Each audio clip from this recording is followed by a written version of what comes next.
Well, hello, everybody. Welcome back to the Long Dark. Hope you're all having a great day today. We're streaming a little early. How you doing, Edvin? Hello. We're gonna get back into survival mode today. To say I was a little disappointed in Wintermute Chapter 5 is that'd be an understatement. Let's just put it that way. But we're gonna get back into what really makes the Long Dark today. And that is survival mode. We are in Forsaken Airfield. We're at the airfield itself. We just got a nice night's sleep. As you can see, we got our teddy bear on our bed. We got our teddy bear on our bed here. So let's make sure. Do we got things and stuff in here? Okay, what do we got on us right now? I feel heavy. We got a few things to drop here. Let's drop what we can drop. Okay, that was all that. We got a broken arrow here to break down. But I hope you're all having a good day today. Welcome back. As far as episode 5 goes, I mean, I wasn't very thrilled. It wasn't even so much the gameplay or the story. It wasn't even really the story as much as I guess it is more the gameplay. The gameplay was just rather meh. I mean, I didn't even mind the story. I know there's been a lot of controversy about the people, about the way the story ended and that sort of stuff. And I understand it. I get it. I completely understand sort of the frustration with some of the ways the ending occurred. But to be completely 100%, to me, it was rather a moot point at that point. It didn't really bother me. It didn't really bother me. It was more that the gameplay was buggy, that it felt very it just didn't feel very good overall. I do need to go check that out, but I want to go over here first. After a decade, its vision meets expectation. Well, yeah, I guess in a way. I mean, I don't know, it just wasn't that great. Hey, we got the aviator cap now. It's not as good as what we got. Had the aviator cap a while ago, that would be like, wow, we just got the best hat in the game. But we got a cougar hat, so what good is an aviator cap to us?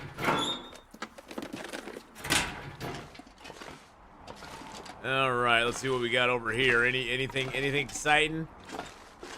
Anything exciting over here? There's a toolkit. Doesn't really matter though. We already have a toolkit. We do need to start gathering cedar and fir. Hey, there's a can of dog food just sitting out here. That's kind of nice. I picked up a spray paint can. I don't know what a hook. We got a hook. I wonder if I can drop any of this gear. No, not dropping nothing, Will. Nothing. Oh, there's a piece of lead in there. Can't forget to do that. Well, it just, Sugar Rush, the story did feel a little bit rushed, but really, honestly, to me, the story was the least of the problems. The story was the least of the problems. I honestly did not go into Wintermute Episode 5 expecting some groundbreaking, amazing idea, of Cthulhu taking over the world and slowly driving everybody insane. I mean, that was my wish. That was my hope. I hope that Cthulhu was behind it all. But my fingers feel numb. It was more just the gameplay itself. There was just tons of glitches. There were tons of bugs.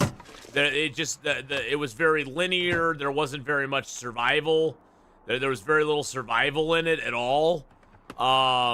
You basically were just It was basically just walking you through the story, and like I guess one of the most frustrating things is like the best part I think of the entire thing was when you were in the wilds with Astrid, but then you got to the story part and it just whisked you back.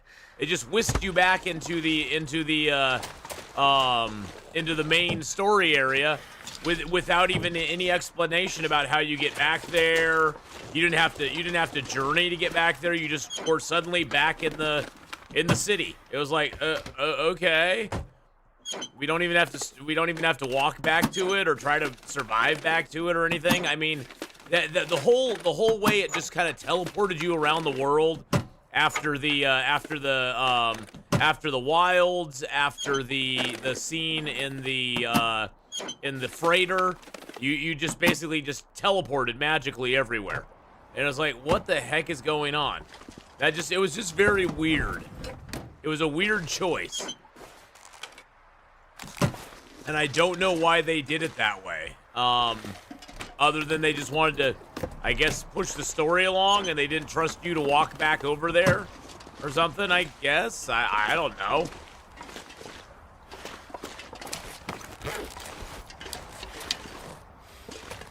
And then the stuff with Will was just, I mean, you look at all the interaction, look at all the stuff you did with Will. Basically everything you did with Will, one of them was an escort quest. You had an escort quest and you had a time quest, and that's all you had with Will. Oh, and then you had a sneak quest at the end. Those are the three things you did with Will the entire game. An escort quest, a sneak quest, and a timed run. And that's all you did with him. Now, I will say that the escort quest did introduce us to the flashlight that you crank, the crank flashlight, which I thought was really a cool idea. But other than that, Jace was annoying as heck. And by the way, I do agree. Jace does stand for just another Cthulhu entity. That's all Jace was. Is Jace was just another Cthulhu entity. But yeah, the stuff with Jace was just boring. And then the whole lore dump. I mean, yes, it was nice to see all that lore, but it wasn't presented in a bad way. It wasn't really presented in a bad way. It was a lore dump. It was just kind of like they dumped like 15 minutes. Oh, hey, there's another thermos. They dumped like 15 minutes of information on you, and it just kind of got, I don't know, it got stale after about the first 5 minutes. There's different ways they could have gone about that. They could have maybe given you some of that lore over a period of time, maybe. Like giving you a little bit here, a little bit there, you know, and just kind of like spread it out a little bit. But to have it all just kind of dumped in one big dump was just kind of like, ugh. I just, you know, it was a lot of yapping. There's a lot of yapping going on, and it just got boring very, very quickly. Could end up being useful. No, it couldn't. All the yapping got a little old after a while. Map would be great on survival, so you can actually look at it all. Yeah, I mean, that was the thing, is like I wanted to do more exploring in the wilds, and I just felt that it was very forced to get out of there very quickly. It's like, okay, you're here and now you're gone. I was like, okay. We killed a moose. I could have stayed here for a while, you know, that sort of thing. How are we doing on food? We do not have a lot of food. We need to get our food situation squared away.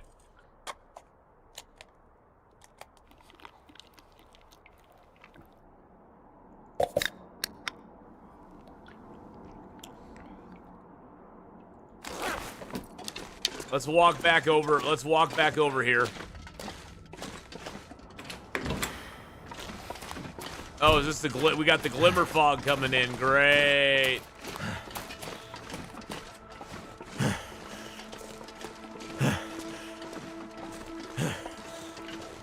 But yeah, I think Sugar Rush, it would be a really cool map on survival. If you had like the town and then you had that wilds map as well, I think that'd be pretty neat.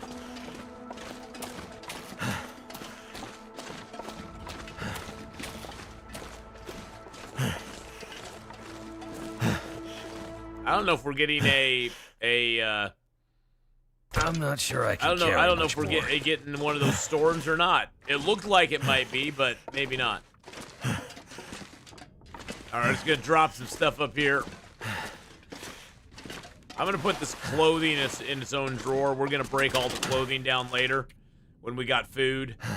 The clothing pretty much is just leather and cloth at this point. And yes, you can put ruined clothing inside of containers because clothing has another purpose other than just clothing. It can turn into cloth and stuff. So even if it's ruined, it will stay inside of a container, no problem. The train thing was interesting. It just got old really quick. I mean, it was fun for the first few minutes, but I kind of got bored of it, to be honest. It needed something other than what it was giving me, I guess. It needed to be something more than it was. It was a cool concept. Let's put it that way. It's a cool concept, but it needed something else. And it didn't quite give me what I was looking for.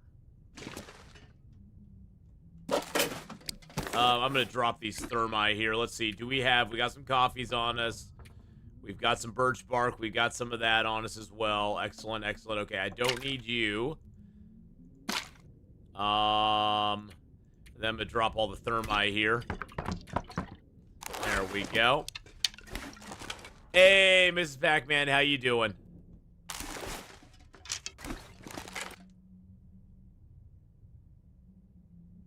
I guess the thing is, I think episode 5 could have been so much more.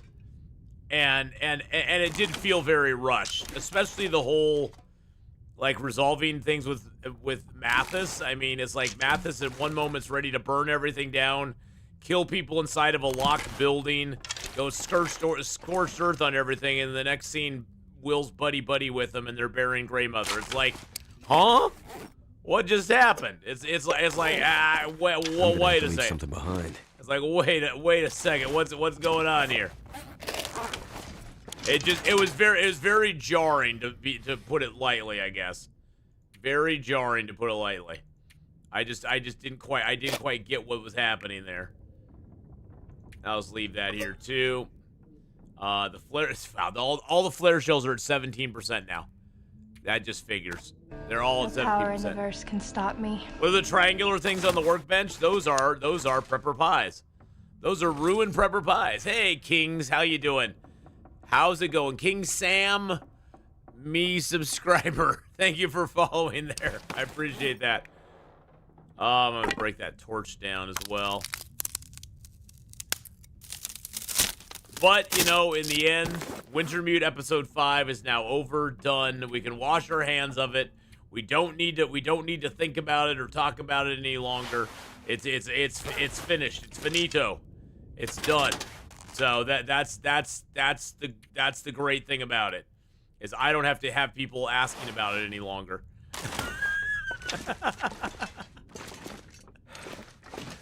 All right, let's go out. Let's go out and see if we can hunt a deer. Because we need some food. We're gonna be very hungry very soon.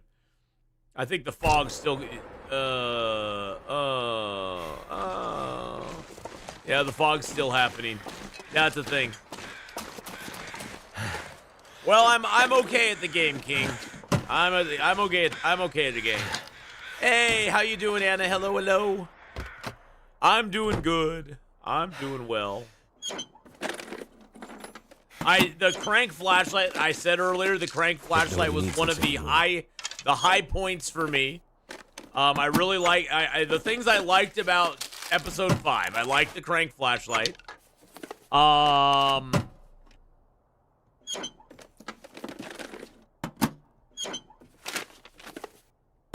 Yeah, I like the crank flashlight a lot. I liked it. It was very nice.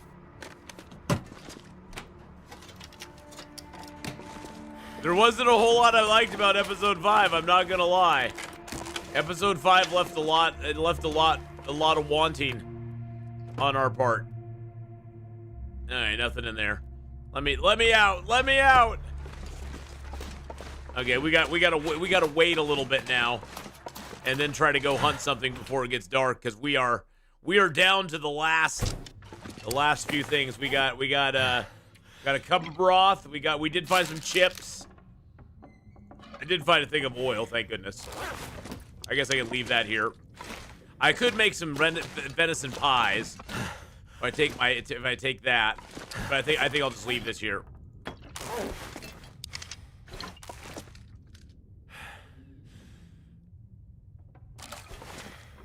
I still love the cougar crash and the save scum talk timing from that stream. Yeah. Hey, Super Cubby, how you doing, man? How's it going? It's so nice to be able to raid you the last night, or the other night. It wasn't last night, but,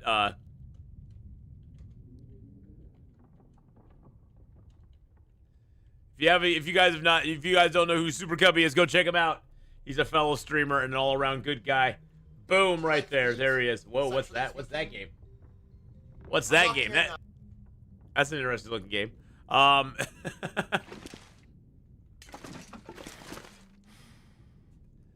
How many days are we in? Oh, we're 600 and okay, so we're at 623 days. We've so far spent 50 days in every old world zone. We are 3 days into Forsaken Airfield, then we have 47 days left here. We'll have another 50 in Zone of Contamination, 50 in Sundered Pass before we're done with the challenge. So yeah, we're 623 days in at this moment. At this moment in time. We're just gonna break this pallet down because why not? Why not? See if we got clear weather outside. But yeah, we got some decent loot. We pretty much have everything we want at this point. Except we don't have food.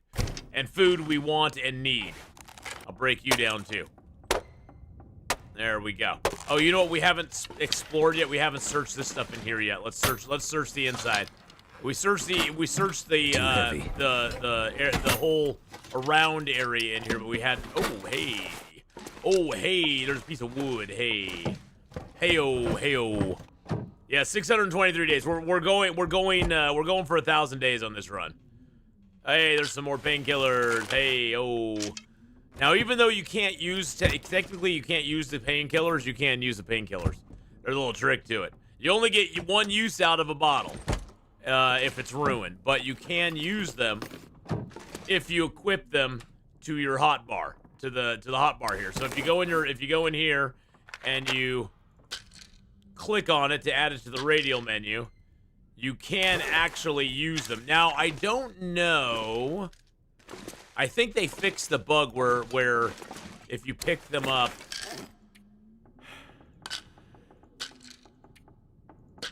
I think they fixed this bug. Yeah, they fixed that bug. It used to be if you had this in your hands, you can just drop 4 of them. Oh, you can drop 4. You can. Oh, nice, Master Arn. That's good to know. So you can drop 4 of them, and then you can use them. Okay, that's cool. Yeah, if you use them from your hotbar and you use all 6, it'll just use them all up. It won't use the 2 like normal. So you could actually drop. You could drop 4 of them, and then I could drop the other. Whoa, wait a second.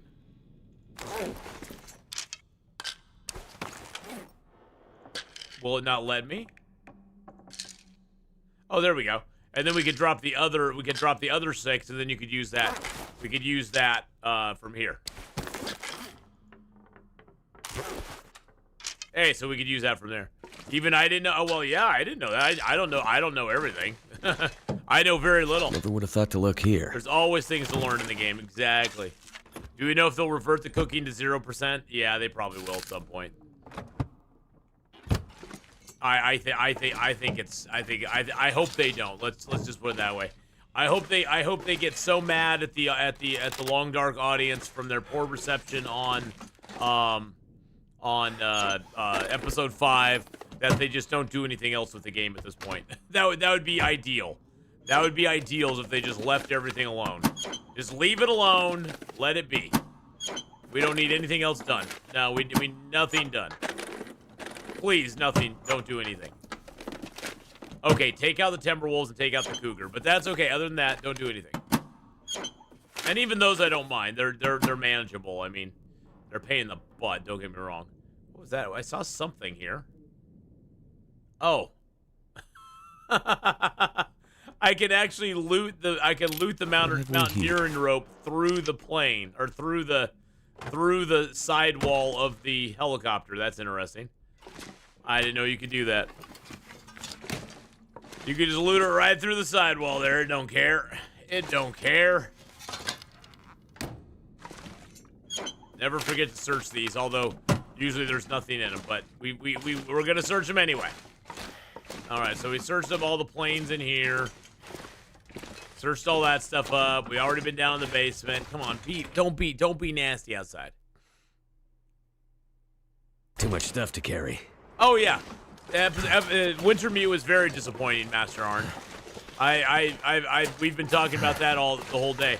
Yeah, unfortunately, Wintermute episode 5, and honestly, like I said earlier, I didn't even really care about the story part of it. I mean, the story part I thought was meh. It was nothing great. I mean, it was okay. It just was very linear. There wasn't much to do. The gameplay, there was buggy gameplay throughout it. It just like was bad. I was waiting for almost 9 years, and that was it. Well, we weren't waiting 9 years. I mean, that's the thing. Episode 5. It's not like they've been working on episode for 9 years. They've worked on episode 5 probably 2 to 3 years tops. That they've actually been working on episode 5. I mean, that's the thing, is don't think they've spent 9 years working on episode 5. Now, maybe the story has been in development for 9 years, but episode 5 itself, they've only spent a couple of years working on that, at most. At most. Maybe 3, maybe 4. But it's not like they've been spending 9 years working on that episode only. Unfortunately, well, yeah, on Wintermute, exactly. Yeah, on Wintermute. Unfortunately, for me, it was more about the gameplay. The gameplay was just meh.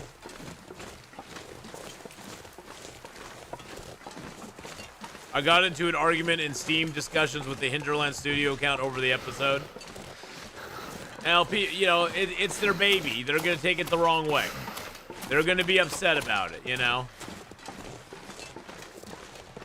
Yeah, that's when I got the game as well, Master Arn. Was 2017. I got it before there was even a story mode, so for me, the story doesn't mean very much at all. Okay, where's the dang deer out here? There's usually like 3 deer right by these trees over here. I know they moved wildlife around, but at the same time.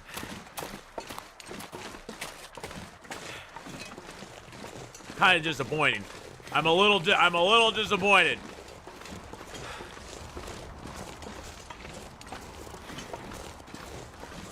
Yeah, I haven't really argued with anybody about it. It's just like, hey, it's my opinion. The story is, the story was just, it was way too linear. There was no actual survival in it, for the most part. It didn't really matter what you did survival-wise in it. It was gonna play out a certain way no matter what you did. The survival aspects were very, very, very, very, very, very limited. Well, there's some rabbits down there. I'm sorry, bunnies. I'm not seeing any deer around anywhere. I'm not seeing nothing. There's like no deer around here at all. Which makes me very sad. Makes me very sad because I have to do something here.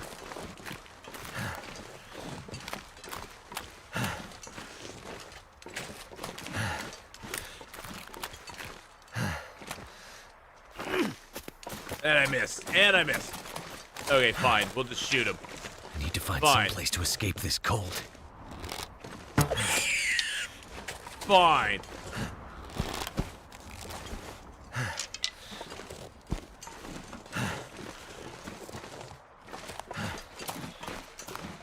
Yeah, I will say that, unfortunately,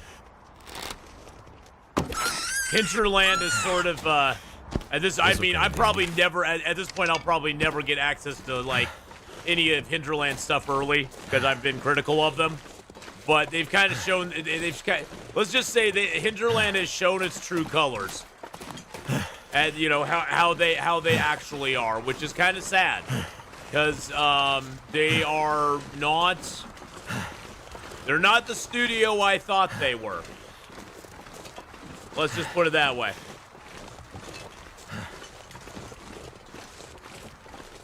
Damn. I'm freezing. They're not the studio I thought they were. They definitely are They've definitely gone on that train of hyper sensitive, very touchy, take everything personally, kind of bent. And unfortunately, when you're in business and you're putting out a product, you're gonna get feedback. I mean, even as a streamer, I've got feedback on my stuff, and I just have to go, hey, you know, that it's everybody's right to have their opinion about stuff. I've been told I yap too much. I've been told I'm too loud. I've been told I'm annoying. I've been, you know, it's like, well, what, you know, whatever. I just you got to take it. Just be, you just got to take it and understand that people are gonna, that you aren't gonna be able to, you know, you aren't gonna be able to please 100% of people all the time. It's not gonna happen. And there's going to be criticism, especially when what you put out is rather subpar. And what they put out is rather subpar. I'm not gonna beat around the bush on it. I've agonized and thought about a lot about it. And what they put out was really a subpar product, and it made me very sad because I really wanted to like it. I really truly did. And unfortunately, it just was not. It was not up to par with what I'm used to playing. Now, the music, okay, the music was really good in it too. I was trying to think, I'm trying to think of compliments for episode 5. The music was really good. The music was outstanding. I thought the stuff with Jace was annoying. Jace was just annoying. But I thought Jace was annoying in episode 4 as well. So that didn't change either. Jace was annoying in episode 4. She's annoying in episode 5. The whole exposition dump from the professor was annoying as well, especially her little rant about, oh, poor me being a female scientist in this world, or what. I don't know, whatever. It's another one of their message platitudes, you know.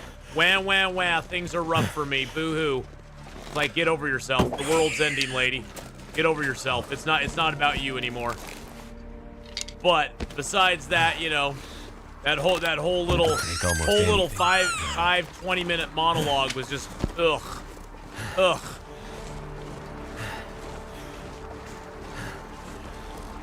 Hey, this is a storyline, not a survival mode. Greetings from Germany. Yeah, and that's what it came down to. It was a storyline, not a survival mode. And that's fine. And you know, that's fine to put out a storyline and not have it be survival, but you could do this. You could do both at the same time if you really wanted to. They did it in episode 3. They failed to do it in episode 4, and they failed to do it in episode 5. So cold. I mean, I really liked episode 3. I thought episode 3 was fantastic. I mean, it had its issues. The carrying of people back to the community center was a little annoying, but episode 3 allows you to actually play a little bit of survival and do some story mode at the same time, which was like, okay, that's cool. That's cool. I can dig that.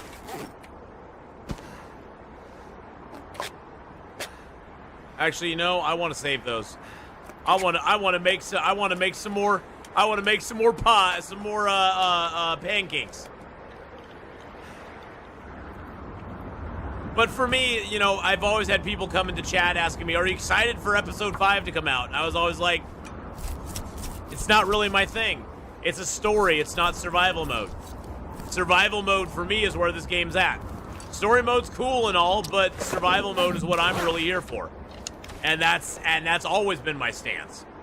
And so I knew from the get-go I was not going to be thrilled with the story mode, but I didn't think I would be. I didn't think it would be as buggy as it was. Things like falling through the floor, the invisible briefcase. I mean, the briefcase, the most important thing in the entire game, the thing that the story is revolved around since the beginning. What is in the briefcase?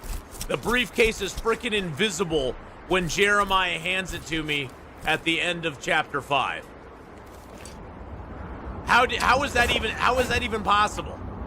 How is it even possible that it's invisible?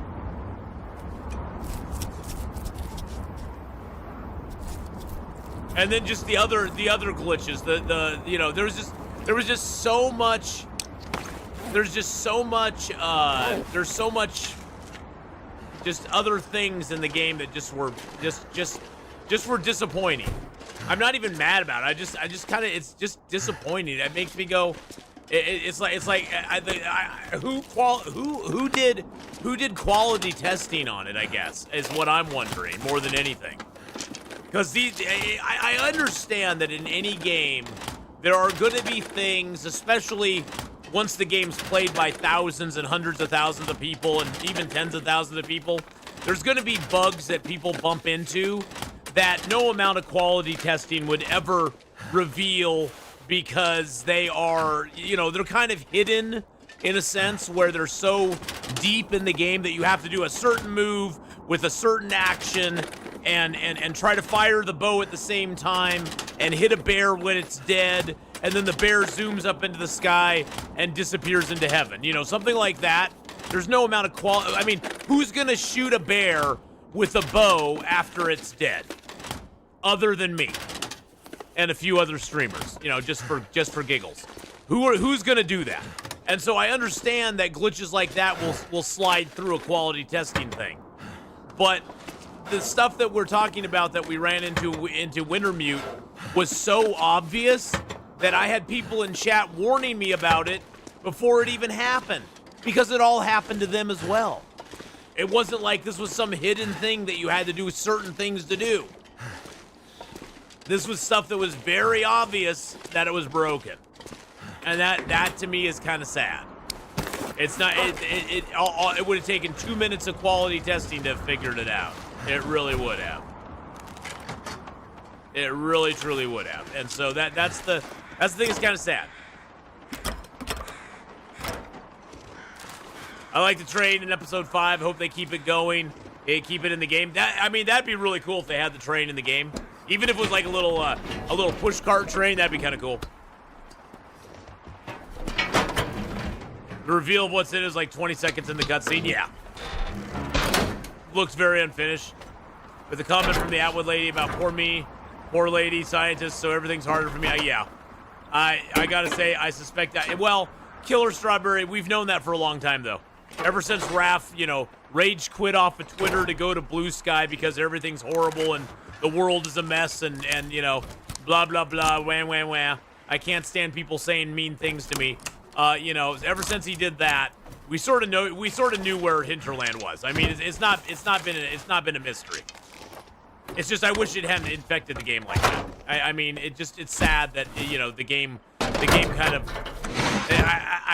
I wish, I don't care if people have their political opinions, their ideas for certain things and stuff. I don't care if they have those, but you don't need to have it infest everything that you deal with. And when you make it a central core of your product, then it's going to turn away people. I mean, that's just the honest to God's truth. Some people are going to agree with it, and some people are not. But either way, you're going to lose. You're going to lose people, and that's sad. I mean, that's a sad thing. I mean, that's something that as a business you don't want to do. You want to. Why do you think Coca-Cola doesn't come out and support one political view over another? It's because Coca-Cola wants to sell soda to everybody. They don't care what political creed, religion, or anything you are. They want to sell you a soda, and that's their entire goal in life. And that should be every studio's goal in life, is to sell you a video game. If they want to make money, that's how you do it. You sell video games, you know? Hey, Data, how you doing, buddy? Horrible people buy soda. It's true. I know. Horrible people buy soda. Good people buy soda. Whatever it is. I mean, I think the whole political environment has gotten to a point where it's, you don't agree with me, you must be horrible.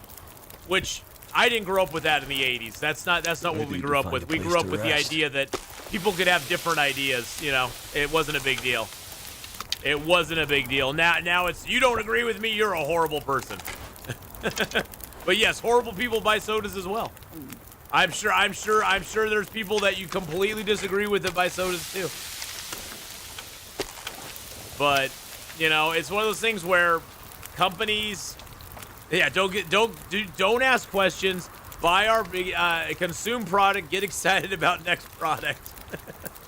Well, and that's the thing. It's just unwise to bring it in, and you know, it's like for the longest time, studios didn't bring that sort of stuff in. I mean, it just wasn't. It wasn't a thing. But then again, you know, a lot of studios bought into the whole idea that Twitter's real life, and so they got applauded on Twitter and on and that sort of stuff for bringing certain policies into their stuff. And so they thought that would equate into dollars. And the thing is, they've learned over time that it means nothing. Because the thing they kind of realize is the internet's not real life. Twitter's not real life, but the internet's not real life. And a lot of studios have gone the way of the dodo because of it. And are going the way of the dodo.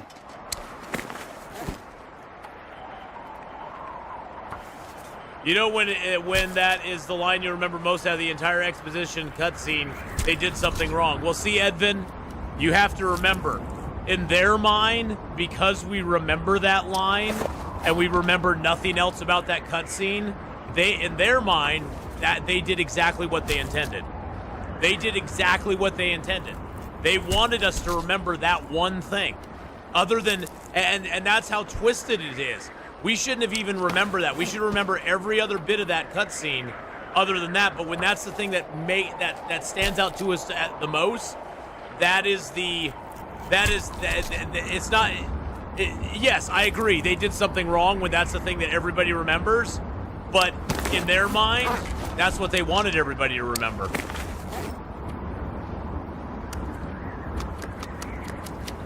I mean, I think they wanted everybody to remember that. Oh, it's just very out of place. I mean, that's sort of that is the sort of fanfic garbage writing that a 12-year-old does. I mean, that's something that 12-year-olds write. I mean, that's how children write things. But you know, that's what they wanted to. That's how they wanted to make their story, I guess. We're leaving. Can't stand the lights anymore. No sleep. Just no sleep. We're walking out of here. If you're on Twitch all the time, you're likely living in your parents' basement. Hey, yes, you are, probably. I live in my brother's house, so that's close enough, right? Hey, crew, as you know, we've been asked to provide SAR coverage for the rest of Great Bear. We're tapping into the existing radio transmitter system, but it's pretty old. The transmitter towers are scattered. I've already fixed those, blah, blah, blah. We've already fixed all those. Ha-ha! Well, except for one. We did fix one in Milton.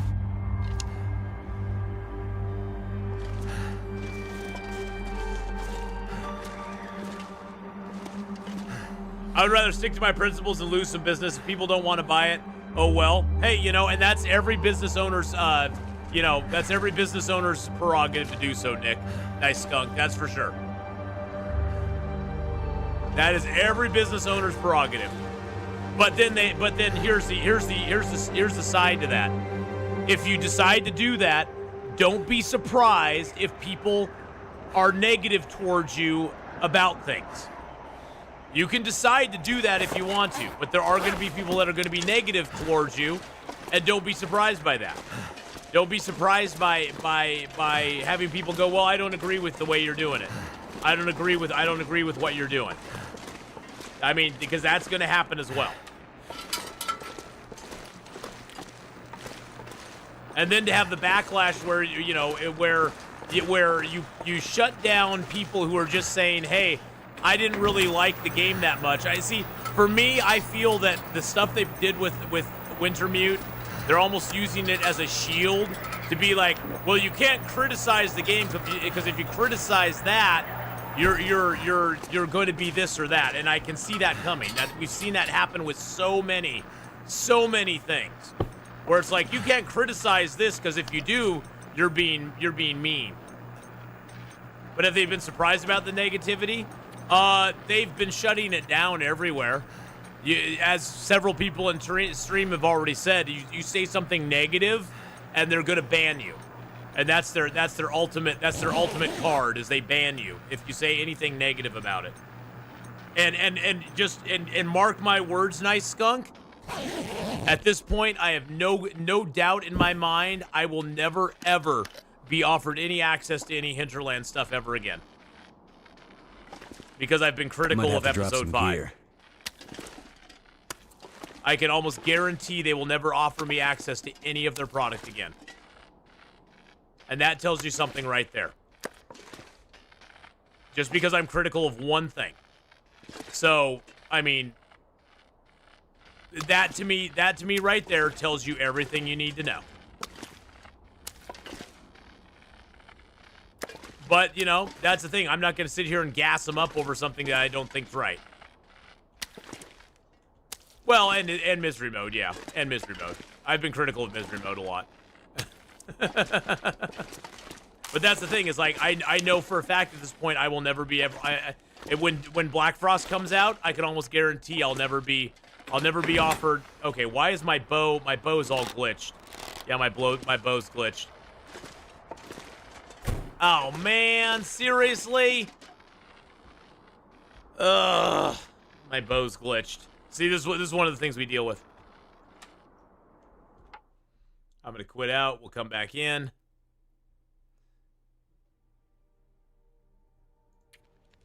There we go. And you just have to keep that in mind. Just mark my words, nice skunk. Looks like I survived. When Black Frost comes out, guess who won't have access to it? This guy. I mean, I'm gonna play it. I'll buy it when it comes out. I'm not. It's not like I'm gonna boycott it, right? I believe playing what you like. I don't like saying boycott, you know, certain things. I'm not a big boycott person. I say if you like something, buy it. If you don't like something, don't buy it. I mean, that's as simple as it gets. But just I have a feeling because of things I've said and you know, opinions I've expressed, none of them I think which have been mean-spirited or, you know, sure, I crashed out a little bit during streaming of Wintermute, but upon reflection, nothing I've really come out and said. I'm not bashing Hinterland. I'm not trying to talk them down. I think they're a great company as far as, like, you know, look what they've given us with Long Dark. Look at how many hours we've gotten of enjoyment out of Long Dark. You know, and that's the thing, is like, nothing I've said about it, but you can't be critical about the stuff and expect to have access in the future to it. And I've been critical, and that's, you know, and I'll live with that. I honestly, when it comes right down to it, I don't give a shit. I really don't. You at some point you have to just be like, well, hey, this is my opinion of it, and if you don't like it, too bad. Too bad. There'll be other, you know, if enough people don't like it, that's fine. I'm not gonna change my opinion on it because of that, but I can almost guarantee at this point I'll probably not have much access to Black Frost. Do I feel confident they'll deliver Black Frost? I think they will. I think they will. I think Black Frost is going to be... I think Black Frost is going to be a great single-player game. I hope that it is good multiplayer as well, but they've never... Kinda heavy. They don't have any experience making a multiplayer game, so I'm sure multiplayer is going to be the main Achilles heel of it, if it has any. But I think it'll be good. I think it'll be good. I think they'll bring it out, and it should be decent. I don't see why it shouldn't be. I don't see why it should be. Sure, but you are saying they make choices and need to accept the consequences, but you don't seem happy about the consequences of being critical of them. Oh, it's not that I'm unhappy about it. I'm just saying I'm not playing that game. I'm not saying I'm unhappy with the consequences of being critical of them. I'm just stating a fact. I'm stating what I assume is going to happen now because I've been critical. I'm not. You're trying to say I'm hypocritical, nice skunk? Fuck off. Just straight fuck off. That's bullshit. I'm not being hypocritical. I'm not unhappy about it. I'm just saying this is how it's probably going to be. I'm just saying this is how it's probably going to be. Good Lord. No, I'm not unhappy about it. I would love to have access to it down the road, but I just don't think at this point I will because of things I've said that I've not been very appreciative of, misery mode, and I haven't been I didn't really like Wintermute episode 5. I thought there was a lot of issues with it. I don't think I'll get access, and that's fine. I mean, that's the price I pay for just, saying, hey, I don't like it. I'm not upset about it. Whatever. Whatevs. Whatevs. I mean, I've always been critical of things with the Long Dark. I love the Long Dark. That's why I am critical of it. I am critical of things that I don't think work in it. Come on.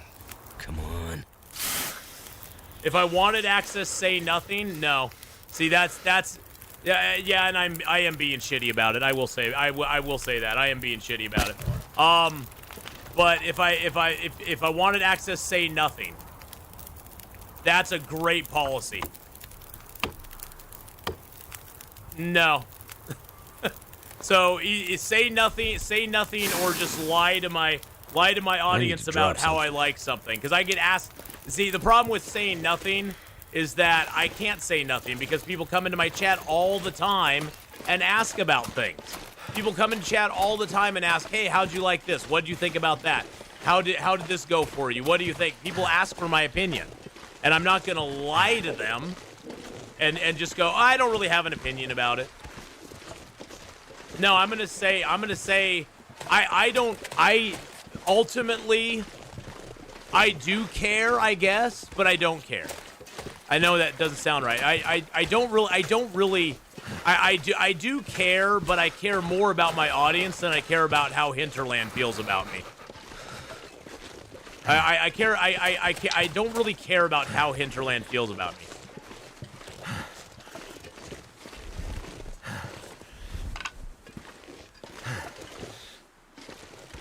They say what they want. Oh, and they're totally right to say what they want. I mean, I don't care if they say what they want.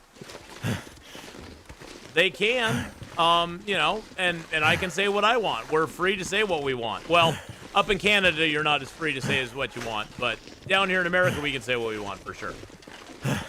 But oh hey, there's more bunnies up here. Food. Where's my frickin' deer? For the record, I'm not an episode 5 fan either. You're just gonna play devil's advocate with me, aren't you? That's what you're doing. You're just getting me wound up. Yeah, I see. I see you there, nice skunk, getting me all wound up.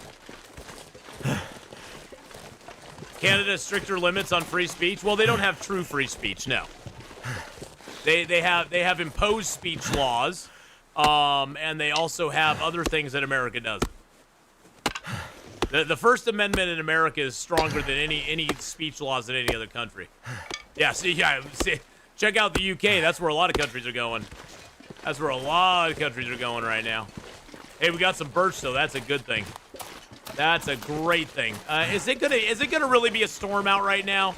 Are you kidding me? Are you kidding me?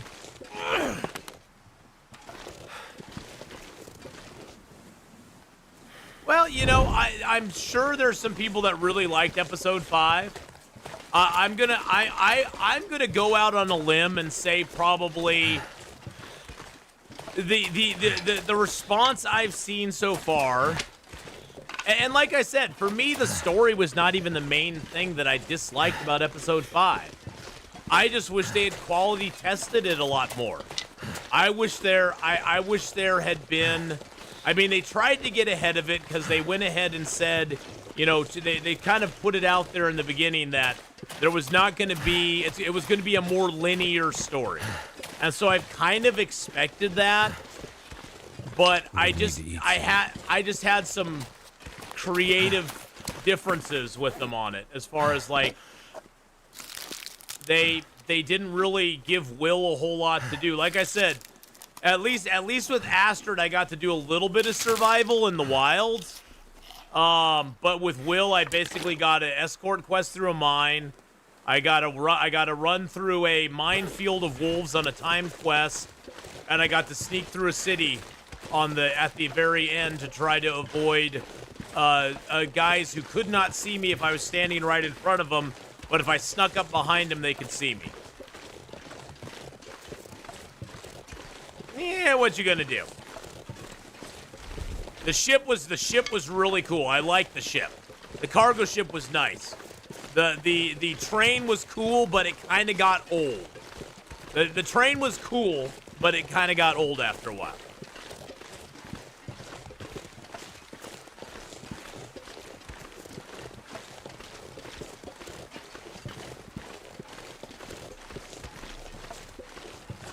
It's gonna.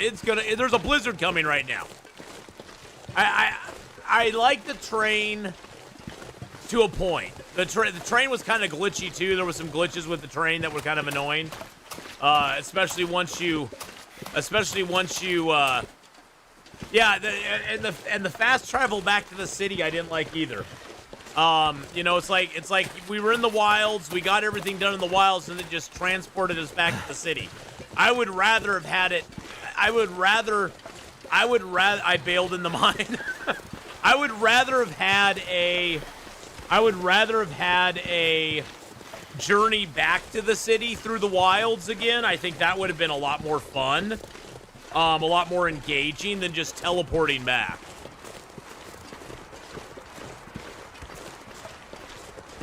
And same thing with the ship. I would rather have had that, even though getting to the ship was annoying, and yes, there were several pieces of ice going to the ship where there were several pieces of ice going to the ship where you just stepped on the ice and you immediately fell in, and I thought that was a little bit that was rough. That was kind of rough. And you just fell right in. You didn't even get a chance to do anything. You didn't get a chance to step back off of it or nothing. It just was a immediate dump into the drink. And it was like, oh, okay. We're gonna drink that down, speaking of drink. And that just was a little odd. And you didn't even get a chance. Wait. I'm so Maybe a blizzard isn't coming up. Again. I just wish that well, and Chad, I'm not saying it's going to happen. I'm not saying I'm going to be blacklisted. I just have a high suspicion I probably am at this point, which honestly I'm okay with. That's fine. I will support Hinterland's product, whatever they do. If I enjoy it, I'm going to enjoy it. I enjoy Long Dark to death. I highly recommend everybody go and buy the Long Dark. I don't know. Is it still? It was on sale. It was on sale for like $4. The Long Dark was on sale for like $4. But I love the Long Dark. And honestly, I love what Hinterland's done with the Long Dark. You know, I'm not going to be a negative Nancy on everything. It's just that, you know, I had some issues. Yeah, Long Dark is still 90% off right now. 90% off right now. If you don't own it, go buy it. Go buy Tales from the Far Territory as well. But highly recommend it. Highly recommend Tales. Tales from the Far Territory is great. I even said, you know, when I was playing episode 5, I was like, I really wish the storytelling was more like the Tales from the Far Territory. I like the storytelling in Tales a lot because it gives you the option of doing stuff, but you don't have to do it. You know, you can figure out the stuff that it's sort of like more. It's more like, what's the way to how to describe it? It's kind of like having a mystery. It reminds me a lot of like how things are kind of in Red Dead Redemption 2, where there's stuff that you can just find that kind of leads to a story, but if you never find it, you don't really know you're missing it. You know, you're just like, oh well, look at this. I found a weird book somewhere that tells me about this little story that's going on that I can decide to follow. And that's sort of what Tales are. Tales is the same sort of storytelling, which I think is a really good, strong form of storytelling, where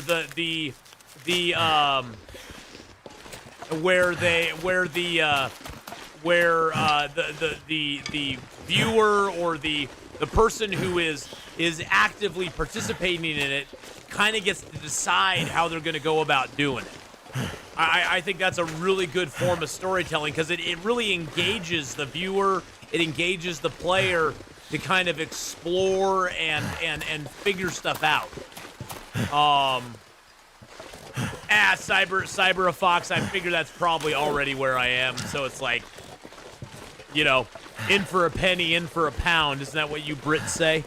Isn't that what you Brits say? In for a penny, in for a pound. I think so. I think it's what you say.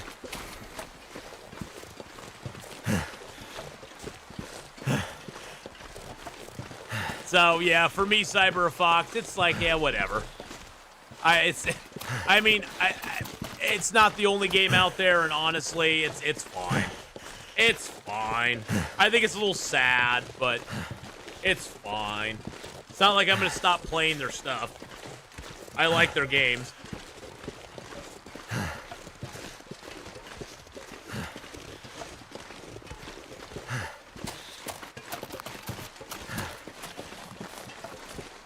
They didn't give you your backing rewards? Oh, were you like a Kickstarter person? Were you like one of the people on Kickstarter or something? Ah, you're an OG. Yeah, I only got into it in 2017, so I'm kind of a latecomer to the game. I got introduced to Long Dark by one of my viewers, actually, Mel the Elf, who used to watch me play EverQuest a long time ago. And he mentioned Long Dark to me, and I was like, hey, that sounds like fun. So I started playing it, and it was a lot of fun. Except I'm not finding any deer, which is no fun at all.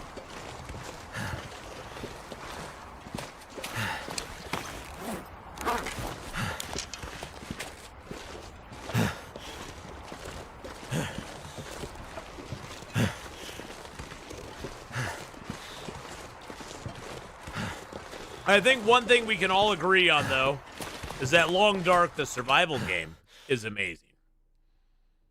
I'm not sure I can carry much even more. With the bugs and the, you know, weird things that we kind of run into every once in a while, we all love the Long Dark. And I applaud Hinterland quite heartily on, you know, on making the Long Dark as wonderful as it is. We're going to put the coat rack right there. It's in my way. Every time I come around that corner, it's in my way. I mean, and this right here is one of the best things they've ever added to the game.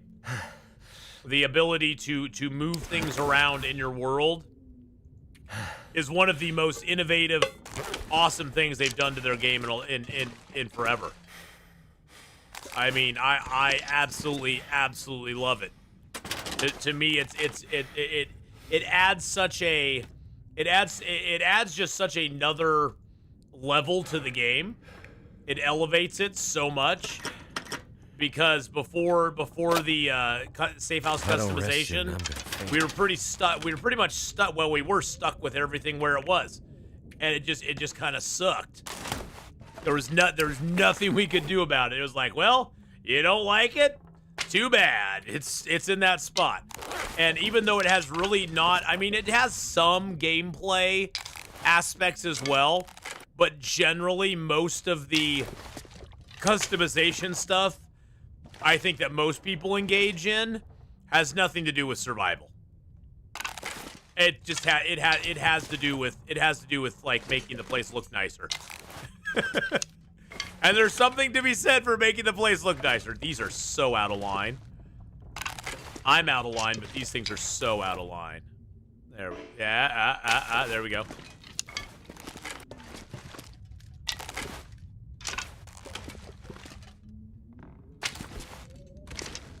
The good thing about episode 5 being done, here's the good thing about episode 5 being done.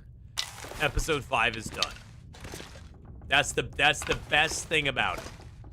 Did they stick the landing? I think we can all agree that the landing was not stuck. And honestly, my opinion is that they couldn't really stick the landing, no matter what they did.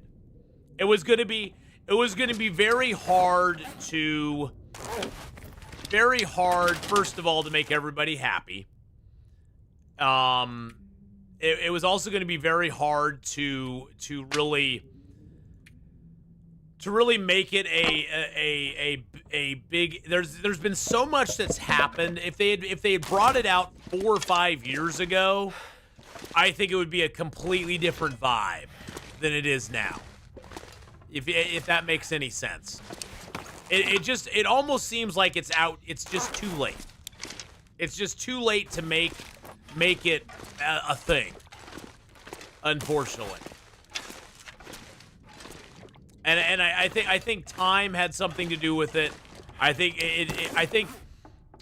that by bringing it out as late as they have, people's expectations are almost, it's not that they're too high, but it's almost like they have a over expectation of what it was going to be, and it could really only lead to kind of like a disappointment.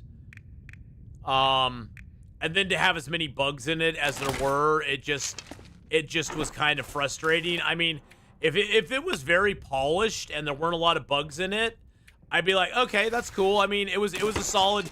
I mean, at least I could say it's a solid game. It's a solid game that it doesn't live up to the expectations of what people were hoping for, but I can't say the game's garbage because the game's actually, it runs well, it plays well, it's not got tons of bugs, and despite that, despite the story not being exactly what everybody's looking for, it's pretty good.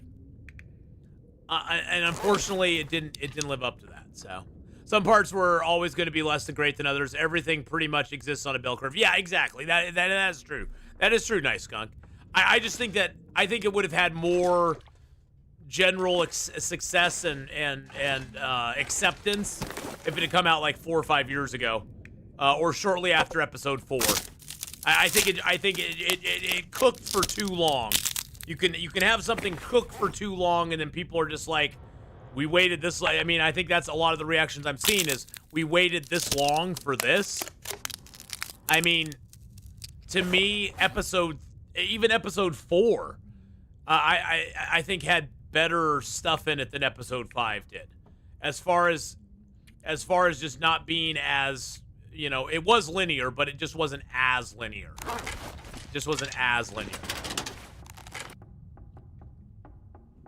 They made episode 5 a graphic novel, bailed on the game aspect. They could have made a better ending, exited Wintermute with more I mean, it was kind of like it was kind of like a cinematic graphic novel that you were playing through in episode 5. That is true. You were kind of playing through a cinematic graphic novel, which maybe, and I think honestly, I think that's sort of what they were aiming for. I think that's kind of what they were aiming for, is kind of a cinematic graphic novel.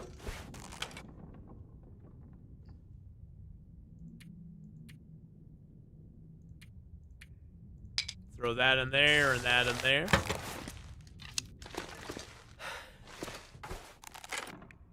And for those who enjoyed episode 5, hey, I'm glad you did.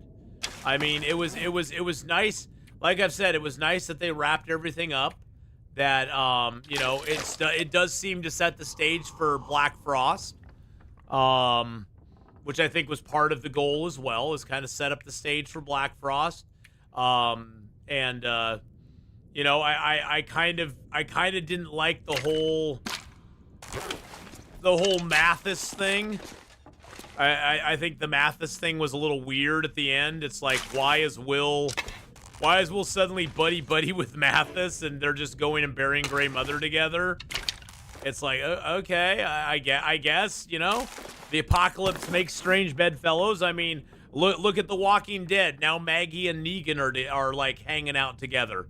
And Negan literally smashed, what's his name?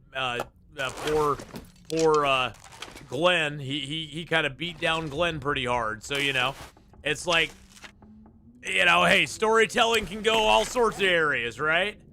It can go all over the place. Now, isn't there supposed to be a recipe in here? Isn't there a recipe card in here, or is that up at the cabin? I think that's up at the cabin, isn't it? We have to go to the cabin to get that. I think we're gonna have to, because we have literally like no food. We have like 0. I got a box of crackers, and that's it. I mean, I have some food here. I could make some pancakes, I guess. I got the maple syrup, and I got the pinnacle peaches. And what else do I need for this stuff?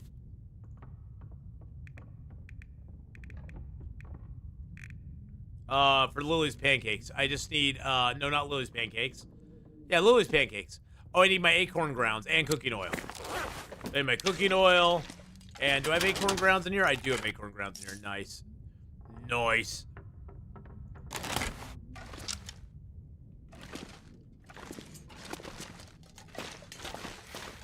Well, I think in some ways, Edvin, I think in some ways that episode 5 cooked too long. And when you have something cooked too long, sometimes you can lose your vision for it, you know, or things get written at one point that seem really good, and then you write other things at another point that seem really good. But if you put those two things together, they kind of conflict, but you don't really realize it because you wrote them years apart. I mean, I'm trying to give benefit of the doubt here. I mean, certain things could have been written at certain times with an idea in mind that seemed really good at the time, and then didn't seem so good at, you know, and then other things at another time seemed really interesting. And so I'm sure there's some stuff that just kind of like slipped through the cracks like that, where it wasn't even intentional. It just kind of, it happens. Acorn pancakes. Acorn pancakes. I don't want the acorn pancakes. I want the good pancakes. Oh, is it acorn pancakes?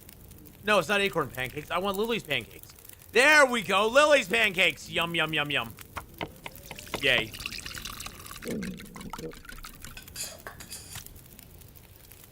Could someone interpret that going back to Milton is Mackenzie going to put Grey Mother down? Wait a second. Wait a second. Somebody put Grey Mother down? Whoa, hold on a second there. That didn't happen.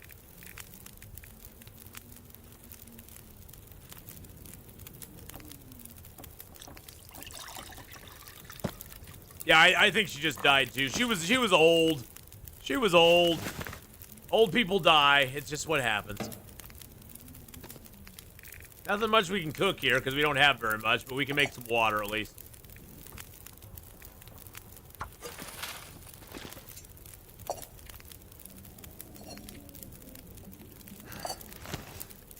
I could just lay down. I know you could. Have a little sleep right here. I know. I know. It's so exciting. But we aren't going to. We're going to go upstairs where there's actual light. Because down here it's very dark. It's very dark down here.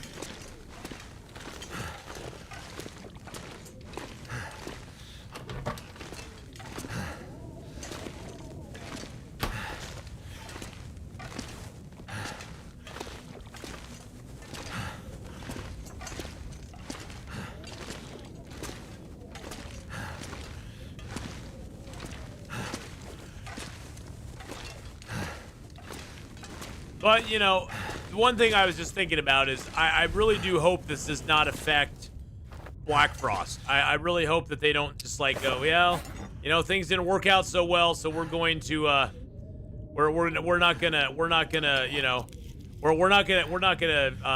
know work so hard on Black Frost now or something like that. I just hope it doesn't affect how Black Frost turns out. I really do. I've said all along that a lot of the stuff we see in Long Dark right now, and I think some of the stuff we saw in the story mode, like the crank handle, like the train, that may appear in Black Frost. You never know. I think some of that stuff may be them trying out ideas for Black Frost in a more controlled setting, you know, in something where they already have gameplay and stuff already set down for it, which is what I'm hoping. I'm hoping that's what it's gonna be. I really do. 625 days, man. Woo! I did complete Wintermute episode 5. Yes, I did. Yep. I did. I didn't get all the achievements, but I just don't see myself going back and doing them at this point. I just don't. I don't see myself going back and doing them. I don't have the will. I ain't got the will for it. The will, get it? The will, the will. Yeah, you got it. You got what I'm saying.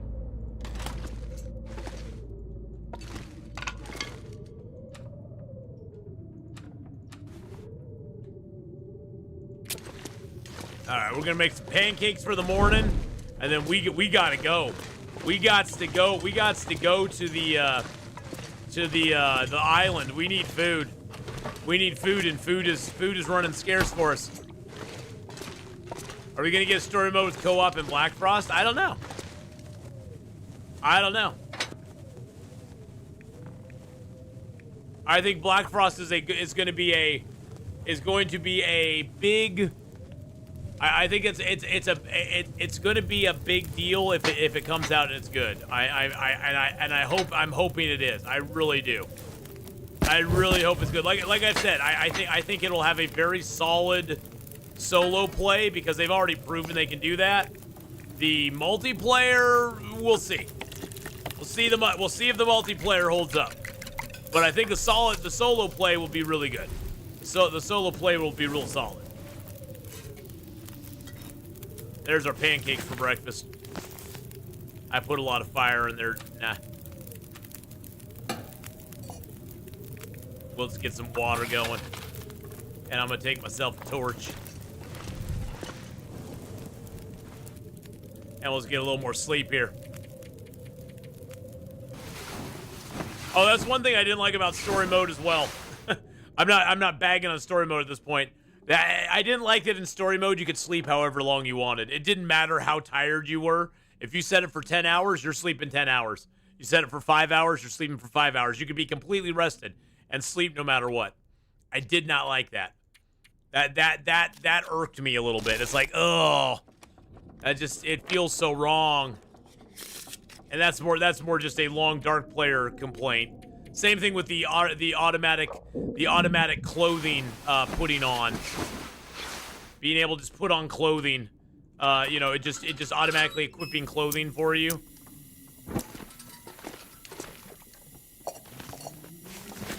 That just felt wrong as well. Surrounded by snow. I guess we're eating our box of crackers, boys and girls. We now are officially at 0 food. I know there's cattails around, so that's not a big deal. We can get cattails.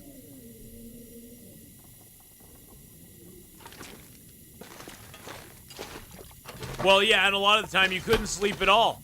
It literally would not let you sleep. I forgot about that. You literally could not sleep, which was kind of weird. That was a weird feeling, not being able to sleep at all. Where it was like you're on a timer and it just won't let you sleep. You're like, what? Huh?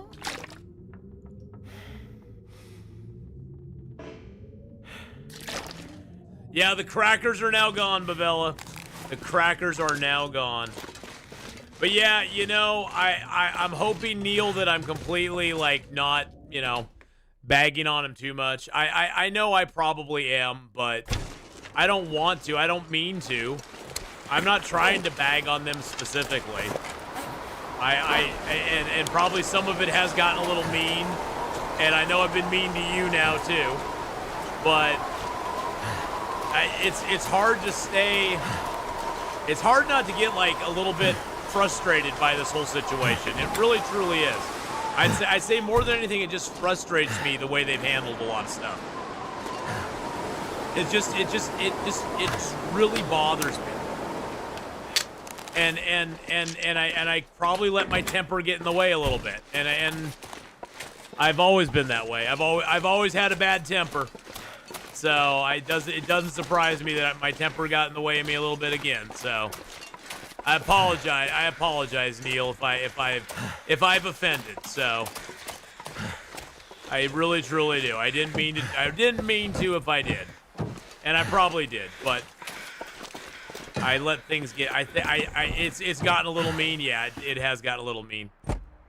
It has gotten a little mean, nice skunk. And I'm sorry if it has. I do apologize for getting a little mean.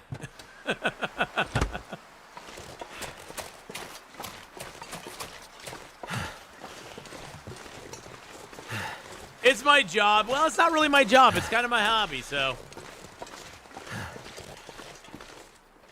Hey, there's some more rabbits over here. I don't really want rabbit to eat, though. Anything in the tubes? Nope. Nope. I'm going to leave you alone, Mr. Rabbit. It's got a little mean. Well, and I like I said, I apologize for being mean. I do. I should be a little more even-handed. I should learn to be a little more even-handed. And I know that I'm not sometimes.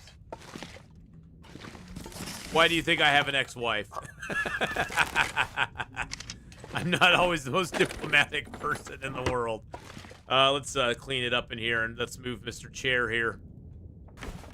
Right in front of the table. There we go. There we go. Perfect. This stuff will come in handy.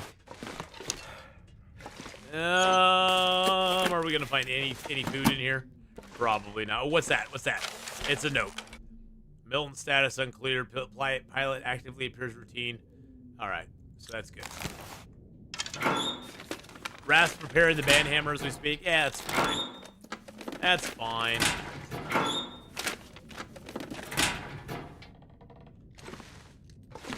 That's fine. I don't really care. Well, in all fairness, Ray Charles can see Wintermute. Wow. I did not say that. Zombie Vamp said that. That was not me. That was not me, Hinterland. Go after Zombie Vamp for that one. That was not me. Jeez Louise. I mean, I'm not saying... you're out of line. I'm not saying you're wrong, but you're out of line. You're out of line. I mean, today's a great day to travel to the island. Back to our beloved Long Dark. Exactly, Sirius. Exactly. Back to our beloved Long Dark. That's what we're all here for, is the beloved Long Dark. Although I will say, I've been having a blast playing The Last Caretaker. That's been a lot of fun. If you guys have not caught me playing The Last Caretaker, it's actually been a pretty fun little game. I've quite enjoyed sailing around and doing power stuff and power lifting and powering up places and shooting little alien things and trying to figure out what's going on in the world. It's been kind of fun.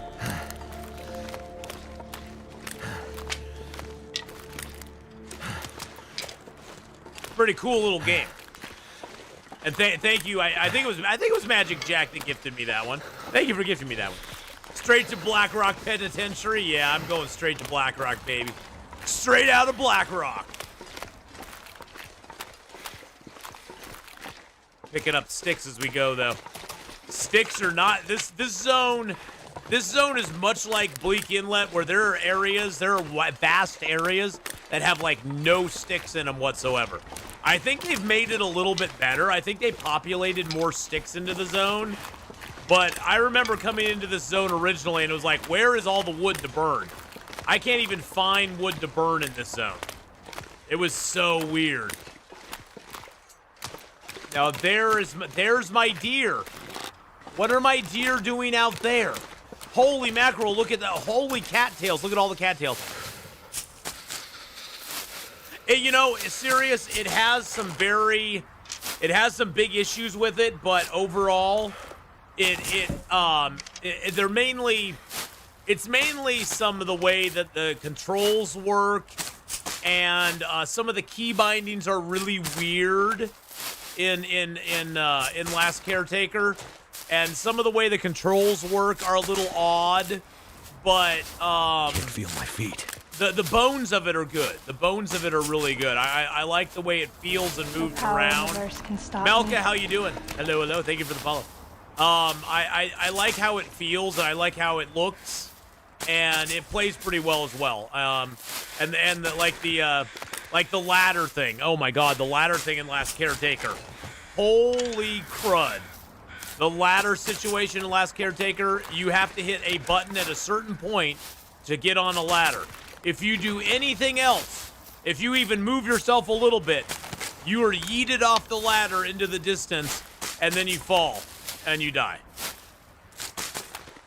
That's a little frustrating. Goddamn freezing. That's a little frustrating. But other than that, it's pretty cool. Hey, Kenneth, how you doing, buddy? How's it going, Kenneth? Hello. But yeah, Last Caretaker is pretty cool. I quite like it.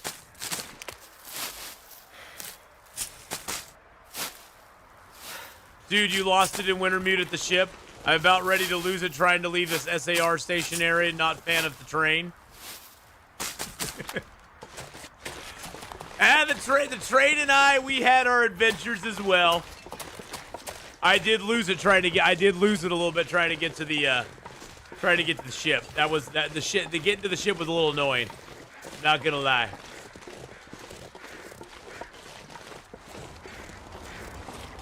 I don't want these deer to run, so I better crouch down here soon.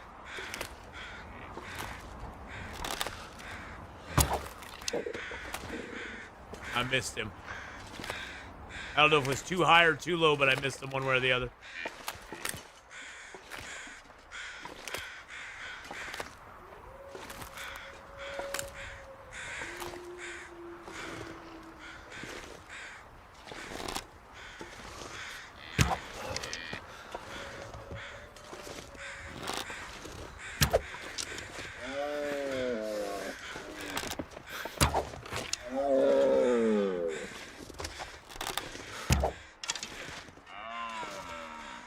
There we go. Finally got on target there. Stay on target. Stay on target. All right, now we have food. now we got food, boys and girls. Oh wait, there's one more. We'll leave her to repopulate. You can live. We'll let her live. We also got a wolf corpse over here too.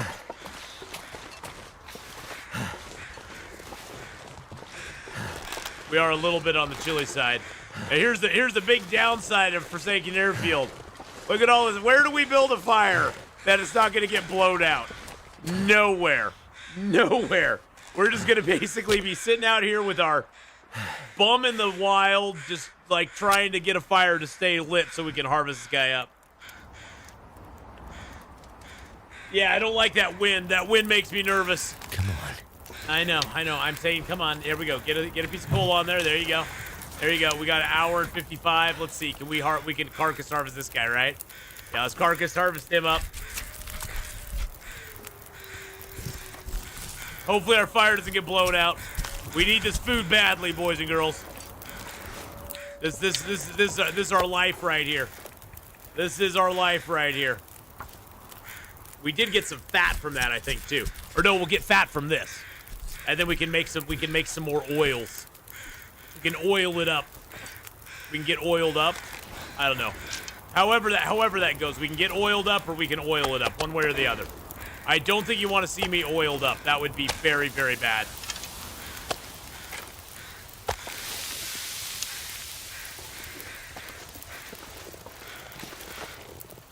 You get oiled up? I don't want to get oiled up. I know, buddy. That's all I can think about too. We got to get some food. I don't want to get oiled up. That's not. It gets everywhere. When you do that, it's like it gets everywhere. It's like putting glitter on your body. It just gets everywhere.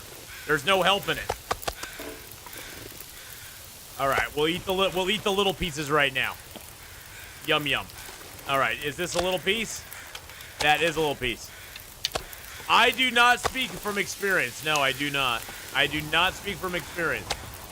I'm gonna have to leave something behind. None whatsoever.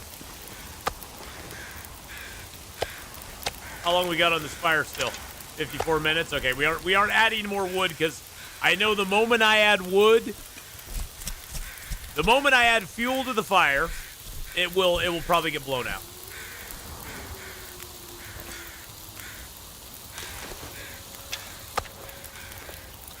Yum yum. There we go. Deer meat is now ours. We are saved. Woo! Just had to find these deer. That was the tricky part. That was the tricky part, just finding these little buggers. I don't want that. No, I don't want that. Yeah, I'll put that one on there. Why not?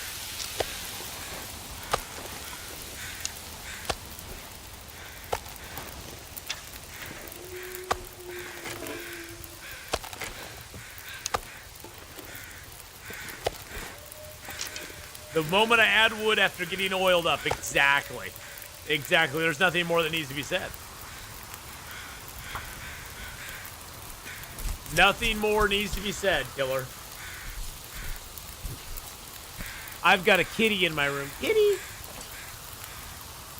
He's laying up there looking all sexy in his sock.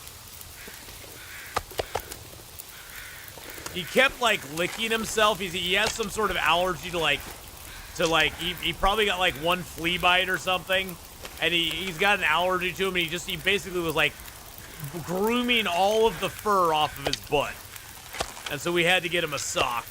He's not unhappy. He's not like pissed about it, but he's not super happy with it either.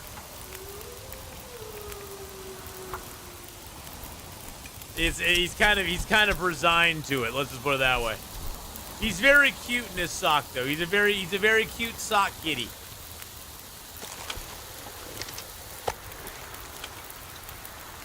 All right, this storm seems to be coming up pretty hefty now.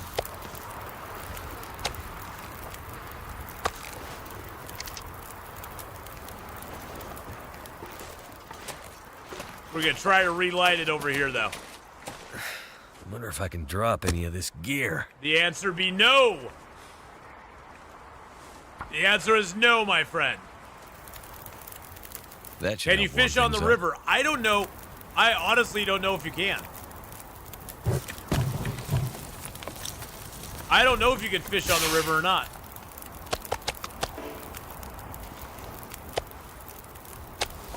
We'll have to try that. I have never tried it on this river.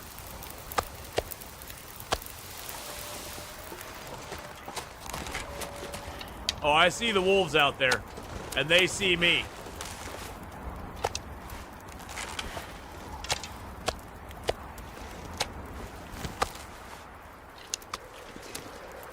I'll even take the animal fat with me, because why not? Oh, now we're a little heavy. Oh, now the wind's coming up. I don't like this. I don't like this one bit. This feels rough to me. This feels rough, baby. We're just going to cook this meat here. I don't know if we'll have time to harvest this dude or not before we have to head back. We may have to head back early. I'm just gonna let that meat cook for a second. I'm gonna go grab kitty cat and a drink. Oh.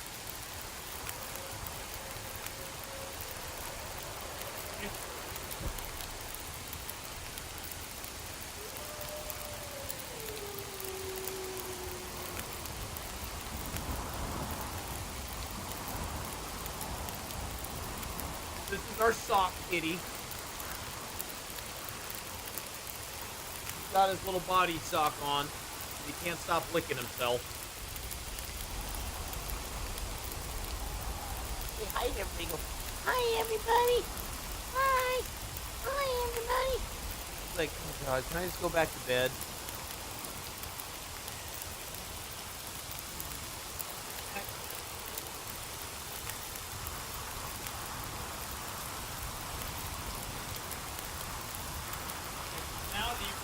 Up. I don't want to go to sleep. Like, I don't want to go to sleep now that he woke me up. Now I want to leave the room. Dang it, now he's going to want to leave the room. And then I'm going to have to get up and let him out. I did that to myself, though. That's my own fault. All right, I don't know if this fire is going to last long enough for us to harvest this guy up, but we're going to try it anyway. We're gonna see if this works. It may not. What you looking at, kitty cat? Okay, it didn't go out. I mean, that's good news. Grab these feathers, because we need them. Or feather, I should say. I'm the god of hellfire. I'll bring you fire. Hey, kitty, what's going on? What is happening? Oh. Oh, I guess my brother and his wife were looking for the cat. Yeah, he's just in here chilling. He was just in here laying down. He's a sock monkey. He's our sock monkey.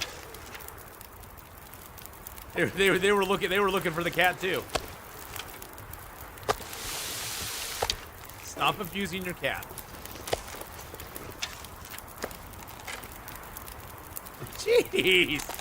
Making him yowl. God, my brother's so mean, boys and girls. He's so mean to the kid.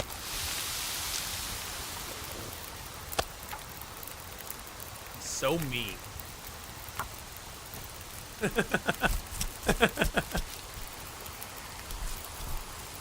That's weird. It's not showing me the animation. That's so weird. Did things glitch again? Is my game glitched again? No way. No way it's glitched again. Oh, that'd be so wild if it was. Now the cat wants out. Of course the cat wants out. Now that his daddy's home, of course he wants out. He always wants out when his daddy's home. When I'm here, the cat doesn't care. The cat's like, eh. I'm like chop liver to that cat. Now I gotta get up and go let him outside. I gotta go let him out. Ugh.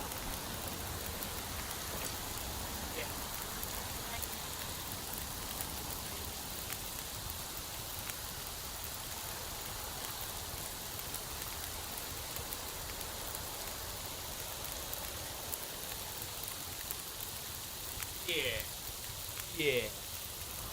Ugh. All right. Back to harvesting stuff.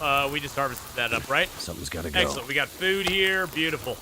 We gotta haul all this food back over there with us. Good thing we have a travois. Yeah, the fat can stay. Venison can go there. It looks like we'll get all these harvested up. The wind doesn't seem to be picking up a ton. Oh, I got a little 3-minute piece. Where did I get the 3-minute piece? Oh, because I get extra harvest when I harvest stuff, don't I? I get extra, so now I get these little. Okay, you can go into my backpack. I'm gonna grab all this animal fat.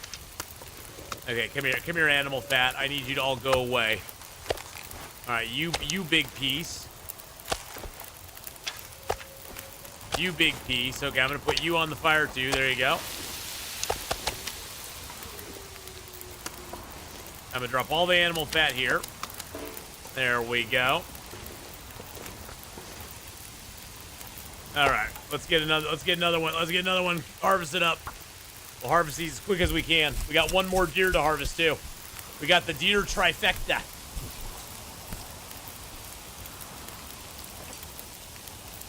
Edvin, when we head back to the river, or when we head back over there, we'll check and see if we can fish on the river. I don't think we can. My gut reaction is we probably cannot. That's my first gut reaction is I don't think we can. But we'll see.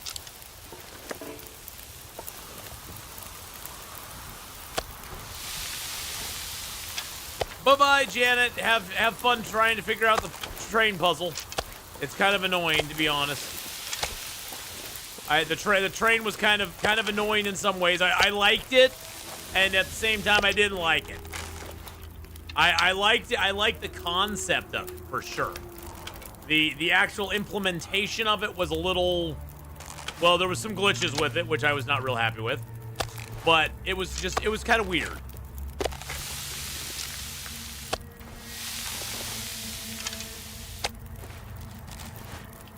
Wonder what time of day it is. Let's see what time of day it is. Ooh, it's getting late.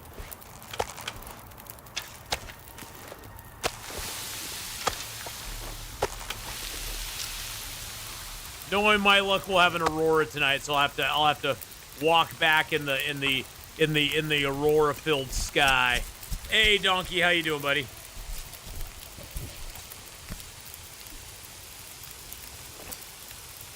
I also got some barbecue Pringles. Too much stuff to carry. Which are really good.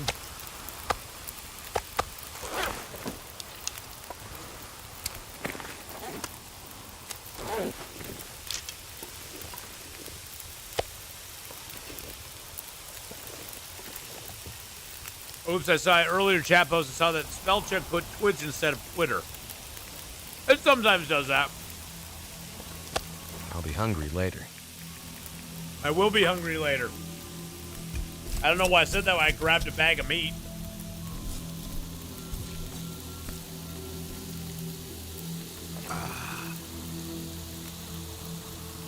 But have a great rest of your day, Janet. Good luck with the puzzle. Good luck with the puzzle, my dear.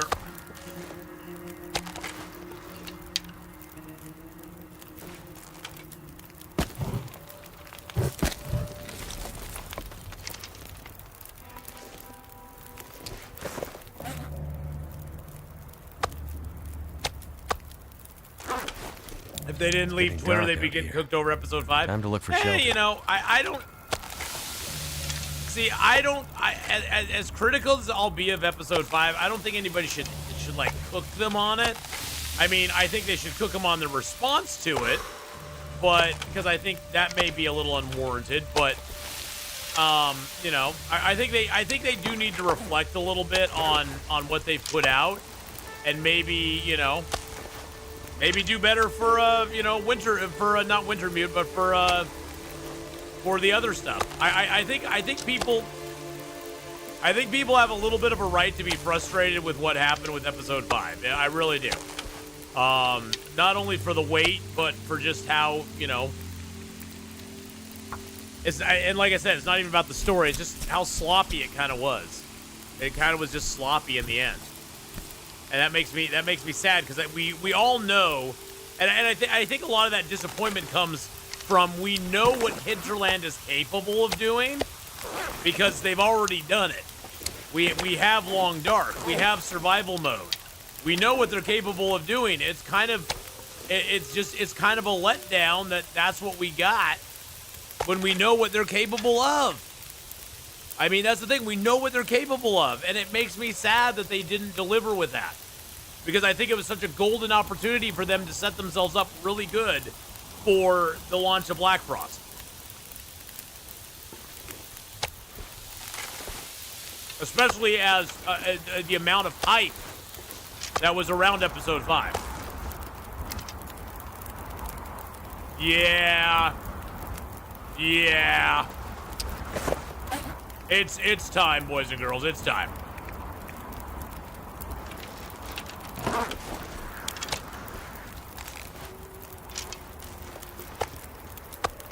I need to drop something.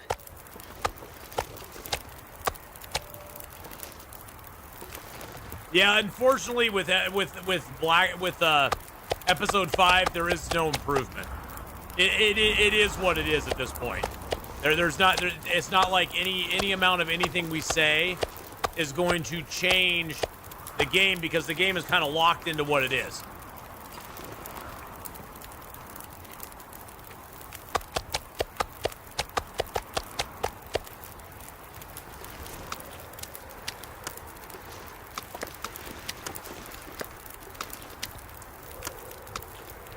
All right, get all this stuff. I'm gonna put all this in here.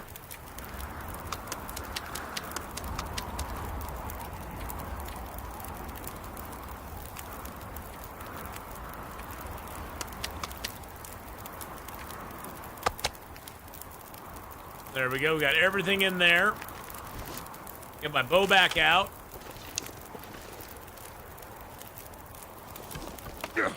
Now this is what survival's all about, boys and girls. We've got a treacherous landscape. We got to carry this travois across with all of our food in it.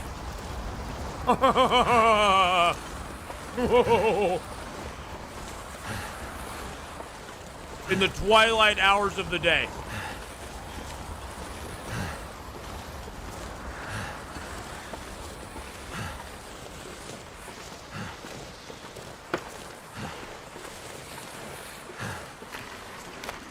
And you know, that's the thing, Cirrus.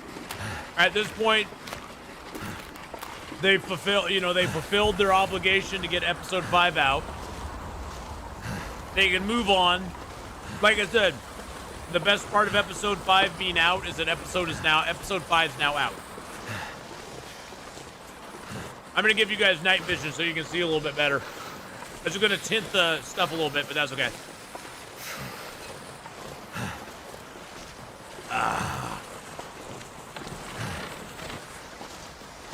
It'll be a little greenish, but that's all right.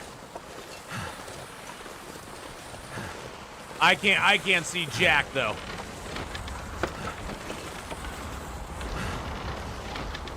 Uh-oh, this may be too steep for me to take it over.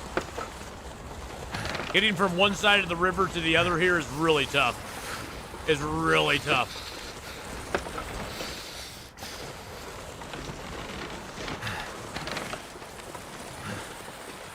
I gotta go down and around, hopefully.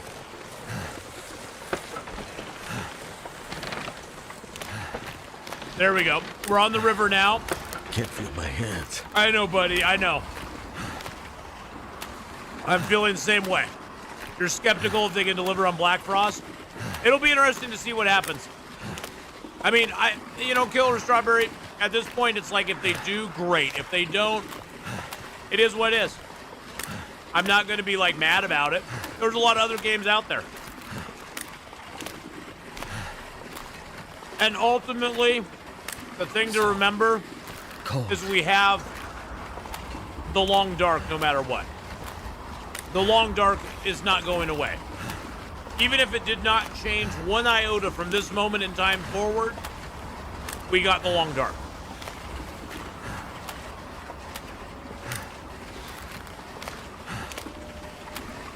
So, yeah, because you got to understand, this is what I'm seeing right now. That's my view. That's my view right now. You guys get to see this though because I turn on the night vision goggles for you.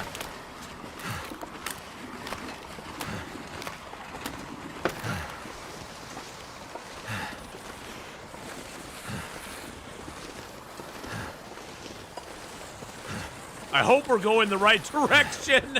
Oh, here's the airport. We found the airport. Good, good, good. I think we're going the right way. We're on the runway now. There. Oh, I see up ahead of us. I can barely see it through the snow in the dark, but I see the tower. Yeah, you guys can see it probably better than I can, but I see the tower.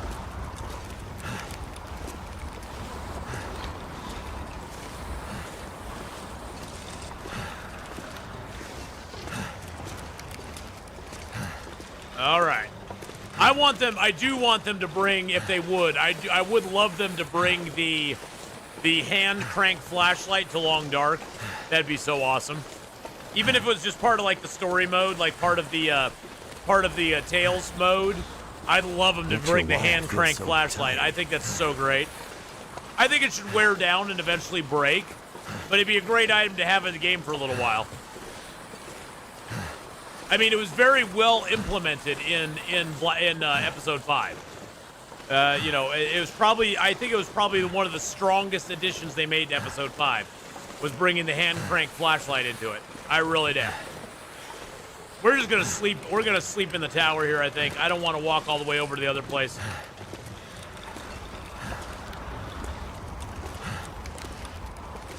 Yeah, night vision is actually making it very clear because this is what I'm seeing here. That's what you're seeing there. All right, let's grab everything out of here. It's starting to weigh me down. And then let's drop the let's drop the meats. Oh, let's sort it by what it is. I think this meat will keep us fed for a little while.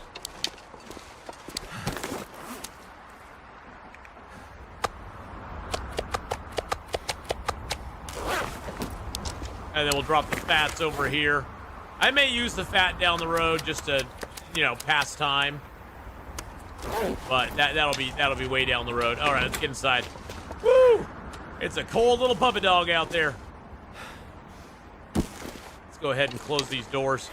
I'm not inviting in any friends. Actually, we need to eat something though first. Eat a little foods. Goodness gracious, it's good to have food again. But yeah, the Interloper donkey can definitely be brutal. But I'm glad you gave it a try. I mean, I'd say keep giving it a try here and there. Play what you're comfortable with. But I would definitely recommend, giving it a try again. You know, if you're playing on Stalker or, you know, something like that, Stalker or Voyager, I would recommend start making some forge runs once you get a heavy hammer. Sort of plot out how you're getting to the closest forge, make the knife, make the hatchet, get the arrowheads made. Kind of give yourself practice on doing those activities, because that's stuff you're going to have to do if you play Interloper. If you want, you know, if you want to live for a long time, you need to make those tools and make those weapons, because you won't find them otherwise.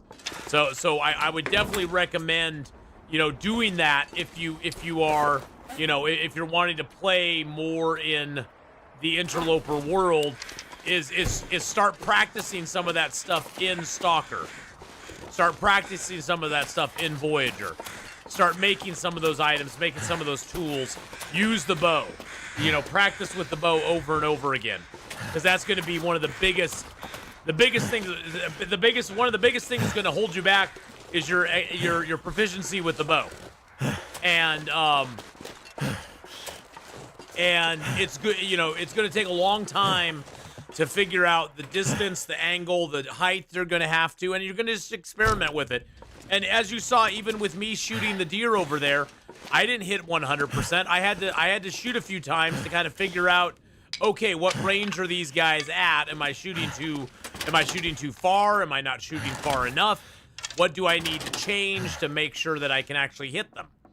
And so you're gonna have to fool around with it a little bit and kind of find your best distance for it, and then you can kind of, like, you know, get it down.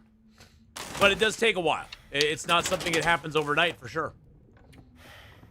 Let's see. I'm just seeing if there's anything I want to leave here. Actually, I have extra clothing. I'll leave that. I'll figure out a place for that. Jerry's can, I can go ahead and drop here. Actually, you know, Jerry's can is really light. I think I might just take Jerry's can with me, because then we could fill it up with fish oil and have one big fish oil fun. Oh, I do need to drop these. And I need to drop these, which I didn't do last night. That was my bad. That was my bad.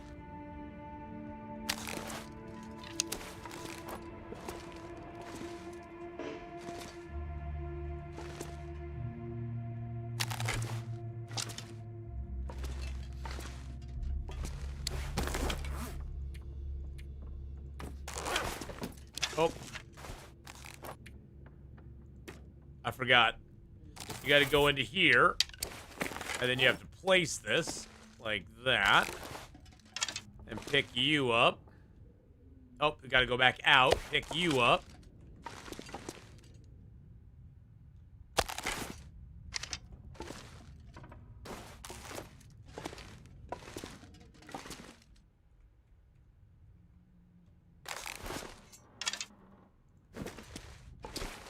I just figured I'd put these on the walls. It'll be a lot easier. It'll be a lot easier than have it sitting on the floor. Oh, I guess I could put the guts up there too if I really wanted to.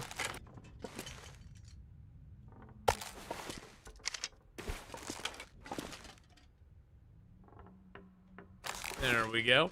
And both the broom and this calendar will work as well. You could put stuff on the calendar if you want to.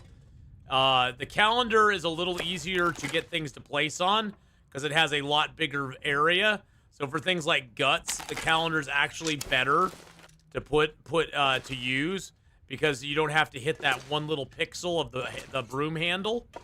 So that's way easier to do with the calendar. But you can do that. You can put the calendar up on the wall. You pick the calendar up, and now they're stuck to the wall. And so the calendar and the calendar and the broom both work. It has to be something that you can place on the floor and on the wall. And so far, these are the only two items I've found that allow you to do that. I like the broom just because it's longer, but like you saw with the broom, when you have the broom, you have one little pixel. You have one little pixel you have to find that'll sit on. With the calendar, you have a whole calendar that's a pixel. So you have a lot of pixels. It's a feature. It's a feature. It's a feature taco. You can find baseball and Teddy in this building? Oh, do you mean that and that? Yes, we found them already. I got them. I got the baseball and the Teddy. Now, if I could find a certain kind of Teddy, I'd be really happy. Then I could wear that around. If I could find a little Teddy to wear, then I'd be all sexy.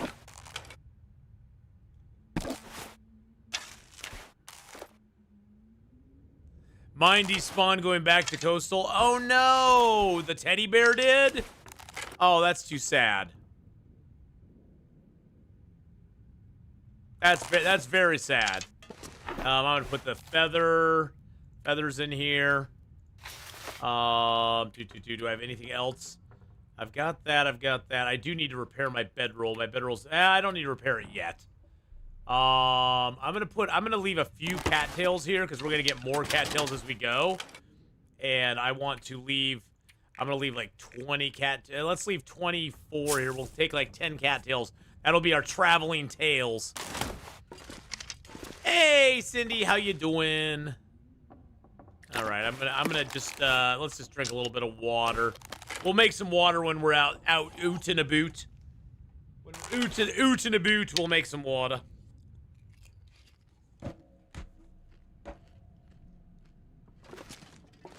All right. We have another deer to harvest up out there, though. I'm doing great, Cindy. I had Monday off paid. They offered yesterday off to us as well, but unpaid, so I took that. And I've got the next 3 days off. I'm getting like a 5-day weekend. I'm enjoying myself. Had a blast playing The Last Caretaker over the last few days. That was a lot of fun. Time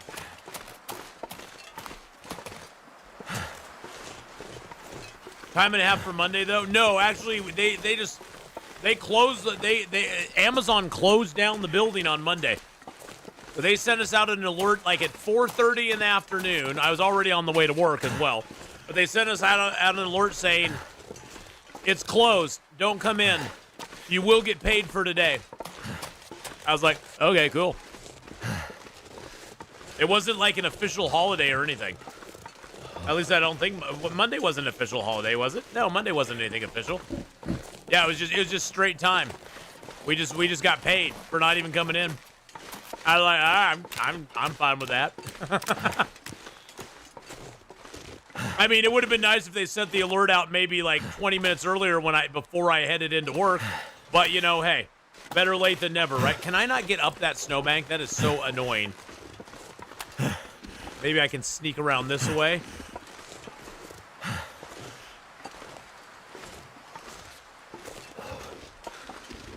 There we go. Now we're up. Up.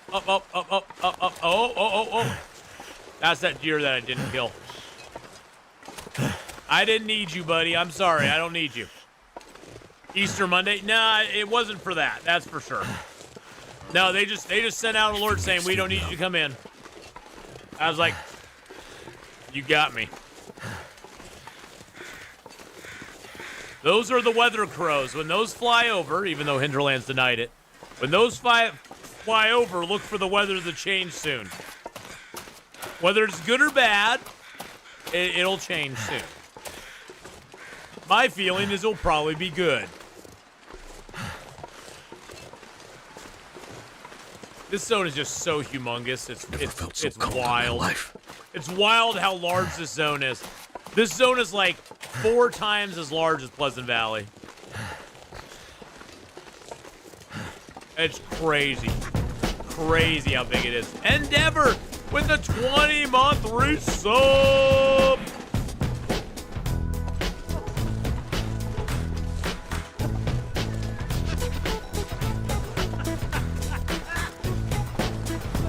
Thank you, Endeavor, for the 20 months. Hey, how's it going, Cree Dogger? Thank you so much. I hope you have a wonderful day as well, my friend. There's my deer. Endeavor 255 just resubscribed for 20 months. Thank you for the 20-month resub there. What did you think of episode 5? Well, we just got off of our episode 5 talk, so I'm not going to get back onto it. Needless to say, I was rather disappointed. But we are going to go into it all because if you want to see my full rundown of it, Endeavor, rewind the tape for about an hour, and we kind of laid into it a little bit. So, but yeah, we've already covered that territory. So I'm not going to get totally back into it at this point because we've kind of beat, it's kind of like beating a dead horse at this point. But needless to say, it was not my favorite. It was not my favorite episode. I wasn't mad. I was just kind of disappointed. I wasn't mad about it. Just kind of a little disappointed by it. I don't think that's going to get us warm enough. I should have added a piece of coal. I don't think that's going to get us warm. No, it's at 10, 9. Episode 3 by far is my favorite. 6. Come on, 5. Come on, 5. Okay, we need 5 more degrees. That's 2 pieces of reclaimed or 5 sticks. I'll do 6 sticks. That'll get it up above negative. There we go. +0, +1. There we go. I probably should do a little bit more than that. I'm going to put 1 more piece of reclaimed on it. Boom. There we go. That'll get us +4. And let's go ahead and carcass harvest it. But yeah, there was so much I was looking forward to with episode 5, and it just didn't deliver, unfortunately. Whoa! Yeah, see, look at that. The Weather Crows did it. The Weather Crows made it change, boys and girls. See, I told you that it's now it's all sunshiny. The Weather Crows caused that. There's a lot of freaking birds around here. Uh-oh. No, those are just birds circling. Those are birds circling the corpse. The corpse of my fallen enemy.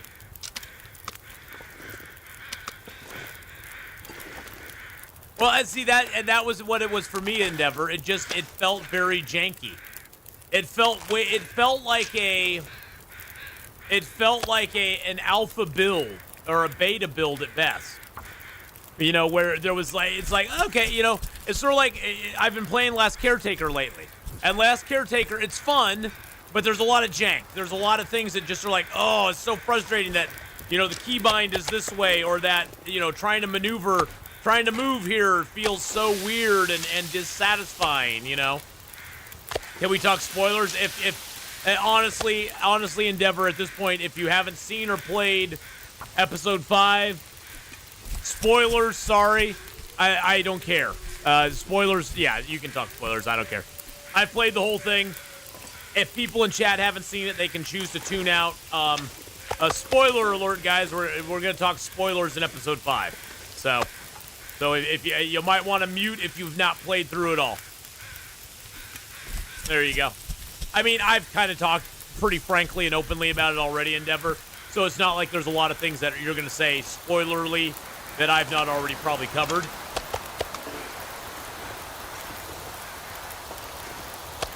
Well, the thing is, you look at it, Cree Dogger, you know why episode 3 was so interesting?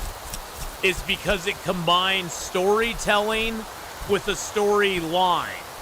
And so there was more to do in episode 3 than just follow a storyline, which is what I think really intrigued people, because we had all the little side quests. We had things to do in episode 3 that we didn't have to do in either episode 4 or 5. And I think that's what made those so endearing and so interesting, is that we had those different aspects to it.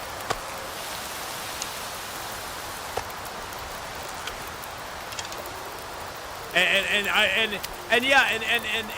episode 3 had its issues as well. I was not a big fan of carrying the bodies back to the community center.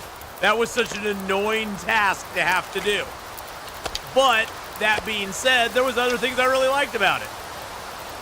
So, I like the little. I mean, to this day, one of the favorite things in episode 3 was making the snow shelter and waiting for the white stag.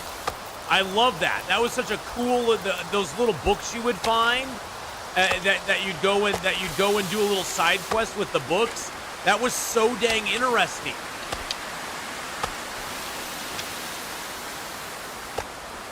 I did like the time see, I hated the time sections. See, for me, Endeavor, the biggest problem I had with episode 5 is look at Will's side of the story. Literally, you had an escort quest, you had a timed mission, and you had a sneak mission. And those were that was Will's entire story. That's all Will was. That's all Will did. He did an escort quest, he did a sneak quest, and he did a time quest. And I didn't find any of them exciting. I found the time quest to be rather meh, because you literally just had to run through fields of wolves and shoot them, and that was it. You just ran through fields of wolves and shot him, and then you ran through a field of a cougar and shot him. Yay. And then, you know, the whole Jace part was just annoying. So, you know, it's just one of those things where I felt the first part. Yeah, I think I agree with you, Endeavor. The first part with Astrid was the strongest. The thing I hated was that I enjoyed my time in the wilds with Astrid. But why was it necessary to have her teleport back to the town once she completed the objectives? Why couldn't we have walked back to town? That could have been a whole nother like quest going all the way back around and having to work our way back down to the city. Would have been a whole nother survival thing that we could have done. Why didn't we? Well, same thing with the ship. The ship was really cool, but we finished up the ship and we just teleported back to town. It was like, why did the choices that were made? Some of the choices made were just kind of odd. I'm not gonna lie.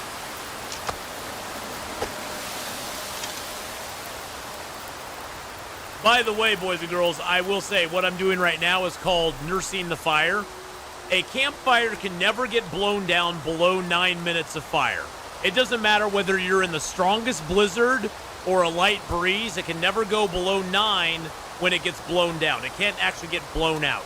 So if you can find a place like this where the breeze is kind of holding it off, but as long as you can add a stick, you can pump the fire back up, and then it'll get blown down to 9 minutes. And then you can pump it back up, and it gets blown down to 9 minutes. Now, as long as you can do that, as long as you got sticks to do that with, which we have lots of torches, and we can break down into sticks, you can keep a fire going through a slight windstorm, and you can nurse the fire along and keep cooking, keep yourself warm. You don't have to just let the fire go out. You can basically play with it a little bit. You can let it go down as far as it can, down to like a minute or two, and then you can give it another 10 minutes with another stick. So you can basically just keep bringing it back to 9 minutes, and so you can spend. I've spent hours like that before, where I've just had sticks and I just throw one stick after the other in the fire. I let it wear down a little bit, throw a stick in it. Let it wear down a little bit, throw a stick in it. It keeps it going.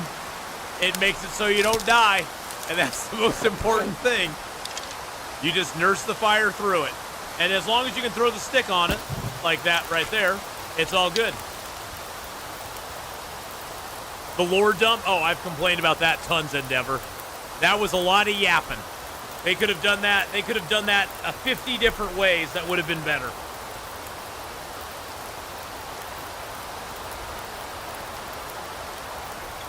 I honestly just wish they had.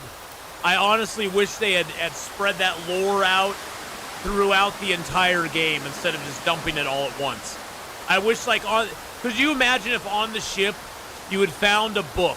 Say you were on the ship and Astrid found a book that talked about Wintermute, that talked about the whole Wintermute experience, and like maybe like one of the people on the ship was like a historian who was looking into like this phenomena, and he started researching it, and so you found a little piece of it there, and then you found another piece of it over here at another point, and you found another, and they could have done the whole. I kind of liked how they did it with the the graphics and the storytelling there. I think that was kind of neat.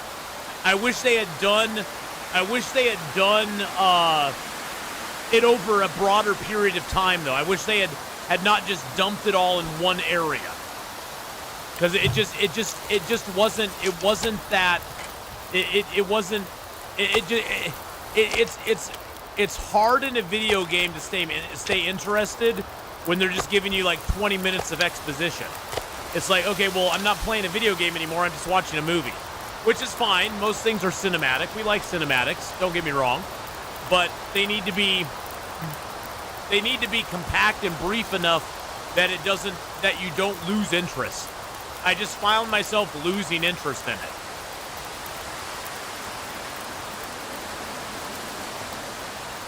I do like the continuity with things like Jeremiah John mentioning Atwood and Wintermute as they were like 9 years ago when episode 2 Redux was released. Well, see, the thing you got to remember that too, though, at Endeavor, is all this story has been planned out this whole time. I mean, I don't think much has changed in the story over the years.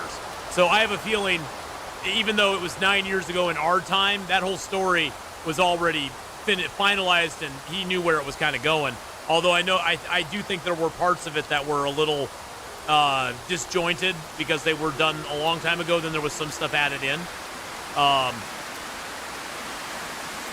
Yeah, Raph did have a vision when the game was a gleam in his eye. He did. He truly did. He truly did have a vision.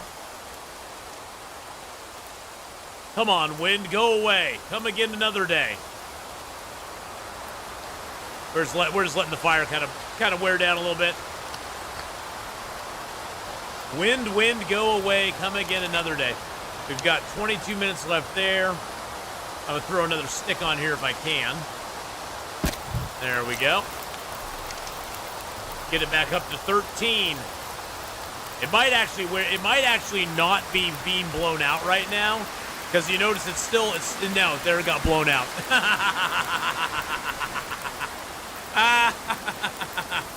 Yep, it got blown down to 9.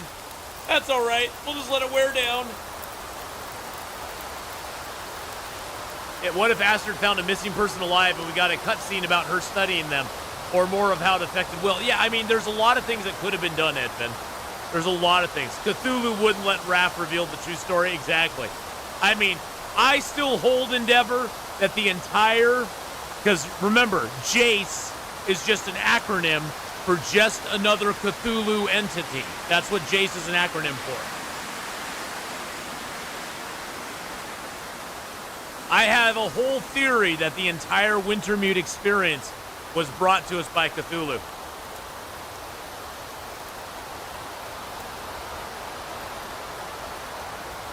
Yep, it's all Cthulhu. Cthulhu had everything to do with it. So, and I think they should. Could you imagine the Wintermute story if towards the end they had leaned into the Eldritch gods and the Cthulhu lore? I would have actually just lost it at that point. I would have been like, oh my God, this is the greatest thing ever. I seriously would have. I think that would have been just like, that would have been so out of pocket that I would have just gone with it and been like, yes, this is amazing. This is absolutely amazing.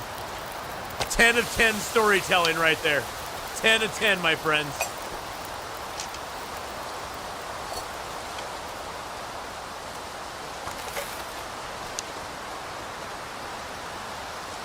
It's the Kerrigan event on steroids? Yeah, pretty much, yeah. I mean, honestly, I like what they've done with Tales from the Far Territory, the storytelling in this. I was thinking it was leaning more to like a government conspiracy type thing, like the government doing experiments with Auroras or something like that went wrong or got overpowered or something, which is kind of what Tales kind of is hinting at. You know, it's kind of hinting that like it's a government project gone wrong, which I think was kind of a cool idea.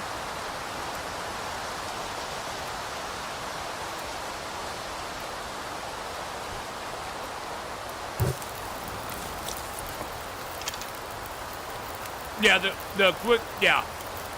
The quick nod to Rudiger was like, yeah, oh yeah, Rudiger, yeah, nope. That didn't happen. All right, we just need a few more minutes on the fire. We're going to put one reclaimed wood in there. And we got all that food. Actually, I think the winds died down. Yeah, we made it through. We made it through. We were able to nurse this fire all the way through that windstorm. And now it's fine. Now everything's fine. Now everything's good.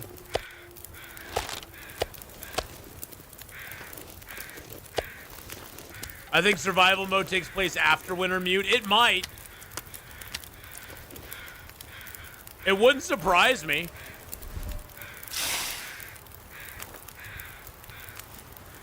I really see. The thing is, I love the storytelling in Wintermute or in survival mode. I think the storytelling in survival mode is amazing. It's such a good way of telling the story without forcing the story upon you. It makes you actually want to hunt down the story and sort of figure it out.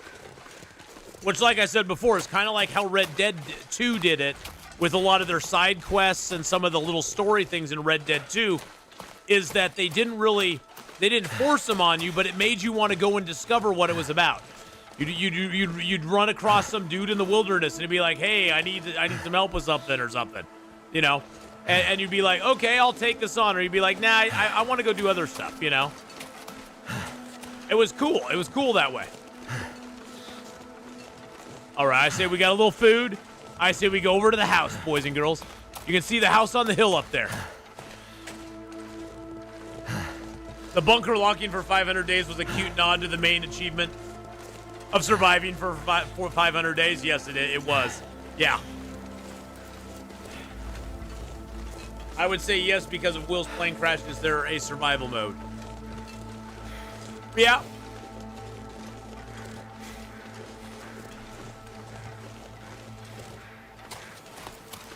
What's this down here? Is this a body? Is this a dude? Oh, there's some cattails down here too. It's a dude in a snow shelter. There's a snow shelter down here. And a dude's body. Or a dudette. A dudette's body. It's a dudette. Is this snow shelter habitable? It is. We just hunker down right inside there. Look at us. Look at us. What were you doing, Wolfie boy? I think I see my milkshakes are bringing all the wolves to the yard.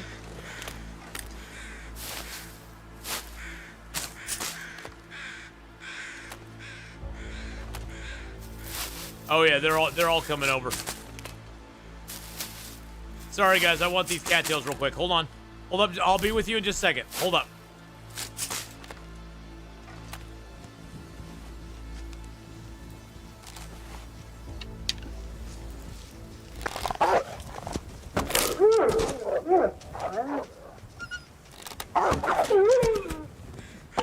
Hold up a second.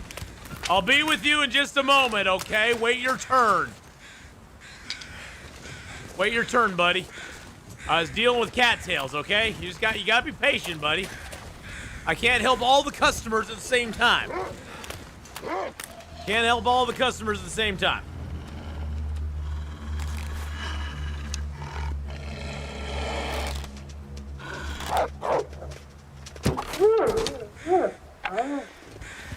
Can wolves attack you in the snow shelter? I don't know.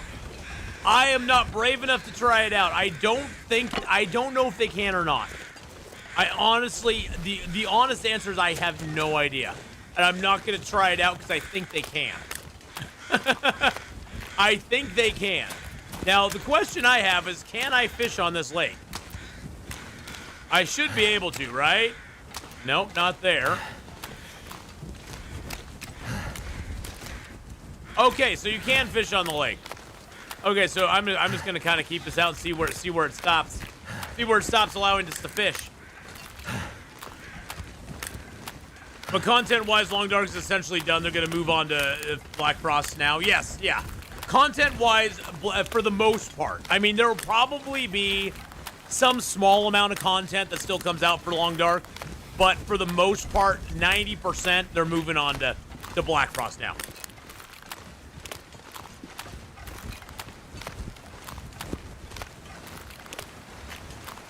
If you smell, the wolves will come after you inside. Really, there's the bear over there. So,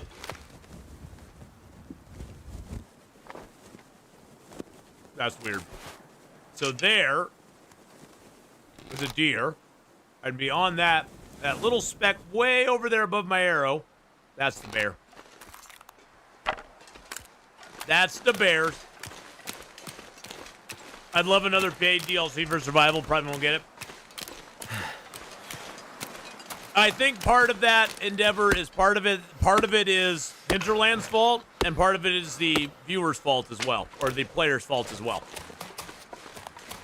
The part that is Hinterland's fault is they advertised it as a DLC that would come out over a year's period, and they called it a DLC. And even though they were the part that is the player's fault is that although that Hinterland was very clear in their wording of how it was going to be handled, a lot of people assumed, based on it being called a DLC, that all of it would be released at once, which was never intended. That was never going to be the case.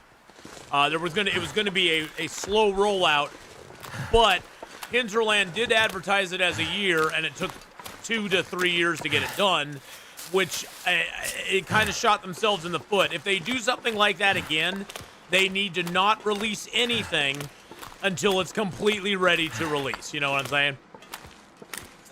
It needs to be completely done before they ever put it out. They can't say, oh, it's going to be released over a year or 2 years or whatever. They need to have it ready to go, or just not put it out, not put it out there. I think seeing what Hinterland is going through now, this is just all speculation as well, and it's nothing bad against them. But seeing what they're going through now, I have a feeling they were needing money. And that's why they released it as hurriedly as they did. I think they were financially feeling a bit of the crunch, and they needed to generate some cash. And that's why it was not released as a complete product. And like I said, this is complete speculation, but then again, they just laid off some people. They've taken some hard steps to, as far as the company goes. And it's not unusual. A lot of companies right now, video game-wise, are laying off people. And I think that's because a lot of them hired a lot of people they didn't need. Because things were really good, and I think that may have played a factor in them releasing it before it was really cooked right. And I think that also may have something to do with them being slow on getting Wintermute out as well. But yeah, I think it was just one of those things where I think there was a lot of factors. And like I said, I think part of it was Hinterland's fault, part of it was the player's fault. But overall, I think it'll discourage them from putting something else out again, which I think is kind of sad. I would love to see them put out another DLC. I think for sure if they intend to do it, they need to have it completely done. It needs to be, this is our DLC we're putting out. It's going to include a new region. It's going to include these features. It's going to include this and that. And it's all going to be available upon release. It's not going to be a slow rollout where you pay now and get later. That plan doesn't work for most people. I don't mind. I didn't mind at all because I, for years, was like, please, Hinterland, you've given me so much stuff. Let me pay for something, I've gotten so much off my $20 purchase of Long Dark in 2017. Please let me pay for something else. I've been begging them for years. So for me, I didn't mind. But I know for a lot of people in the general public, they do mind. They don't want to buy something that's half baked, especially in the video game market that we have today. People are expecting to have a finished product upon purchase.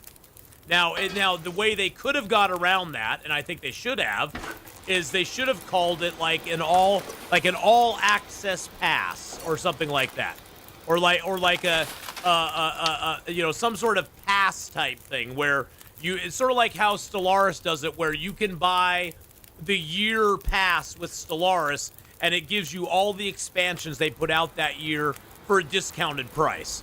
Like, instead of having to buy each expansion individually, you buy the season pass. That's the word I was looking for, season pass. Yeah, you could buy the season pass for Long Dark, and that no matter how long it took, these are all the features that you will get with that season pass. And I think if they had phrased it that way, just a simple phrasing change would have made people look way more favorably on it. Now, I totally have all along said that the DLC was a great purchase. The DLC's added so much to the game. The DLC is great. I love the DLC. I'm not upset or sad about purchasing the DLC whatsoever. I think the DLC is great. But I know for a lot of people, it was one of those things where it's like, well, I really wanted the Cougar right away, or I really wanted, everybody had in mind, I wanted this part of it right away. And so a lot of people did not get the parts they wanted right away, which I know disgruntled some people, so, to say the least. Oh, I guess I didn't boil that. I need to boil it. So I think they definitely could have gone about it in a better manner, And a season pass type thing would have totally flown with most people. They had said, "Hey, we're gonna call this. We're gonna put out a season pass. It may take us a year. It may take us 2 years. It may take us 5 years. We don't know. We don't know how long it exactly is gonna take us. But these are all the features you'll get with it." People would have been like, "Cool, give us more stuff,"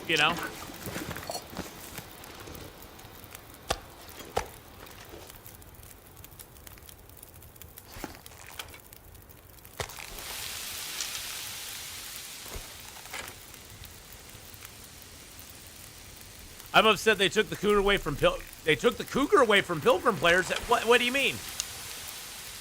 How'd they take the Cougar away? Is the Cougar just not in the game? Is the Cougar just not in Pilgrim mode at all? I didn't know that. I didn't realize that. It's not even an option. It's not like you can just turn him off or whatever. He's just not available in Pilgrim at all. That is really weird.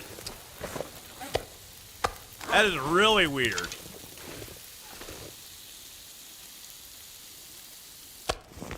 That is something I did not think they would do. He's just completely disabled in Pilgrim. Huh. Huh. Who would have thunk it? It's dusk, so night can't be far behind. Yeah, they were, and that's the thing I'm saying, Endeavor. That's where the fault lies with the players, is because Hinterland was always up front saying that it was not going to be, that it was going to come out in phases. They were always up front with that. Now, from the players' perspective, they did say that it was going to be a 1-year rollout, and it took almost 3 years, a little over 2 years to get done. So, and again. I will say when the rollout plan was first put into place, I told everybody, if you think this is actually coming out in 1 year, you're loony bananas. It's not going to come out over a 1 year time phase. It's just, that's not Hinterland. We knew Hinterland. I mean, at that point, I knew Hinterland well enough to know that it was not going to be a 1 year rollout. Hinterland has never been, if anything, Hinterland has never been a timely company, and that's no rib against them. It's just not, they take their time with stuff. They're a small company. They don't have unlimited funds. They'll run into things that are unforeseeable and not be able to deal with it on a timely manner because they are a small company. And I knew it wasn't going to take 1 year. I knew it was going to take longer than that. And that I think was part foolishness on their part to put a time frame on it, and it was silly of players to believe them, because I knew that wasn't going to happen. Last part of Tales was what, end of 24, I think so. I would buy a CD disc with the game, something like that, just to play it independently of the store app. Oh yeah, Pioneer. I think a lot of people would, but physical copies of stuff are definitely dying. It's kind of a dying breed these days, you know? Most stuff is all online at this point. Very little physical left. The way the cougar works doesn't really work in Pilgrim. Wildlife runs away from you, and the cougar is meant to attack you if you get too close. Yeah. And I think that's one of the reasons they put it out. Oh, no. We got a glimmer fog, don't we? We got a glimmer fog. Oh, well, we'll just get insomnia. I don't care. Insomnia, but I don't care. I'm getting insomnia, but I don't care. We're going to move up to the house here, though. Get my food. Shush. Shush-a-bye. Shush-a-bye, my little friend. Shush-a-bye.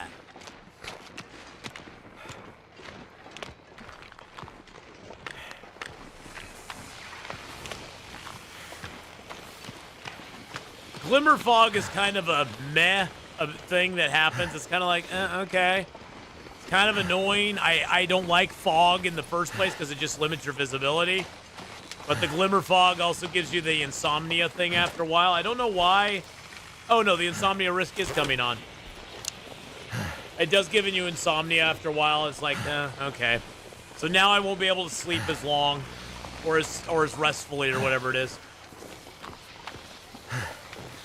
No, indie dev, no crunch. Takes time to take it right. I was fine with the extended wait as they've proven their commitment to the game. Well, and that's what I try, you know, Endeavor, that when I get people in chat who would be like dogging them for not getting it out within the year, I'd always remind them, you know, Hinterland has always kept its promises to us as far as I've been concerned. They've always kept their promises on getting stuff done. I've never been let down yet, and until I am, and I know we had somebody in chat earlier who felt like, you know, they were a backer of the game back when Kickstarter came out, or when it came out on Kickstarter, and they felt kind of like not fulfilled on what they were promised with Kickstarter. I can't say anything one way or on the other on that because I didn't get into the game till way later. But as long as I've been involved with the game, they haven't really like shafted me on anything. If anything, they've they've exceeded my expectations most of the time. Everything from adding new zones in when they put new story mode stuff out to you know, giving us all these new things for free as long as you own the game already. I've always felt very, very happy with the product that I've received. And I try to remind people with, you know, Tales that way that, you know, until they let me down, until they basically didn't give me what I was really, you know, promised, I wasn't going to dog them about it. And honestly, they fulfilled all the stuff they wanted with Tales. In fact, I think most of it was over-fulfilled in a lot of ways. I really enjoy the story that they have with the Tales from the Far Territory part. I don't enjoy the Cougar a lot. I think they made mistakes with the Cougar.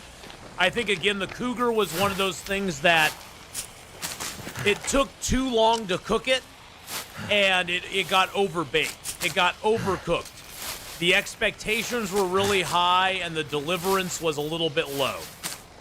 And then they got backlash from it, and they pulled it without really trying to fix it. I think they should have at least tried to fix Cougar 1.0. I think they should have tried to fix it before they pulled it. Now, not being a dev, I don't know if they could have fixed it without pulling it. Maybe that's the best they could do. I just think it was a very quick reaction to the backlash on it that was unnecessary. I think the Long Dark crowd was a little bit over. I think the Long Dark crowd was a little bit over critical of the Cougar 1.0, and they should have given it some more time to cook.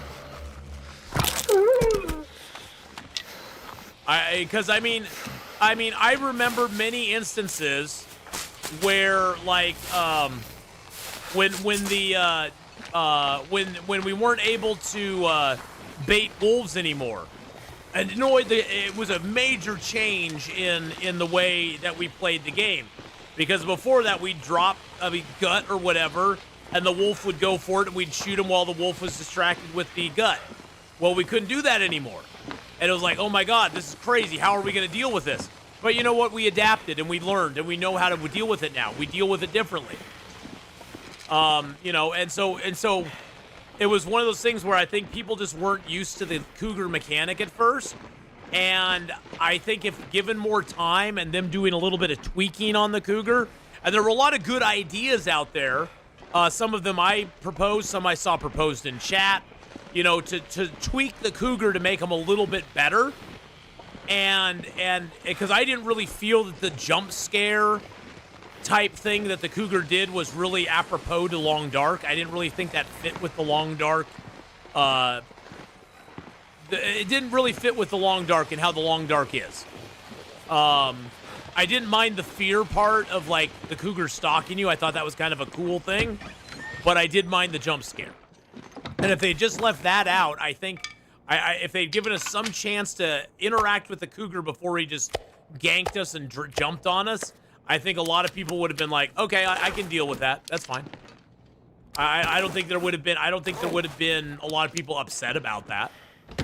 As long as we got a little chance to deal with them beforehand.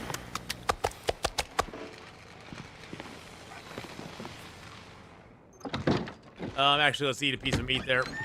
I'll probably go down and harvest that wolf up as well, because we don't have a lot of meat up here.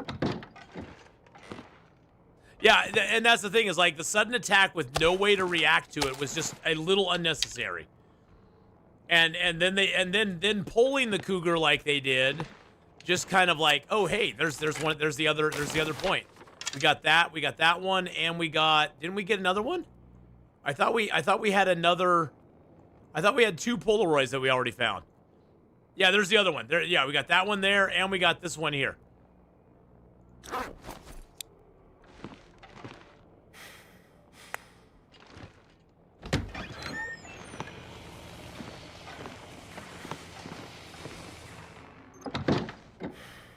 Well, yeah, and Sandbox was the original test bed for story mode, yeah.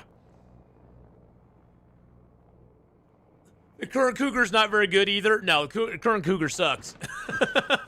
No, the current... Hey, there's some salt. We got some salt back. Yes. The current cougar's not any good. I'm not a big fan of the current cougar. I mean, he's very easily cheesable. You just build a bunch of fires, and you sort of stand by him, and then you kind of go off. You go off the fire so that he runs towards you. Then you go back onto the fire so he runs away. And he's just cheesable at this point, which I like the idea of the stalking cougar. I like the idea of having to find his den and throw a boom can in it to make him to make him not attack you for a while or not stalk you for a while. I like that idea quite a bit. You just turn the cougar off. Yeah, that's the simplest way to do it. Just turn the cougar off. But I like that idea with the cougar, and they just kind of did away with that. It's like, which made me a little sad. It was like, the original cougar idea was actually kind of cool. It was kind of neat to have this animal that was going to stalk you, that kind of made you want to move. It was like, hey, you need to kind of move out of the zone. The cougar's on his way, and it's like, okay, that's kind of a cool idea. I like that. The cougar's. You're invading his territory. The cougar's like, get out of my home. The cougar's like, get off my lawn. The cougar's like that grumpy old man, you know, just get off my lawn, sucker.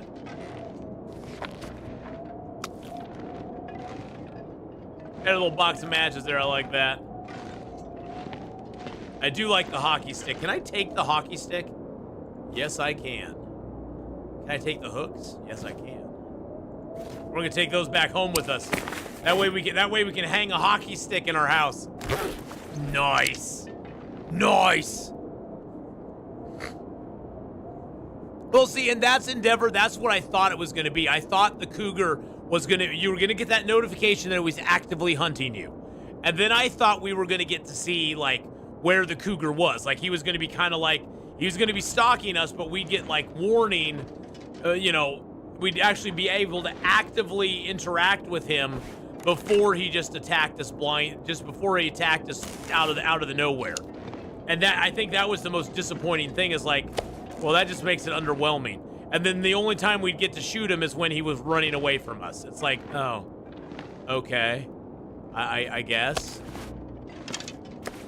Yeah, the whole cougar was in the region was great. And then I love the idea of, oh, you can get these boom cans that you can basically go and destroy the cougar den, and that will make him so he has to go find another den somewhere else, and he'll be out of the game for a little while. I thought that was kind of a cool idea. I thought that was kind of neat. But unfortunately, now the boom cans are basically, they don't have a purpose for it anymore. They don't have a purpose. Yeah, the attack with no way to escape was just kind of like, what? And plus he just did massive amounts of damage to you and your clothing every time he attacked. And it was just the beauty of Long Dark in a lot of ways is that in a lot of aspects of the Long Dark are you weigh the risk versus the reward. And sometimes the risk of doing something, even though you'll get hurt a little bit or you might lose a little bit of health, it's worth the reward that you're going to get in the long run. So you take that risk. I'm exhausted. You take the risk and you do it anyway because you're like, okay, the reward's going to be good enough that it's worth doing this. I'm not going to shy away from it because I'm going to take a little bit of damage or I'm going to get hurt a little bit. And so you do it anyway. And with the cougar, the risk reward was just not good enough. The risk reward was not, the risk reward with the moose, well, with at least the first moose that you get, the risk reward is that you get a moose hide satchel. That's a huge risk reward. That's totally worth taking every time. Sign me up every day and twice on Sunday for that. If I get a moose hide satchel, that's awesome. The risk reward with the cougar, okay, I can get a better hat and I can get a little better knife. Both of which I can get anyway. See, that's the thing. There's nothing in the game that replaces the moose hide satchel. There's nothing in the game that even comes close to the moose hide satchel. So getting the moose hide satchel and getting a cougar cloak or a cougar knife are not the same. They are not equivalent. You can get a knife and you can get lots of hats in the game. Yes, it is an upgrade. It's better, but it's not irreplaceable. The moose hide satchel, irreplaceable in the game. There's no cougar satchel. There's no deer satchel. There's no satchel that you just find somewhere. So getting that satchel is a huge bonus for you. I forgot there's a workbench out here. You know, we could take this workbench down and move it into the house. We could do that. It'd take us 3 hours to break it down. Unfortunately, you could not double up the moose hide satchels. No. Moose hide satchel, you can't double it up. That would be awesome if you could. That would be awesome if you could, but yeah, unfortunately not. You know, I think I'm actually going to take that bench down out there. I kind of like that idea. Better. It used to be better before they nerfed the moose cloak. Yeah, unfortunately, they nerfed the moose cloak, and unfortunately, the moose cloak is just not as good anymore. The moose cloak used to be so much better. So for those of you who haven't been, playing for a long time, it used to be that the moose hide cloak had all these same stats, but it was 25% protection. Now, you may say 5% protection, what's the big deal? It was 25% protection, which when you compared it to the next better coat, which is the bear hide coat, that put it 10% better than the bear hide coat. You lost some windproof and some warmth, but you had 10% more protection from the moose hide cloak, and the moose hide cloak didn't give you, it was half the sprint loss. So you lost only 10% sprint instead of, I believe it's 20% sprint with the bear hide coat, and it was also a kilo lighter. It's the same exact waterproofness. You lose a little bit. You go from 6.5 down to 3.5, 4. So you lose about 2.5 degrees warmth and a degree of windproof. but you used to gain 10% protection. Now, this is back in the day, again, where there was no vest like you get in the protective vest that you can get in BlackRock was not in existence back then. So you didn't have that. It was the best protection item in the game. And at 25%, you always went for a moosehide cloak, because at least I did, because I liked the extra protection from it. Now it's a 5% difference. So it's the difference between me having 42% and 47%, where before it was the difference between 42% and 52%, which is a lot. That's a lot of protection. So it's sad that they nerfed the cloak like that, and they didn't even. I think the thing that annoyed me the most about it is they didn't even tell us. At least I never ever saw a patch note that mentioned the cloak being nerfed. Never saw. I don't remember ever seeing a patch note about it, which annoys the crap out of me that they just slipped it in. They didn't even tell us. They're just like, nah, we ain't bringing it up. It's a don't ask, don't tell policy. You know, it's like, really, guys? You're gonna slip that in there and not even tell us about it. Which was kind of annoying. Oh, Donkey, don't worry about it. No worries at all, man. We love talking about Long Dark. Doesn't matter how long you're in the Long Dark. We love talking about it, man. No. Don't ever apologize for asking about the Long Dark. I mean, dude, I'm 7,000 hours in, and I'm still learning stuff. I didn't know till today that if you have these ruined pills like this, and you drop all but 2 of them, like that, and these 2 you have on your radial, it'll only use 2 of them to give you the healing ability. Now, if I use them all at the same time, it will definitely. Oh, that's interesting. Can I split those up? Why did those all combine into one, I wonder? Oh, that's wild.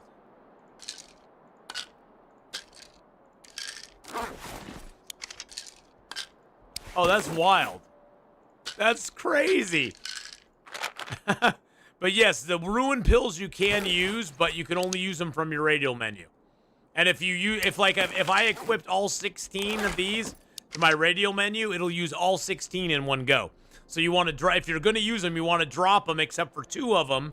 Use those because you'll get the benefit, you'll get the healing benefit from it, and then you'll be able to pick the rest of them up and still have them. So there you go. Is the weather is cleared out here now? Oh, good, the weather is cleared. So there's one of the fishing huts there. And then there's a fishing hut on the other side over here as well.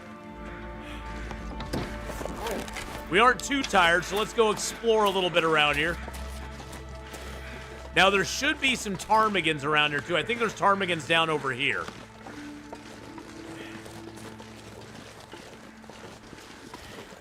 Although what I should really do, I wonder if they took the glitch out of the game over here. There's a snow shelter down here. It used to be a glitch snow shelter, though. Hey, we discovered Drift Island. Yay! It used to be a glitch snow shelter. We'll see if it's still glitched. I hope they fixed it. I really hope they did. It doesn't look. Nope, it's not. It's not fixed.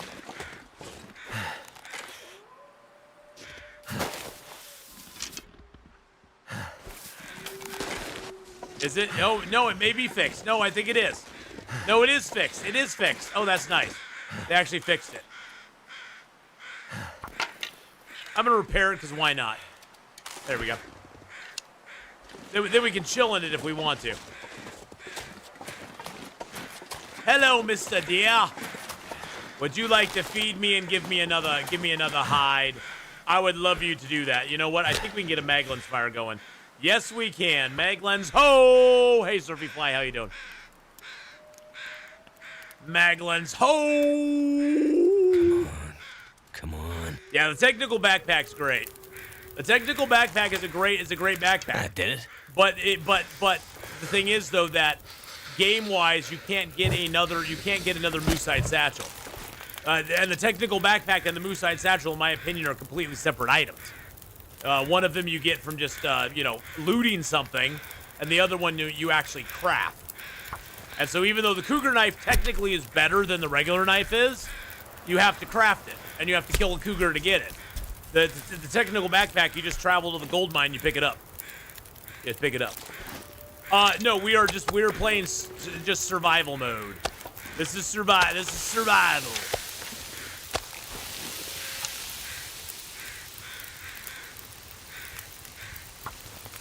So yeah, for me, the two are completely different, Donkey. Yeah, the technical backpack is great, but the goal eventually is to have the technical backpack, to have well fed, because that gives you 5 kilos. The technical backpack gives you another 5 kilos, and the moose-hide satchel gives you another 5 kilos.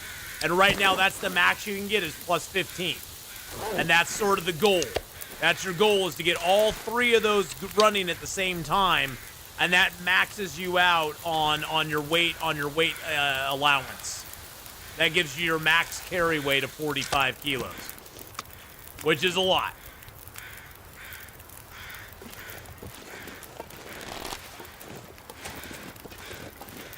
Oh, you know what I want to do here? Hold on. Do I have the stuff to do it though?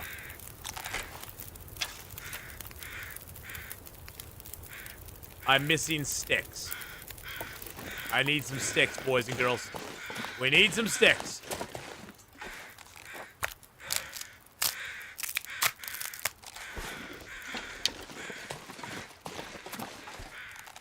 Could count the tool belt also unburdened even if it's temporary. Yeah, I don't really count those because I didn't find the tool belt to be that great, to be honest, too, Guru. The tool belt's kind of cool, but I didn't really find it to be that useful, to be honest. I mean, you could count that though. I could see that. I could see that. I burned them all, Dizzy. I burned them all.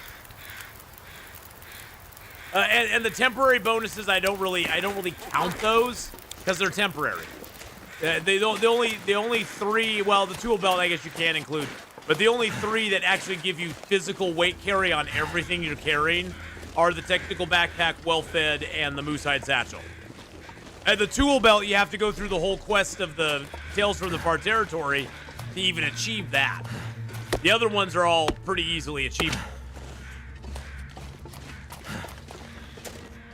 16 days until you finally at long last reach 1,000 days in Loper. Nice. Nice, Who Guru. That's awesome. Congratulations ahead of time. Just don't do something stupid, right? Don't do something stupid. I heard ptarmigans. Where are you? Where are you, little buggers? I got some fire hardened arrows for you. Ah, there you are. There you are. What the heck is a tool belt? The tool belt is something you get while doing Tales from the Far Territory, and it basically, it goes into one of your accessory slots, like and it lowers the weight of your carried tools. So your tools are no longer as heavy as they are, I believe.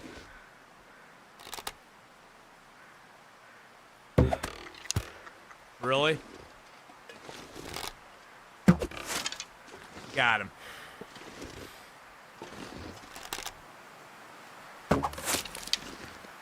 Now we're over to regular arrows. No, I had one more. Okay. Oh, wait. How many of these do I have? Did I already have?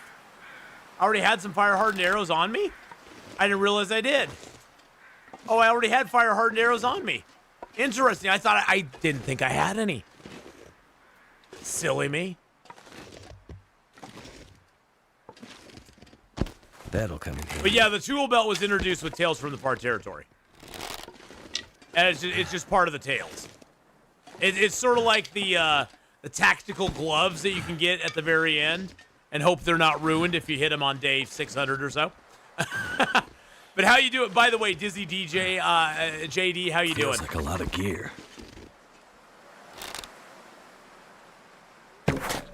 I was like 2 feet away from that dude. He didn't even see me. Oh, did I lose my... no, my arrow's right there. Okay. I have 5 fire-hardened arrows. I didn't even realize that. I honestly did not even realize that. Yeah, I did get stuck in a blizzard and attacked by a wolf in the past 3 days. No, not at all. You know, I think that's the joy, Who Guru, of Long Dark, is I've always described Long Dark as long stretches of not much happening other than you trying to maintain your food and water and survival and warmth and stuff. But long stretches of not a whole lot happening with minor periods of intense, oh my god, I'm going to die. That's how I've always described Long Dark to people. Is like, if you're looking for an action-packed game, Long Dark is not that on a consistent basis. It is that, though, on a very irregular basis, where all of a sudden lots is going on, and you are probably, you're very worried you're gonna die. It's been a bit, our schedules don't line up much. I know, you know, sometimes schedules are like that. It happens. It happens, Dizzy. It happens. It is what it is, man. I hope you've at least been able to keep up a little bit on the YouTube side, if you are. But it's good to see you live, man. It's good to see you here.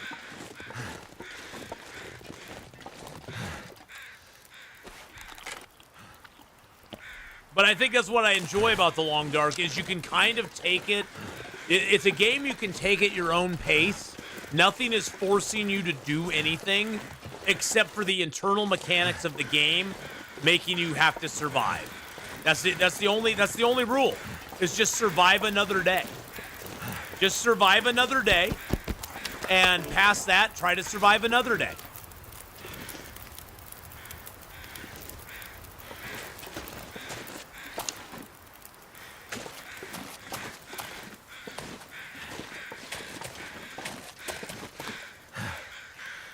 Yeah, there's a wolf over there that ate one of my rabbits, you little bastard.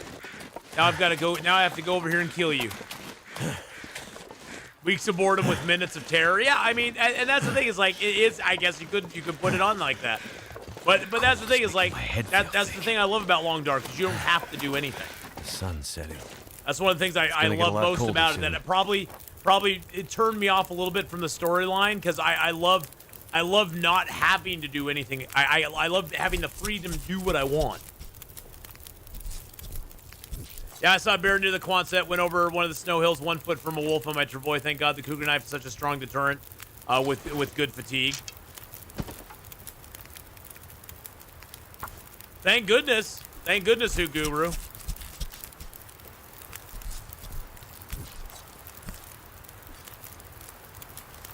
Otherwise, you could be dead.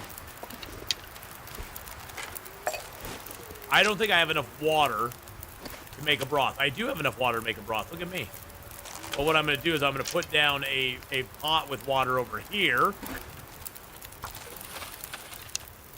Get some broth going over there.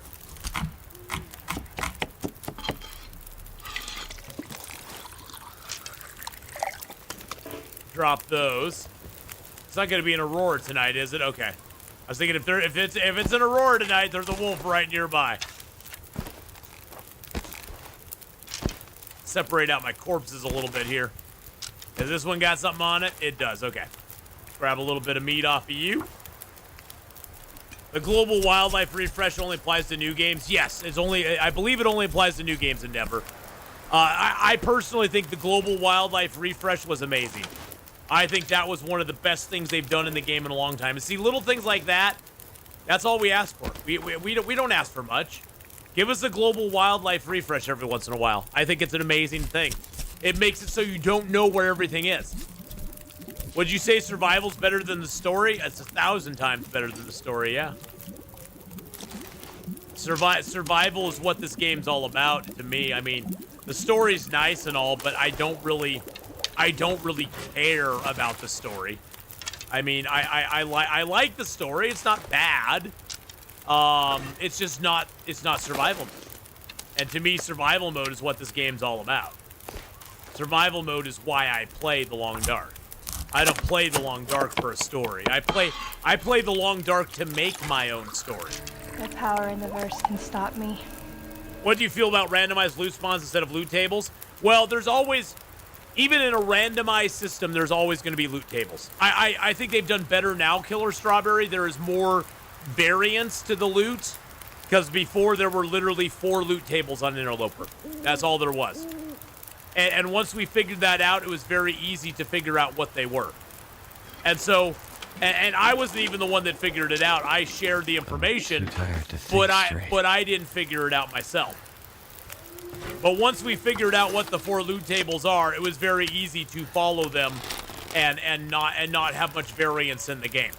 So, there's always going to be a loot table, but there's a lot more of them now. There's like I think like 8 or 9 or 12 of them, with variance. So there's a lot more variance to it now than there used to be, which I think is a good thing.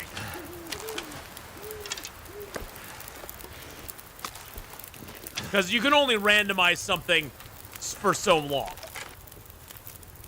You can have procedurally generated loot tables. There's no way to control what gets placed where. Well, and see, the thing is, I think it's a struggle with Interloper because they need to have certain things in the game, like, you know, the heavy hammer, the hacksaw, the bedrolls. They need those to be in certain places, and so I think they need some control over it instead of having it just randomized. But because otherwise you could have a run where there's 15 bedrolls and no heavy hammer, you know, or something like that.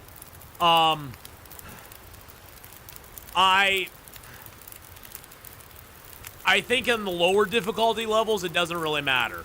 There's so much loot in Stalker, Voyager, and Pilgrim, it doesn't matter. It doesn't really matter.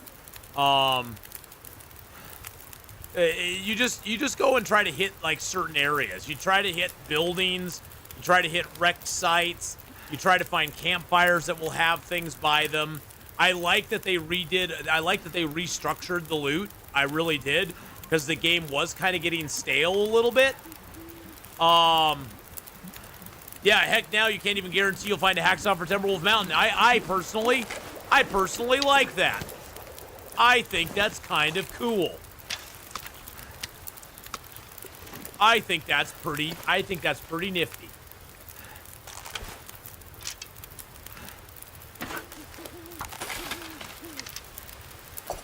I think adding in procedurally generated loot tables is just something they'd never do.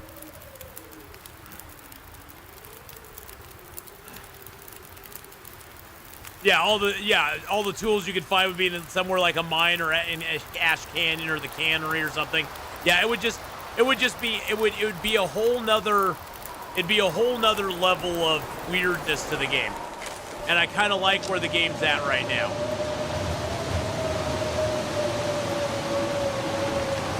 Nope, ain't gonna be able to add it.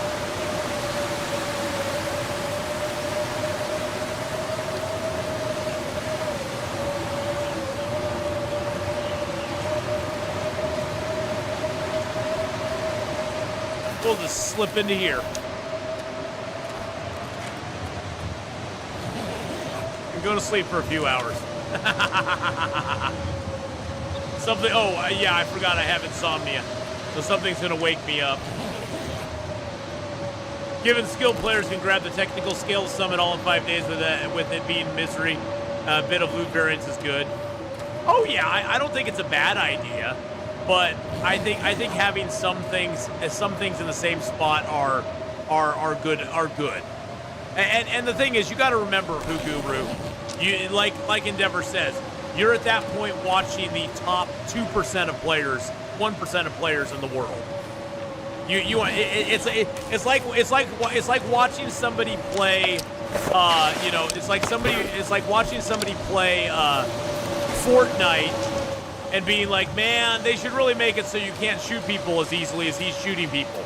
It's like, well, you're watching somebody play at the highest proficiency level that's possible. So you're not watching your average player, and I think they need to build things and mechanics for the average player, for the people who are just trying it out for the first time, for the people who are giving it a shot for the first time. That's who they really need to like put that stuff in there for. And that's not for people that are in that upper echelon of gameplay. I mean, heck, I lived the first 200 days having no weapons. I mean, you know, I did what a lot of people would say is impossible to do. It's impossible in Long Dark to live for 200 days with no weapons whatsoever. But it's one of those things where I lived the first 100 days with no backpack, with no bedroll, and I lived the next 100 days with no weapons as well. So it's one of those things where once you learn a lot of the game mechanics, you can do a lot of things that you can't do otherwise. But that doesn't mean that they should just put no weapons in the game at all, because I think it's an important tool for the game. No weapons, cattails won't fight back. Exactly. Does Misery even have multiple loot tables, or is it the same every time? I don't know if it does. I haven't played it enough to be honest. I'm not a big fan of Mystery Mode. I do need to play it for the achievement, but now that I can't get the achievements for the story mode, I don't even know if I want to play it. I don't even know if I'm going to bother.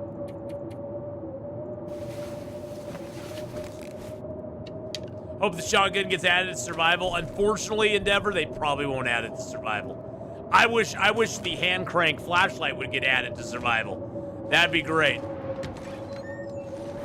It is in a lot of ways, Kenneth. It is like watching a grandmaster play chess, and we're playing checkers and wondering why, and we're like, man, checkers sure is hard.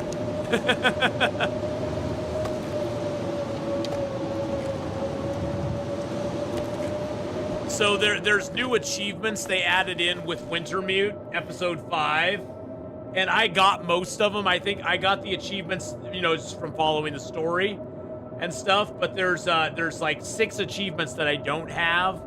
I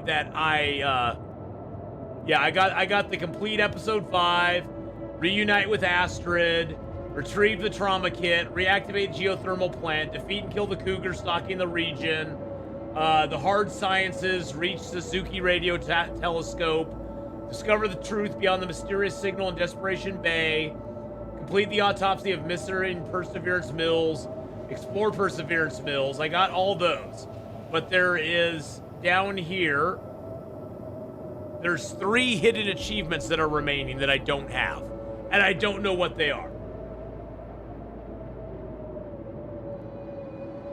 Now, there's also another 1, 2, 3, 4, 5, 6, 7, 8, 9, 10, 11 achievements in the regular game that I don't have yet, but I will be getting all but 3 of those on this run. So I'll be getting 9 more achievements on this run. 1,000 days, we're going to get that. 25 consecutive days in Langston Mine, we're going to do that. 10 photos with each type of film, we're going to do that.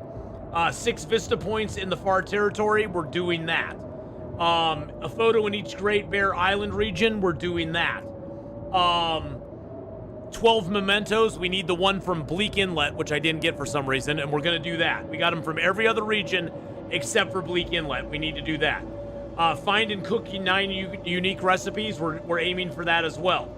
Highest trader level, we're going for that too. The 3 that I cannot get in this run, or that I won't get in this run, are collect all 7 expansion firearms in one game, survive long enough to get the Final Affliction Misery Mode, which actually I've gotten that before, but that's before they added the achievement into the game. So I got to get that again, and survive 25 cougar struggles, which I think we've gotten like 3 cougar struggles so far, 2 or 3 so far. But those can be struggles over any game files you have. So any game files you have that you struggle with a cougar in, you can get that achievement if you get 25 total struggles. And then there's 3 hidden achievements from Wintermute that I don't even know what they are. I think from what people were saying, they're like timed. It's like timed stuff. I wish they wouldn't make them hidden achievements. I wonder, Long Dark...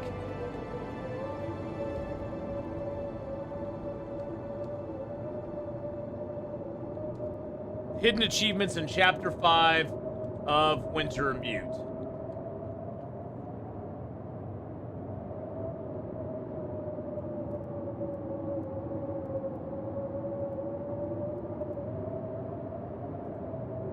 Let's see what they say here.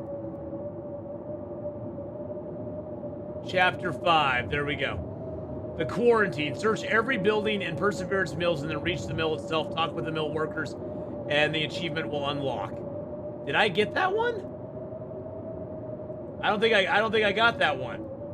I thought I searched every building. Did I not get that one? Hold up a second. That may be one that I'm missing. Oh, explore. No, quarantine. Yes, I did get that one. I did get that one. Yeah, I did get that one. Search party. I got that one as well. Okay, wait, actually. No, I did not get the search party one.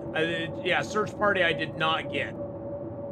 That's the one where you have you have to find all 3 missing people within 40 minutes real time. So 40 minutes real time. You can't click reveal it as far as I know. Let me see if I can. I don't think I can on here. No, it says details for each achievement revealed once unlocked. So yeah, you have to do that one 40 minutes in real time, and I don't think I got that one. That one is search party. So I'd have to go back and play that first part, and I may do that offline.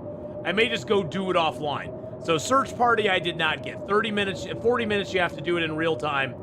It seems that it translated 12 hours in-game, so make sure to do it without sleeping. I'm not sure if the timer starts at the beginning of the mission or entering Perseverance Mills. You can find all 3 locations on the screenshot below. To the bone. When you find the last person, the game will start a cutscene. Then you'll be back in Perseverance Mills. I believe I got that one. Okay, I keep switching back to that for some reason. Yes, I got To the Bone. So that one I've achieved.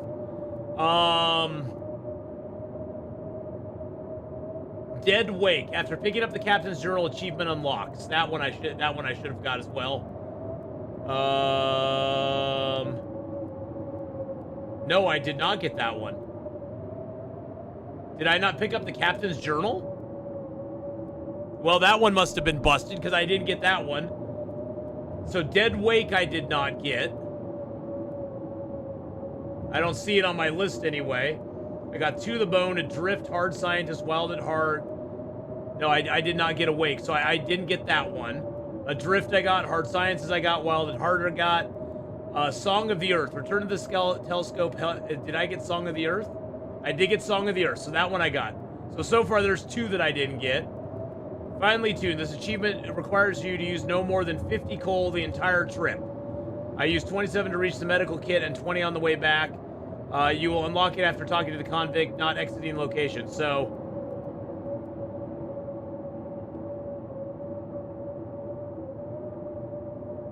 What?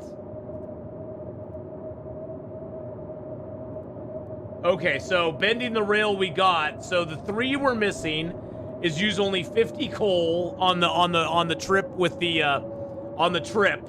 So 50 coal, we didn't do that.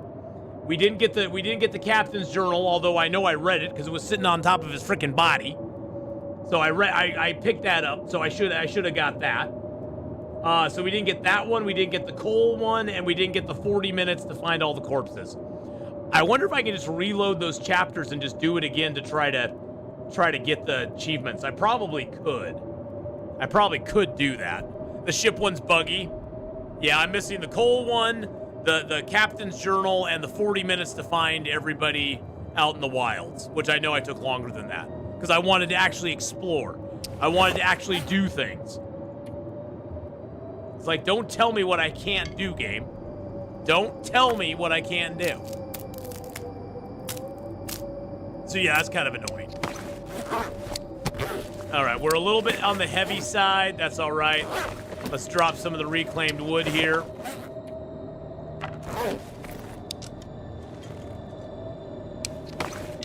So those are the ones I'm missing still. Those 3. And I'll probably just have to go back and play the story mode and grab them. Because I do want them. So I'll probably have to go back. I think you can reload into certain chapters of the story mode, can't you? I don't know if you can or not. I don't know if that's possible. It might be. We'll see, I guess. I may have to just play the whole story mode again. I'll probably do that offline though. I'm not gonna torture y'all with that. I'm not gonna torture y'all with another playthrough of Wintermute. It's 14 hours of my life I'll never get back.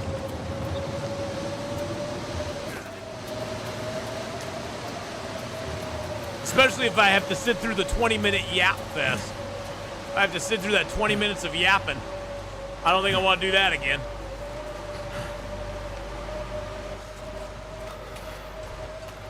All right, we're gonna grab this stuff and take it back with us. I left my pots out here. I should have done that. But lore, I know, but lore.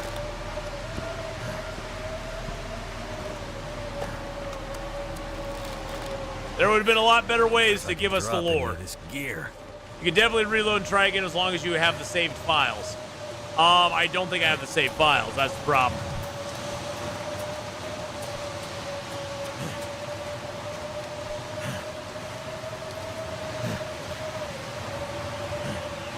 The Yap Fest, yeah.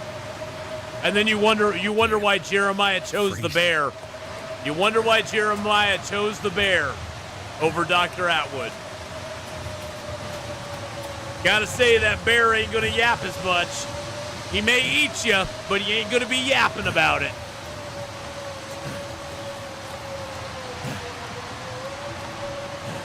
It is non-potable. I'm gonna pot it. We're gonna get it potted. Everything's gonna be fine. It's all gonna be fine.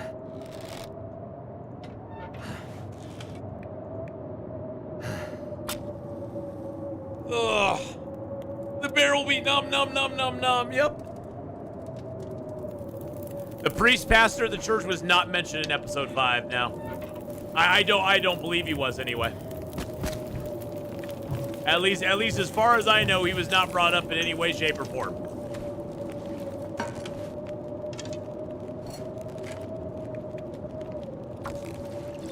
Got 42 minutes on that. I think that's just enough time to pluck a couple feathers. Oh, actually, you know what we need to do first, though? We need to drop a couple guts. We got some guts on us. Yeah, the preacher was not brought up at all in Chapter 5. Well, he wasn't brought up in Chapter 4, but that's because Chapter 4 was all Will, and Will had no idea who the preacher even was.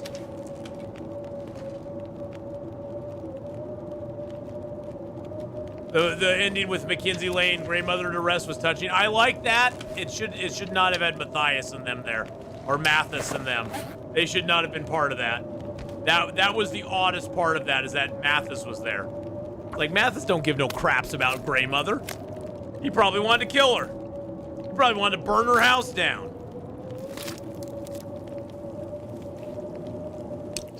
Yeah, the whole Mathis storyline was very odd. Very, very odd.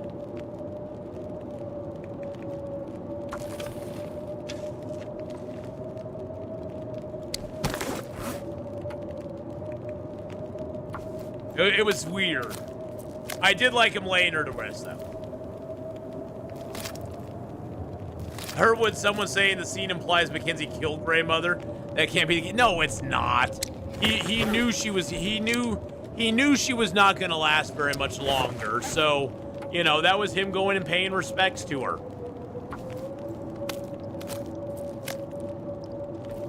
Yeah, what was the motivation for Mathis to burn everything down? I have no idea, Killer Strawberry. None whatsoever. There was no motivation. It's like you know, one of those actors who's like, "What is your motivation in this scene?" And it's like, I don't know. I just want to do stuff. I just want to burn stuff down. Why not? He did just lose his son. I mean, yeah, I guess. He seems like one of those guys that wouldn't give a crap if he lost his son, though, to be honest. I'm sorry. Honestly, is story mode worth playing? About halfway through episode 1? Episode 1 is good. Episode 2 drags a bit. It's not bad. Episode 2 is not bad. It's not great. It's not bad. Episode 3 is the best. So episode 3 is amazing. I other than the carrying of people back to the community center, and just it's kind of a spoiler donkey, but explore episode 3 before you go to the community center. I won't tell you any more beyond that, but make sure you explore the rest of the world. Try to do the side quests and stuff before you go to community center. It'll make your life way easier, and it will make you less frustrated with the game. It's funny because I sort of memed the whole don't tell me to go to the community center. I'm not gonna go. I'm gonna go to the community. I sort of did a whole meme about let's go to the community center. Oh wait, there's something over here I want to go look at. And I kept doing that for days in that game. To the point where chat was really mad at me. But in the end, who was right? This guy right here. I was right. I was doing it as a meme, but yeah, it was the right move. It was the right move. Just trust me on this one. When it tells you to go to the community center, go find some other stuff to do. Slowing me down. Go find some other stuff to do because you will not regret it. And there's lots to do in episode 3. There's a whole bunch of side quests. I think there's like 4 or 5 books that you can find that give you little side quests throughout the entire chapter, which I thought were really cool. The best one being the ghost deer or the stag. The stag that you can go see, the white stag. I thought that was a great touching point in that chapter that I'm so glad we were able to experience.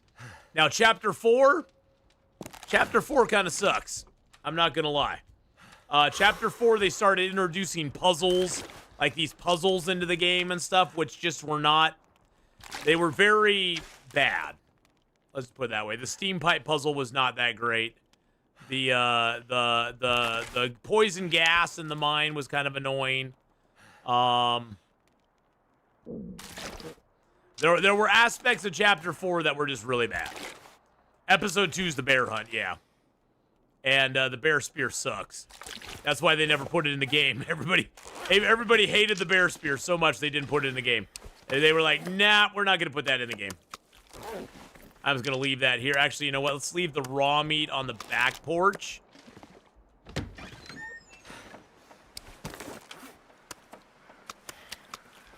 Let's leave that out here. Oh, we got the raw rabbit meat, too.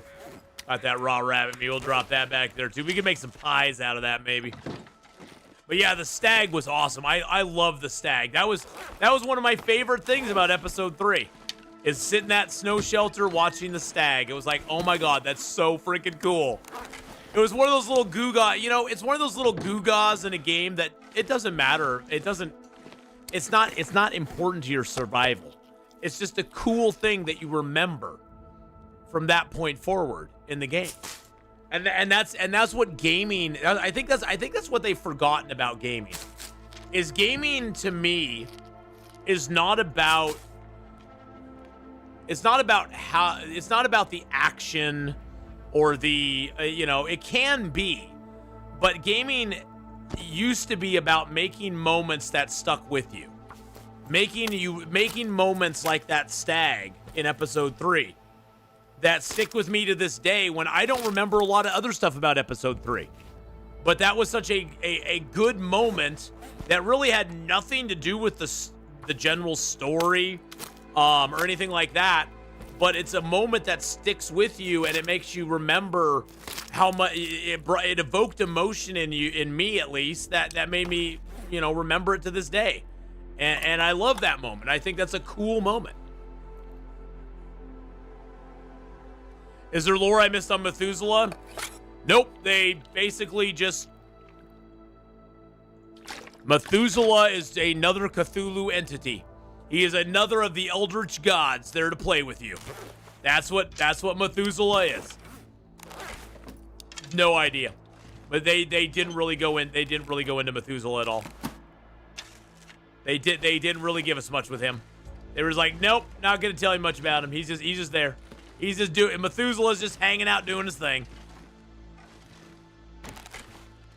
I like the box. I like the box. I'm gonna put my arrowheads in the box. I'm gonna put some of my cloth in the box. I'm gonna put some of my ptarmigan down in the box. We're gonna put our rose hips in the box, and our mushrooms in the box, and our feathers in the box. Gonna put one of our leathers in the box. Oh, actually, I'll store these things in the box too. Put them in the box. Put them in the box. I'm gonna keep the charcoal on me. Let's see. There's something here I wanted to put in the box. What was it? What did I? Oh, I want to put some cattails in the box. Okay. There we go. Hey, thank you, my donkey, for the 5-month membership on the YouTube side.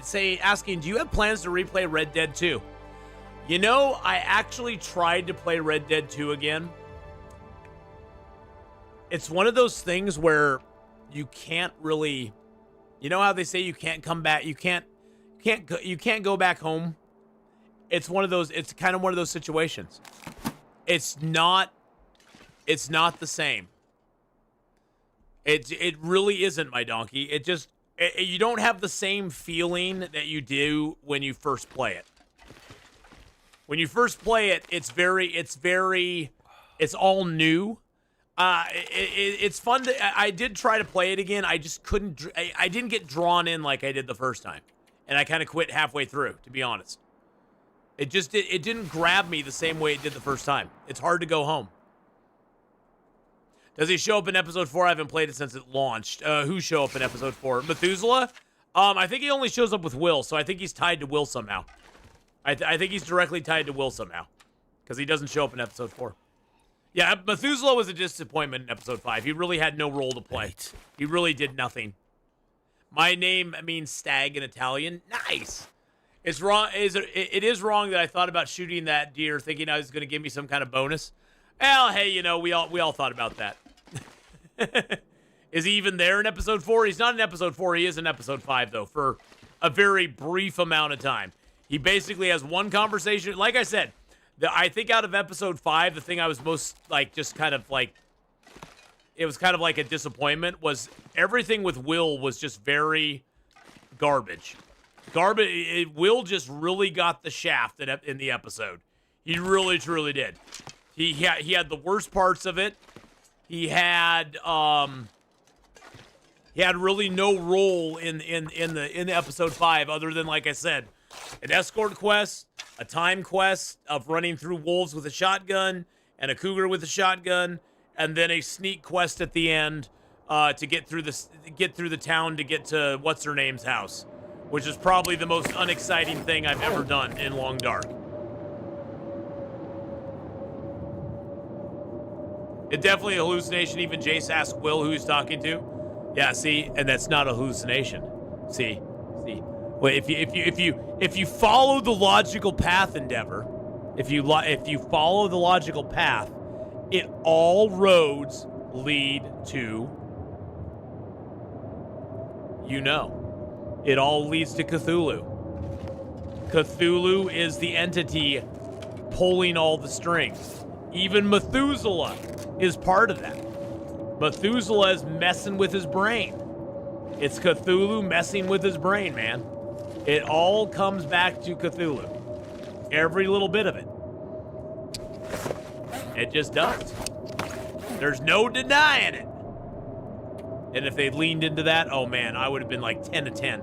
This game is a 10 to 10 right here, right now.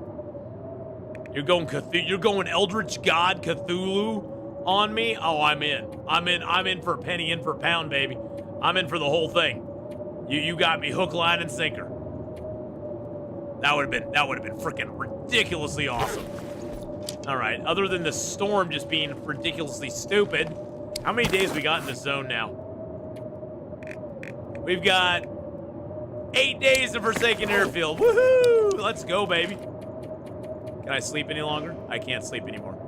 Can I just pass some time till the storm goes away? There we go. Beautiful. All right. I say we head down here and try to go fishing. See what we can catch. I know there's wolves over here because there was one eating my rabbits the other day. Yeah, see, look, there's a dead rabbit right there. You dirty little dastardly wolves eating my rabbits. Only I get to kill the rabbits around here, little bastards. Where are you? I don't see you.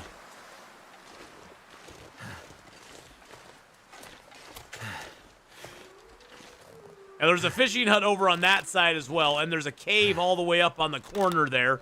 But there's like...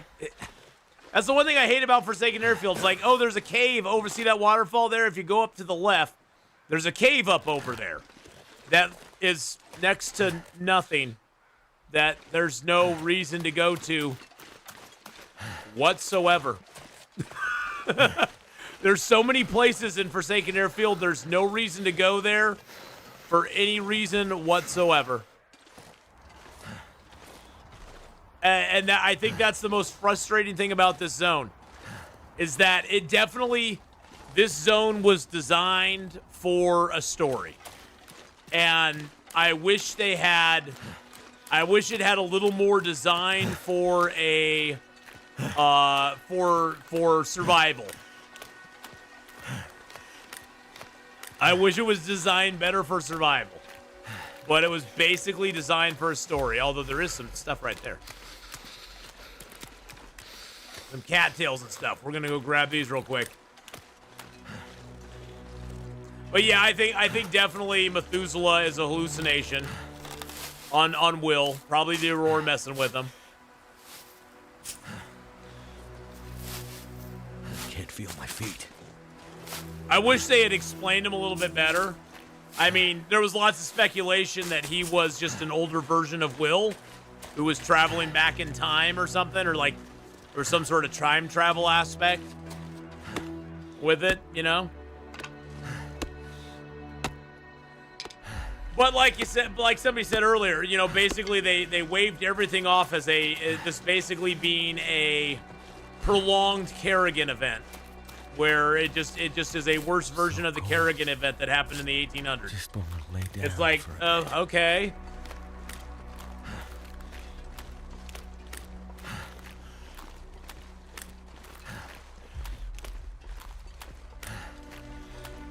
Sounds like a plan.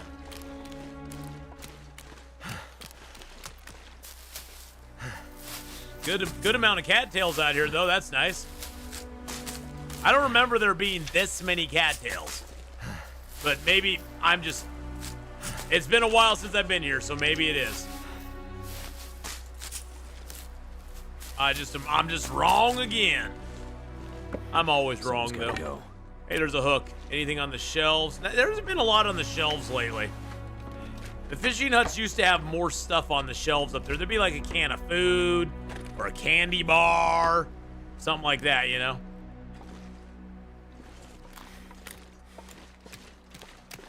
And that's one thing about this zone. There's so much lost potential. It's like there could be something cool hidden up there, like somebody like went up there and died by a campfire or something, you know, and there'd be a little hidden body up in the wilds, you know, or like going over this way that like somebody camped by this waterfall and passed away or something, you know.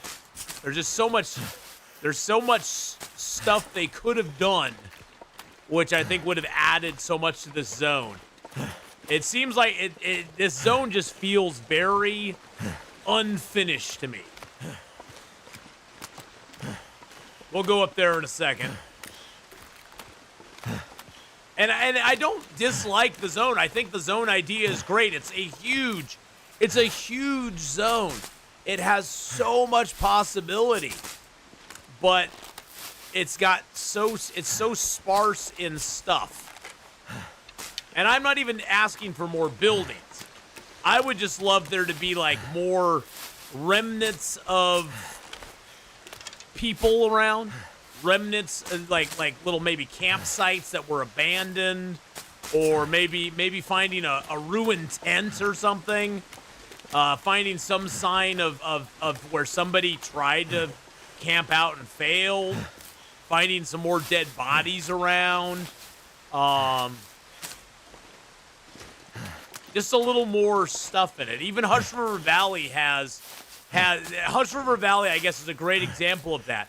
There's lots of little like holes in areas that if you go and explore, you'll go through a little bramble and you'll find a body back in a little hole, or you'll find an abandoned campfire with a ruined snow shelter by it, or there's just stuff to find. And that's the thing, when you don't have much to find. Like one time I went up this way because I could have sworn, based on landscapes, I could have sworn there was something up here. I was like, there has to be something up this direction, or maybe it wasn't there. I think it was further up here.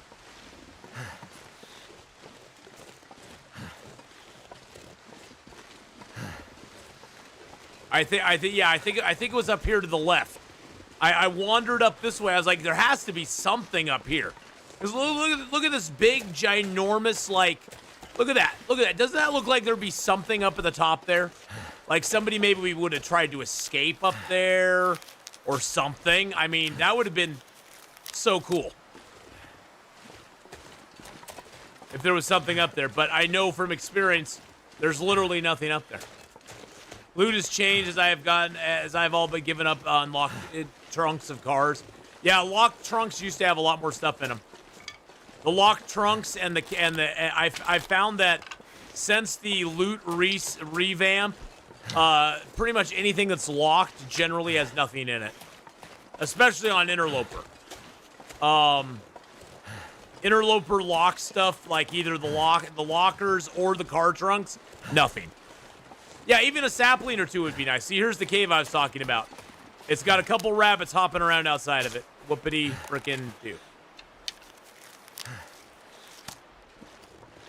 We'll reload into our appropriate ammo.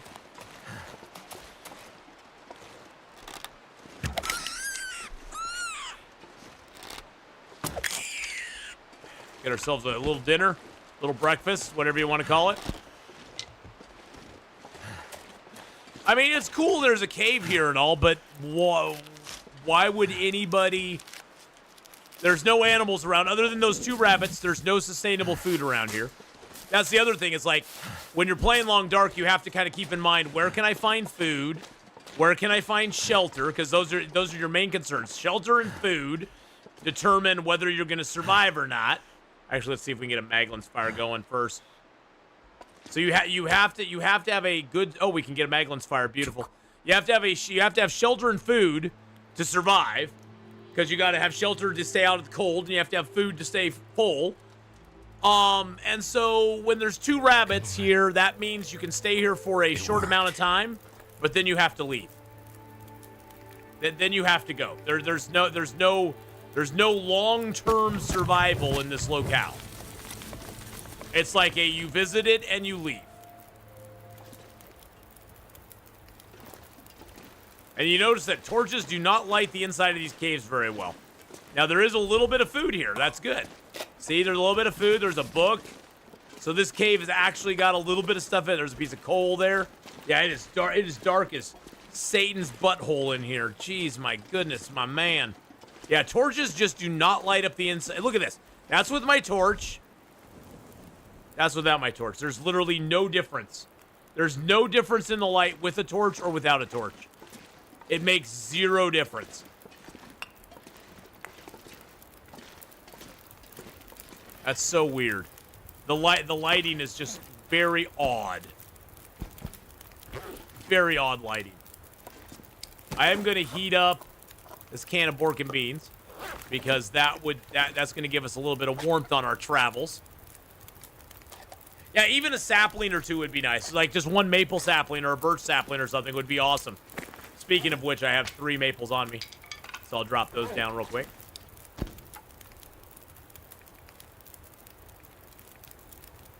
Always try to use your hacksaw if you can when harvesting animals, especially late in the game, because the hacksaw is very easy to repair.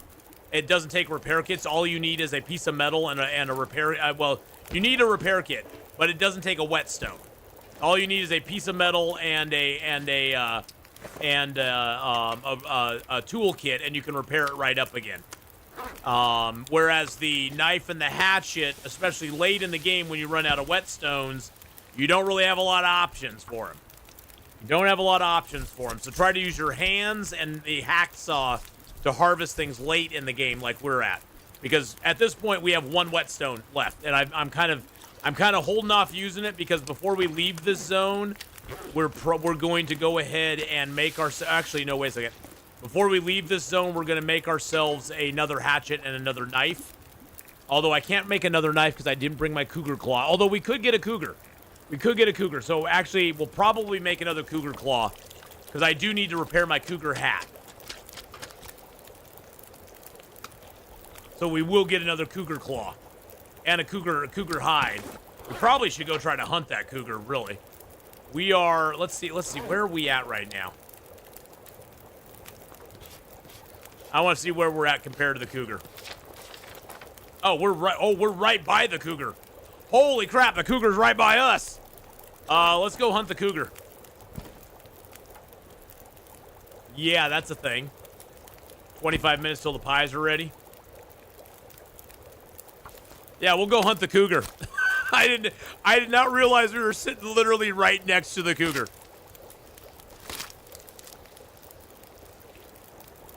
Oh god, and then we got a blizzard. Well, good thing we're inside. Good thing we're inside, and good thing we have some coal and some fuel, and we're good to go. And I'm gonna cook another rabbit pie up, I think. Oh, can I not do more rabbit pies? What am I missing?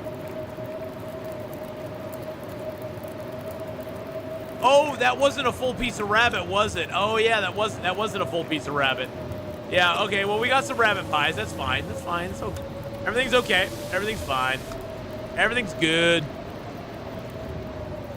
And if you harvest it just for the meat, and if you just harvest the meat as it ain't worth harvesting the whole rabbit, you know, I don't really need the whole rabbit. I'll probably just leave these, to be honest. I got the hides because I need some rabbit hides to repair my gloves. I do need some to repair my gloves. But yeah, we don't need the guts from the rabbit in specific. The guts are kind of unnecessary at this point.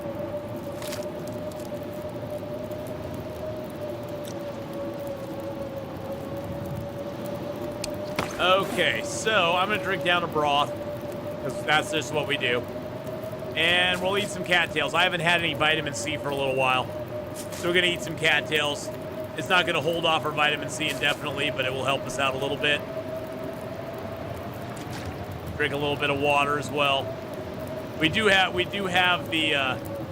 these here, and we have that there that has some vitamin C in it. Those don't have vitamin C. The pork and beans has got vitamin C, but we aren't going to be eating that right now. Let's just sleep for 2 hours and hope the storm goes away.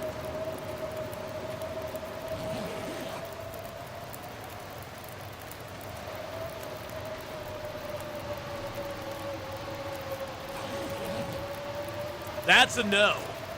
That's a big old nope. Now my fire's gonna go out for sure. I'm not sure I can carry much more. How much water do I got on me? 2 liters? I don't need any more water. I'll pick up the pork and beans because they don't really help me at all. I guess I can put the rabbit hides down. I forgot to do that. Just drop the rabbit hides here. Do we have clothing that needs to be fixed? Yeah, we'll fix up some of our clothing here, I guess, while the storm rages outside. Might as well fix up a few things, you know? Just some of the minor clothing fixes we can do. We have a 100% chance of fixing everything, so it doesn't really matter at this point. We can do it whenever. Break down these arrows.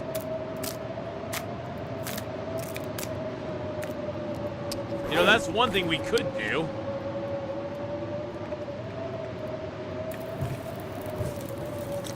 Is I could. Oh, I'm missing crow feathers. I don't have crow feathers for it. Dang it. I was hoping I had crow feathers, but I don't. I left them all behind. And Hey, not too shabby. Sleeping. Hello, hello. How are you, not too shabby, Wabajang? How's it going, everybody? Welcome on in. Welcome on in to some longer dark. We're long and we're dark. Whoa, hey now. Hey now. But we are on day 627, 28 now, is it? Let's see where we're at. We haven't done an update lately. 629. We've got 9 days under our belt in Forsaken Airfield so far. As you can see, all the old world zones, from Mystery Lake to Black Rock, we've all got our 50 days in. We've got 2 days in Transfer Pass, which I'm not doing 50 days in Transfer Pass. That'd be boring as all get out. Forsaken Airfield, we got 9 days in. Then we got Zone of Contamination, Sundered Pass left to do. We so far have killed 223 wolves, 13 bears, 10 moose, 397 rabbits, 35 deer, had 3 cougar struggles and killed 7 cougars. Oh, there we go. We have 3 cougar struggles. I need to keep track of that. We got 3 cougar struggles on this one. 3 cougars.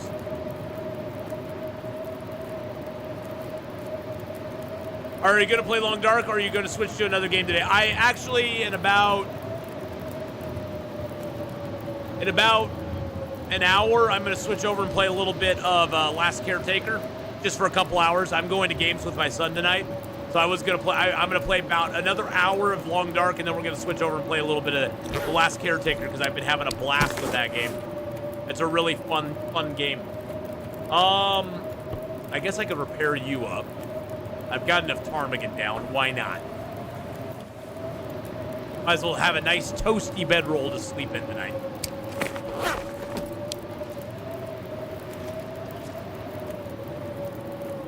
And we might as well do a liter of water in each pot.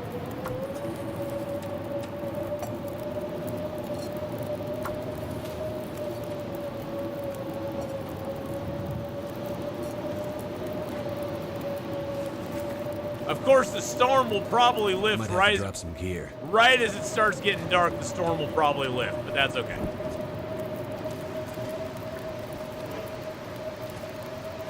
There's my pies. There's my pies sitting on the ground. But yes, I will be playing another game a little bit later on. We'll be doing some Last Caretaking. I'm gonna eat that down just because why not? There we go. It gets us some vitamin C.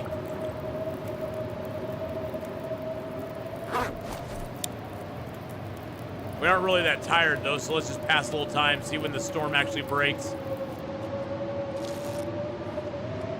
Storm is going up. Well, at least we're in a cave. I guess that's a good thing. There's the storm finally broke. So we are up here. The drift island's like here, and the cougar's down here. He's sort of down where that helicopter is, isn't he? He's kind of down where the helicopter is. I say we go kill him though. I say we go take him on tomorrow, because why not? Why not? He's something. We need him. We need his hide anyway, and his claw, because we need to maintain our cougar hide wrap, which we can repair up no problem at this point, but we need to maintain that, and I do want to make another cougar claw knife before we leave, because we have our one whetstone here, and I don't want to use it right now.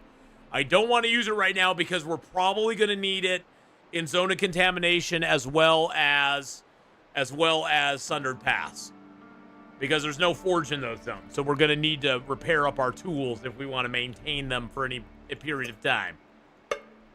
We don't need that can on us, though. Can just go bye-bye. Oh, excuse me. We'll see how long we can rest here.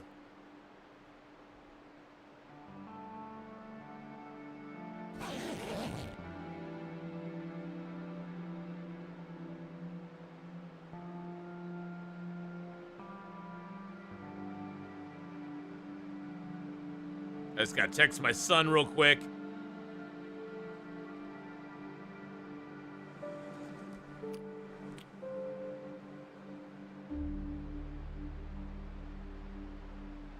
There we go.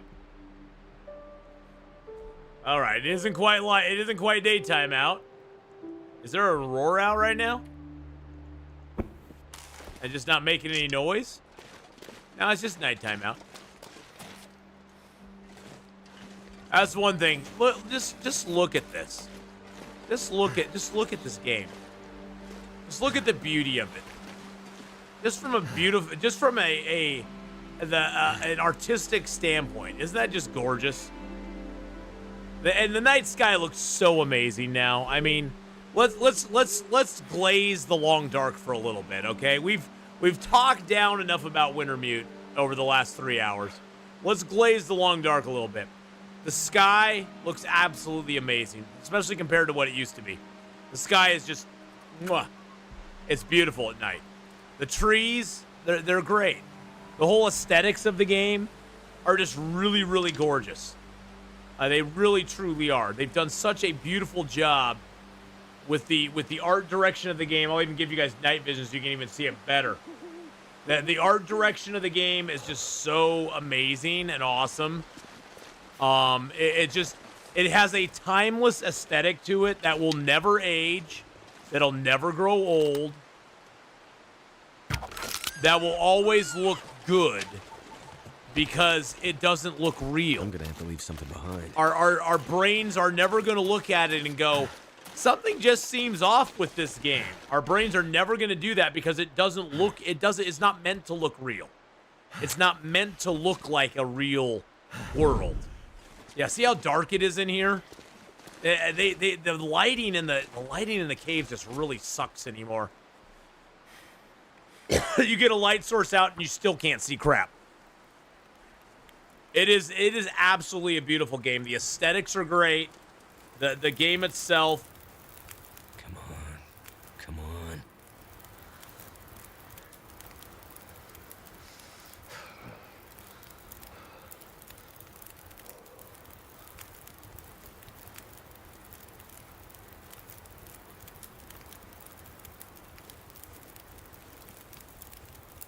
My son just got back to me. Can't feel my hands.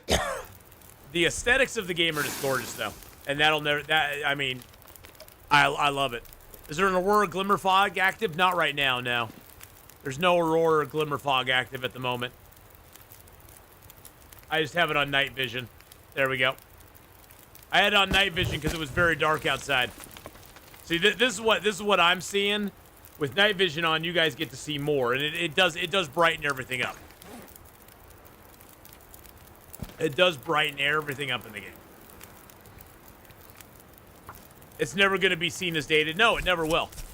20 years from now, you'll still be able to pick up the long dark, and it'll still look good.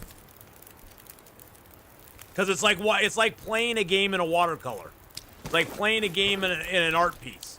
You don't get tired of it. You don't look at it and say it doesn't look real because it's not meant to. It'll never look real, and that's the beauty of it. It doesn't have to look real.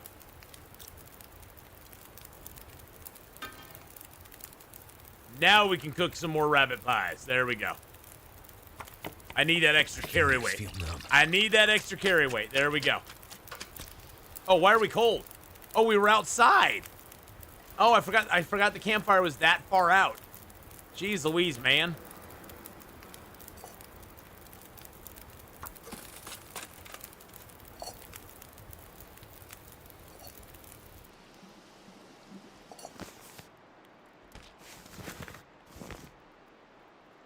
There we go. We got some more pies. Got our rabbity pies here as well.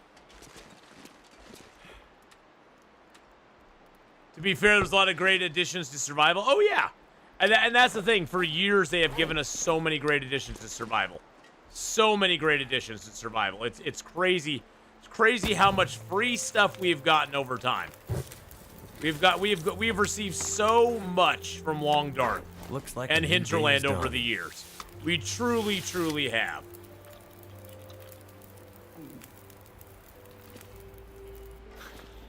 See, even with our torch, you can barely see anything back here. And that's with night vision on. This is what I'm seeing. With the torch, I can barely see these maples. I barely see my rabbit skins. I just barely see anything. It's so frustrating. So frustrating. I'm gonna eat my tin of sardines. I'm gonna eat one of these pork and beans or the dog foods as well. And I have cooking 5, so the damaged, ruined stuff doesn't bother me at all. It doesn't bother me anyway.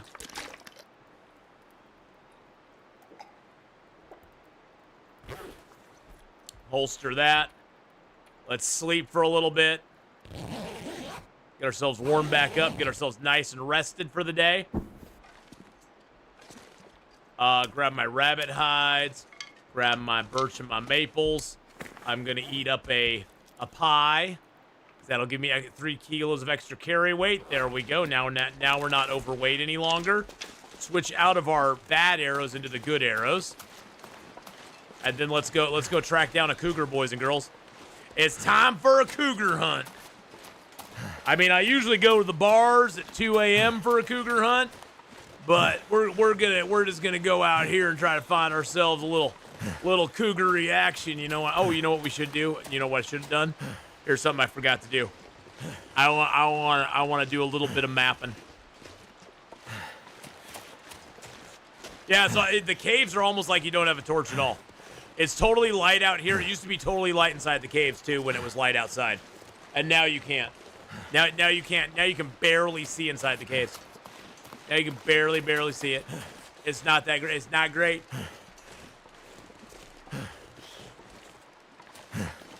I say make caves great again, boys and girls. Let's grab our charcoal there, and then I'm just gonna warm up here real quick. There we go. All right, we're good. Everything's good now. Everything is okie dokie. Artichokey. I just want to see when we're getting close to the cougar spawn. Cause see, we're right up here.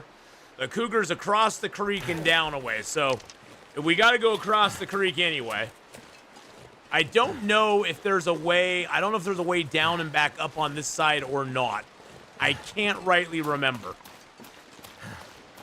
Because I know you can get down to the creek here. I just don't know if you can get back up again. Yeah, it looks like you can get up over there. Okay.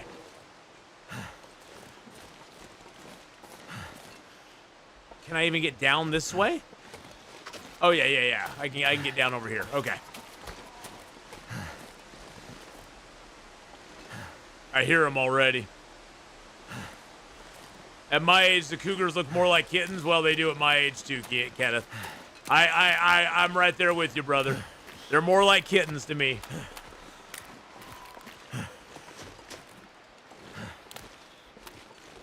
I mean, if they're saying somebody who's like 39 or 40 is a cougar, that's a kitten to me. Yeah, I hear him. I hear him. Off in the distance.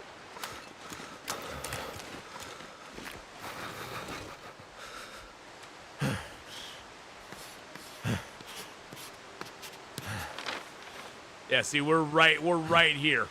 We're right near his neck of the woods. I need to find some place to escape this cold.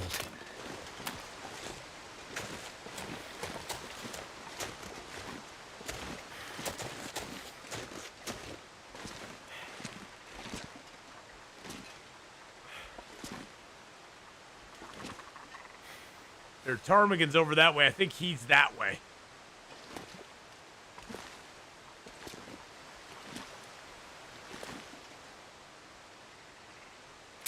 I'm gonna light my torch just in case. Wait.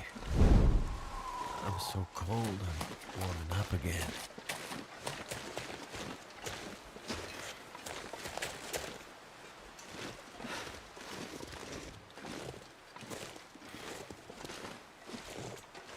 Trying to catch a glimpse of him. I'm not seeing him though. I was trying to get the high ground. Cause you know what they say about the high ground.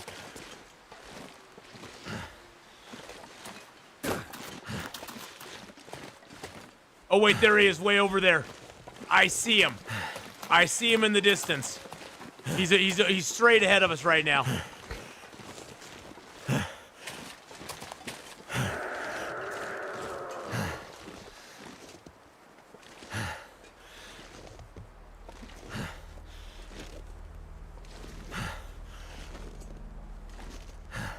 Sort of want to make my first fire at this tree line here if I can.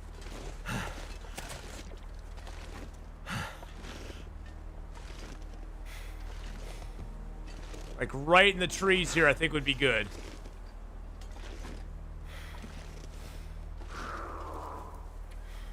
I think we have time with this one, so I'm gonna light it like normal.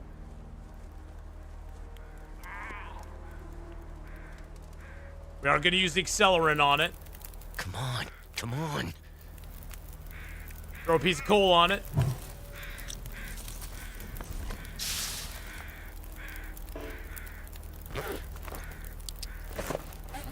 That should get warmed up.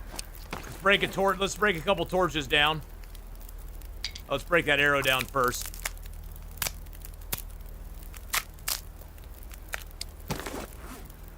Break a couple torches down and get some sticks.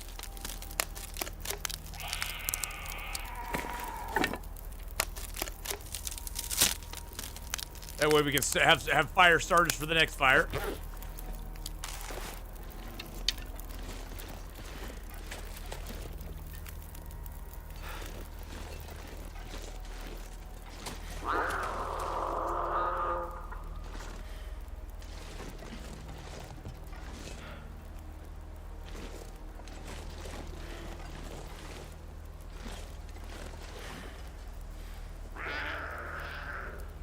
This hilly area is not good. Never felt so cold in my life. He's right up ahead of us. Get another fire started here. Come on. Come on. Throw another piece of coal on it.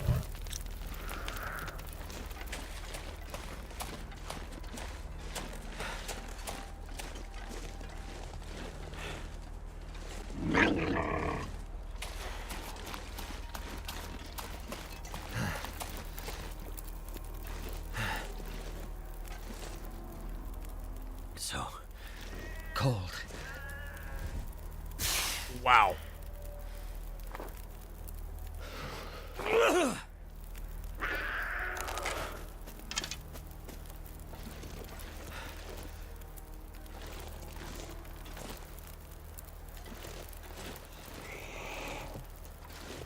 Hello, Mr. Cougar. Yeah, this little dip could be a problem, huh?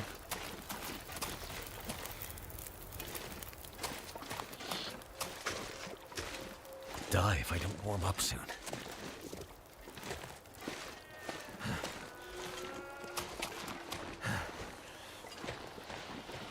Oh no, not the fog. That's him right over there, I think.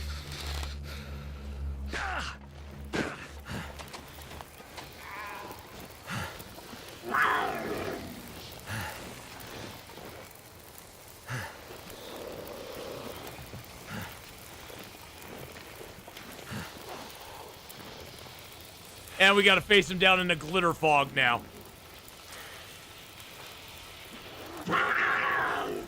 There he comes, here he comes. Okay.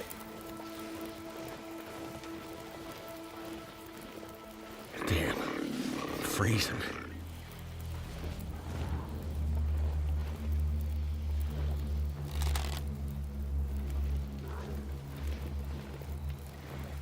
We gotta stand away from the fire, though, because otherwise he won't approach us.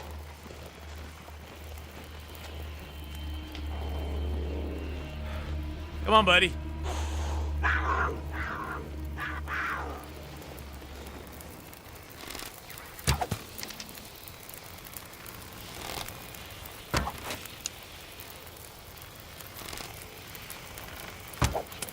Really?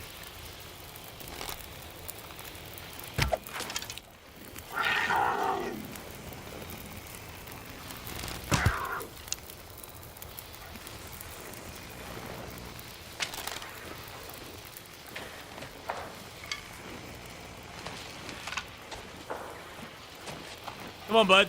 Come on back. Come on back. Fire's fine. Goddamn freezing. Come on, buddy. You want some. You want some of the Atheenon. I know you do.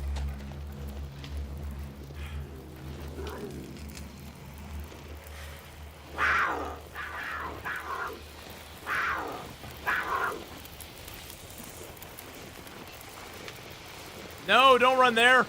So It's a weird pathing right there that he has. Just let me lay down for a bit.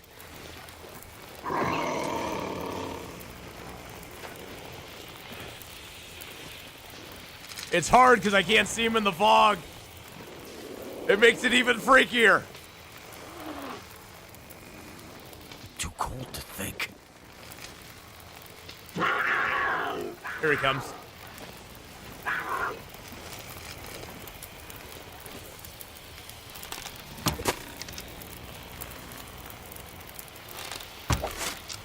There we go. Got him. Got he. Get my arrows back, sucker. So cold. Okay, let's get warmed up a little bit.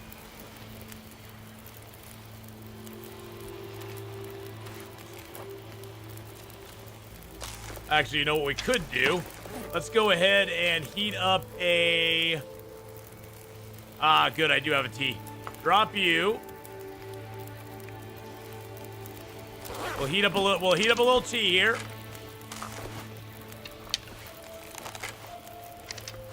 Drink that down a little bitty bite. Sneak out here, grab a couple kilos of meat off him. Well, we will use our knife because it only takes 7 minutes to do it. Yeah, okay, you want to hunt the cougar? Let me help you with a little glitter fog. Yeah, exactly. Let's get a little of the fog coming on. Yeah, that's how we do it. It's like, really? Thanks, game. Thank you so very much for helping me there. I really appreciate it so very much. You couldn't have died just a little closer to the fire, could you? Could you? You couldn't do that just for me. Just for me, you could have done it. If he had died closer, we wouldn't have to be out here harvesting him in the middle of nowhere, though, and getting cold while doing it.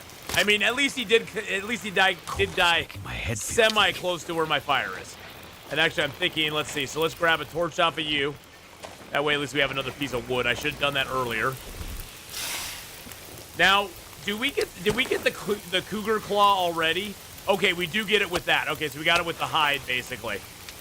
Okay, that's fine. I don't need the guts. I think I'm just gonna get these meats cooked. Yum, yum. I wish there was a cougar recipe, like a cougar meat recipe or something. Wouldn't that be kind of cool if there was?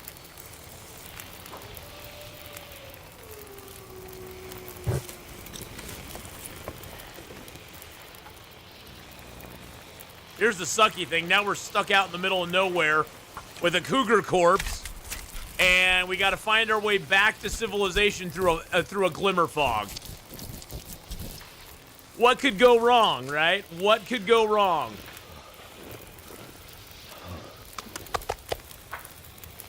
Nothing could go wrong. Nothing whatsoever.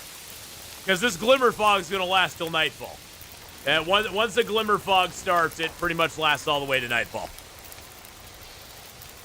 which kind of blows.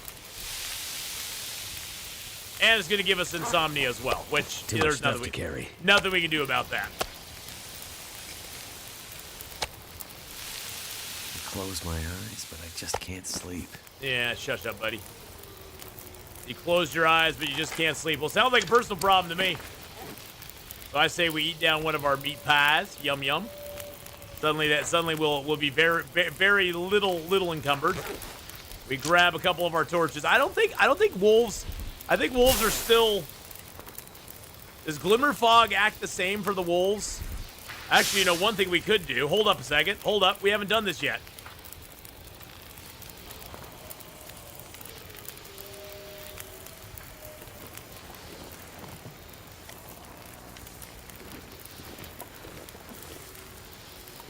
Oh, we got nothing around us. I was hoping we had something around us. I thought there was a cache somewhere nearby, but maybe not. I guess not. Actually, you know what we should have done? I didn't do this right. We should have heated up.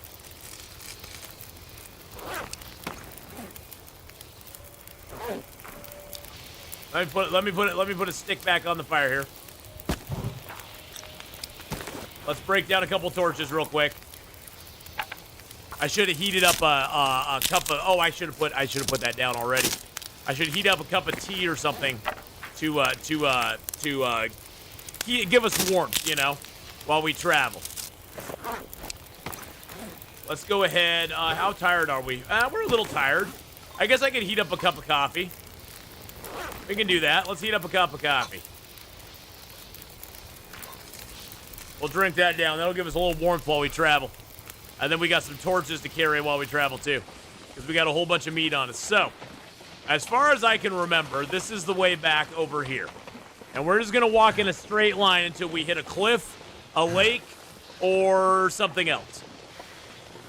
Looks like we're going to hit a cliff first. Okay, so let's go to the side here. Kind of work our way down. We'll get distracted by the rose hips, because those are worth getting distracted by.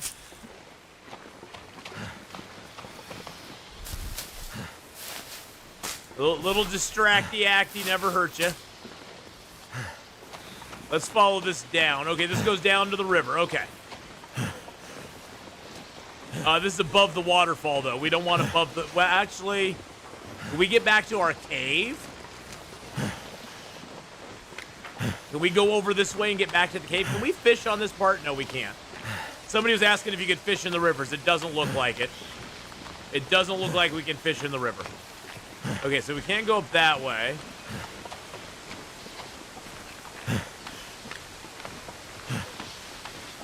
Doesn't look like we can go up that way either. Well, unless we can go up this way.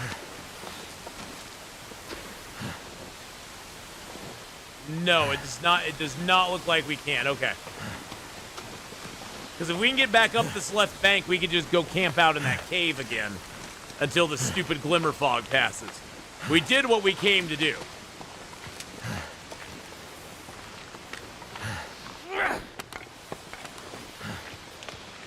These are Forsaken Airfield. You don't have to worry about walking into the ocean. That is true. There is no ocean, and there is no weak ice. So, a cougar burger, that would be awesome. I call that last Friday night. I was the buns. Whoa, hey-o. I don't think we can get back up that side. Can we get back up that side? We might be able to down here.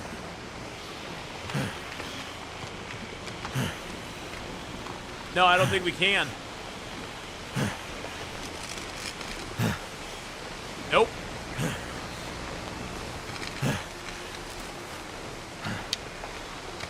There is no getting back up to that cave from this side, from this river.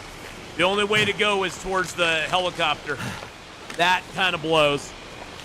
That kind of blows, I'm not gonna lie. Not gonna lie, that blows just a little bit. Do expired meds work? I'm sure I had 3 bottles of meds and antibiotics, and when they expired, I couldn't take them at all. Yes, you can. Usually, you can at least take the pill like that treatment didn't do anything. What you have to do, Jacob, is you have to go into your menu. You have to equip it to your radial, and then you have to use it in this menu here. But here's the trick. If you do it like I do, if I hit this right now, it would consume all 16 and only give me 1 dose of medication. So what you want to do is you want to drop the excess down to 2, put it on your radial menu, and then use it. But you can't use it from your actual inventory, no. From your inventory, it doesn't work at all. Take care, Donkey. Have a great rest of your day. And I didn't even know about the thing about splitting them off to make them work. I thought you had to use the whole bottle at once, but you don't. You can still make it to 2, put that on your radial menu, and then use them and then pick up the rest. Like I'm going to pick up sticks right now. Because sticks, oh my God, look at the stick explosion. Look at all the sticks. Look at all the sticks, man. You know what we might just do? It's a little chilly out here.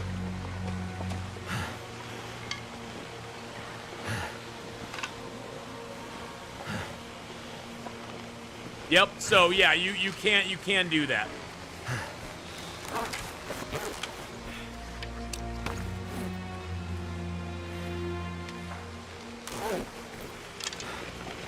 Yeah, I've known about putting it on the radial for a while. I didn't ever know that you could min-max it though. I didn't know you could min-max it like that. I am usually not a big supporter, boys and girls, of the snow shelter. But I will say right now in this instance, it's probably the best way to go. I'm gonna drop all my food.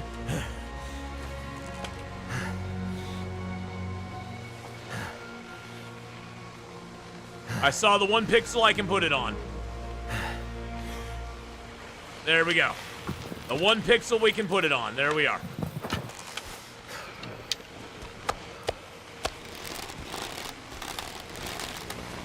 Every day is learning day. Exactly. Every day is learning day. You know, there's always new stuff to learn, my friends.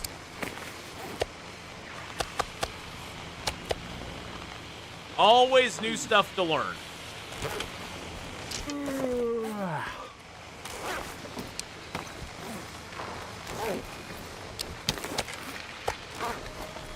And we go into the snow shelter to get ourselves nice and warmed up. It's only 6 degrees in here, but that's okay. It'll protect us. So what we're gonna do is we're gonna take ourselves an herbal tea tonight because we definitely need that. And I don't think I can. I can't drink a birch bark tea quite yet.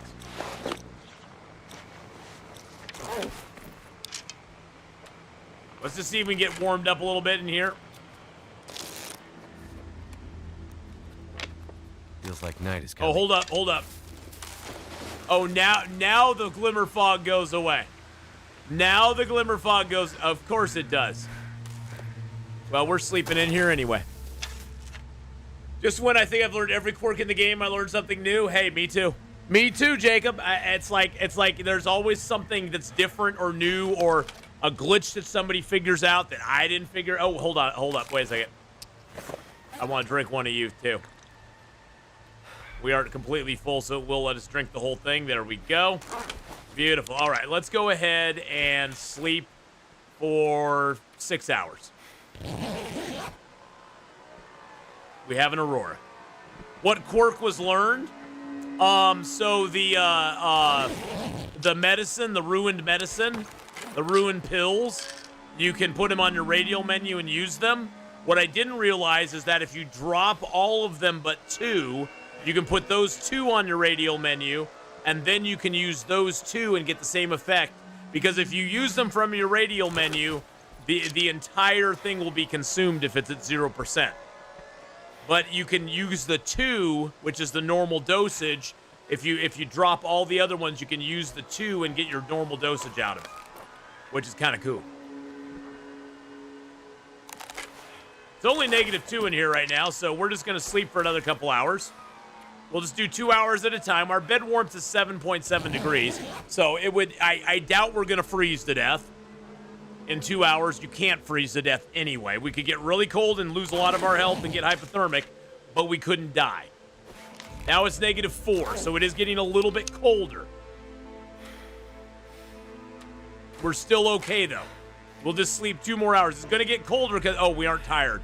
It's going to get colder because as dawn approaches, it gets a lot colder out. The morning is always the coldest part of the day. Evening is always the warmest part of the day. But see it even with our bedroll, it's at -1. Looks like it. Let's just sleep for a little bit.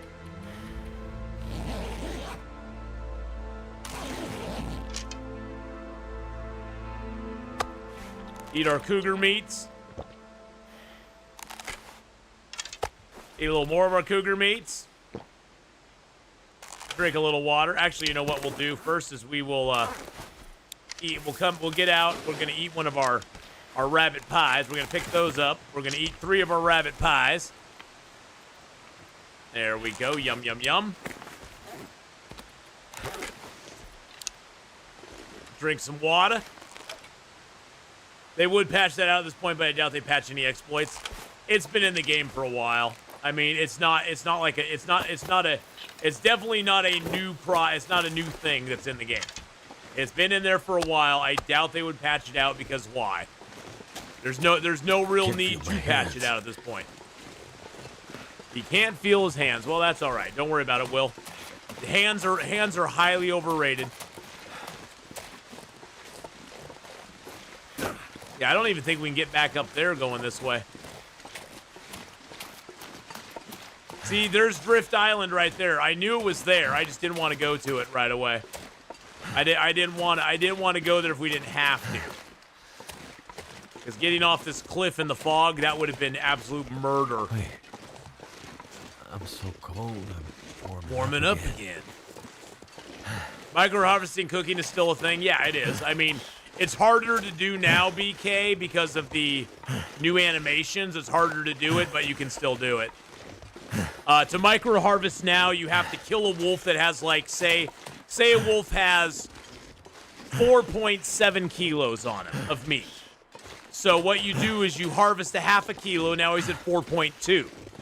Now you go ahead and you crank it all the way up to 4.2, and then you back it off until it gets to 0.2, and then you just harvest multiple pieces of 0.2. But you can't hit escape to exit the harvest animation. Oh, here's where the cougar was. Oh, I wonder where are the other cougars on the map now? So there's a cougar. Okay, so there's a cougar down here, and there's a cougar up over here. So that's where the other cougar. So 2 other cougars spawn. Yeah, here's the dead cougar that we killed, little bastard. We left some guts on him, so it'll take him a while to despawn. Suck it, cougar boy. Actually, I kind of want to start a fire here just to get warmed up real quick. Can't make a mag lens. Let's use that. But yeah, you can't really technically micro harvest anymore like we used to be able to. You have to basically game the system. And sometimes the smallest piece you can get is like you can get a micro harvest of maybe a 0.2 or a 0.3. If you get really lucky, the animal you kill will be like 4.6 kilos or 4.1 kilos, and then you can crank it up and then crank it back down to 0.1. But then you have to sit through the harvesting animation each time. You literally have to sit through the harvesting animation. You can't just like escape to get it done. If you escape, you get nothing.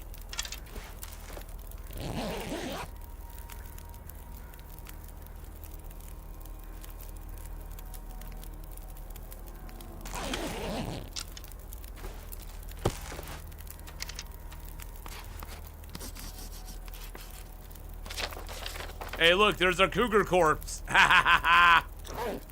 I just made a cougar corpse on the map.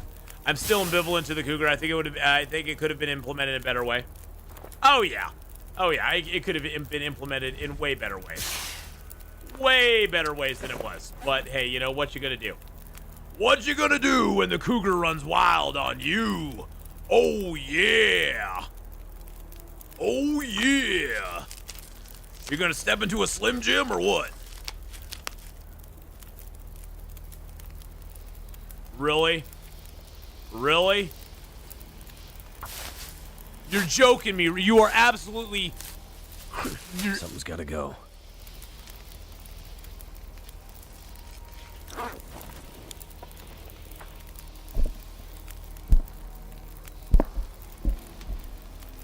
You're absolutely kidding me right now. You're serious. You're serious about... You're serious. This is one of those J. Jonah Jameson moments where you're serious?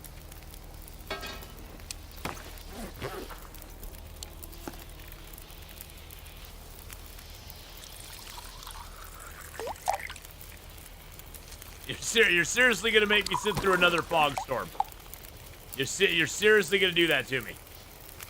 Really?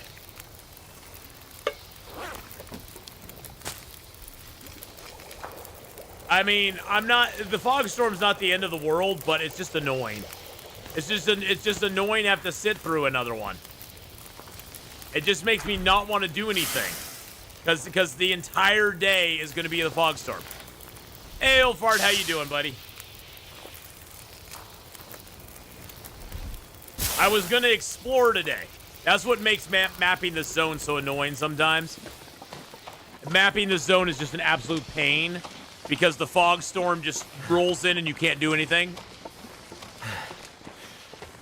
I hope they fix the skill of not being on the radial. Don't count on it. It's never. Easy fun. I have been complaining about it not being on the radial menu for so long. I understand why it is not, because there's no room in this spot. In this spot here, there's no room for it to be on the radial menu. But they should make another. They need to make another slot on the radial menu just for cooking.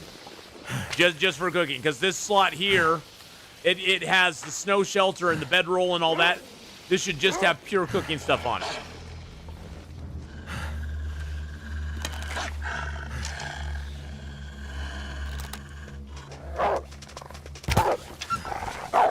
And I missed him. And I missed him. That was my fault. That was totally on me. But yeah, I wish it was. Hinterland said, "You know what's more cringy than cabin fever? Meet glimmer fog." Nice thing about 7 days, you can turn the fog off. That is very nice. I must admit, I do like that about 7 days to die.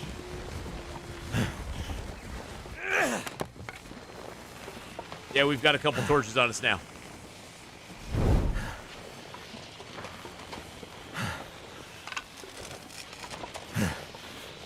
We've got a few torches on us. But hey, at least we already killed the bear, or killed the cougar, right? I think the drift island is this way. So this is the way we're gonna head. Now that we're on the ice, I'm gonna take my hands off the controllers and just put it on auto walk, because if you shift even a slight degree to the left or right, it's bad news.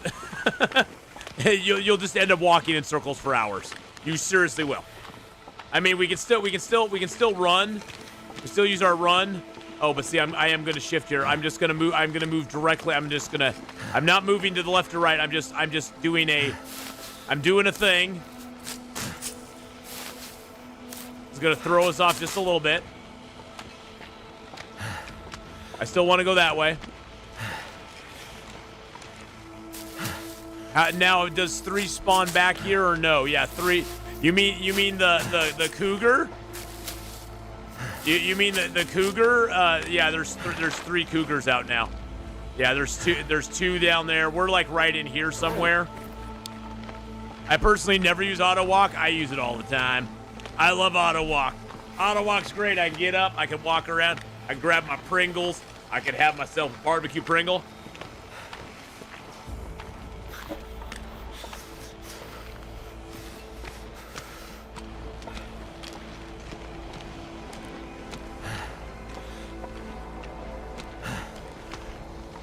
I think we might be off. I think I need to head a little bit more this way. I broke my own rule.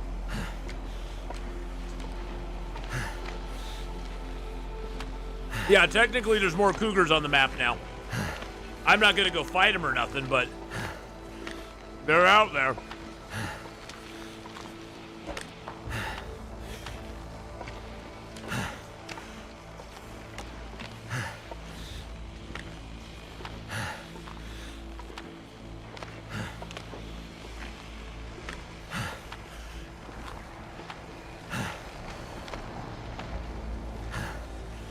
This is the problem with this zone. It's huge. This zone is huge. It feels like we're walking forever. And we are. We are literally walking forever. And one day we'll actually make it.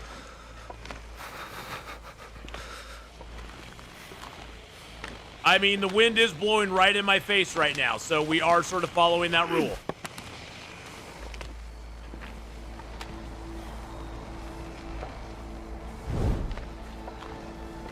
I mean, the glimmer fog looks cool. I mean, I'm so close to 7-gun achievement. Nice. I mean, Glimmer Fog looks kind of neat. You put the gun racks in the damn base you have. Nice. There's literally like nothing around us right now. I'm just gonna stop here. We are going straight from that. I just want to have a look around real quick. I'm ready to go straight this way. Okay. This is the most dangerous part of the long dark right here. Walking through the Glimmer Fog, freezing our ass off, not knowing where the shore is going to be.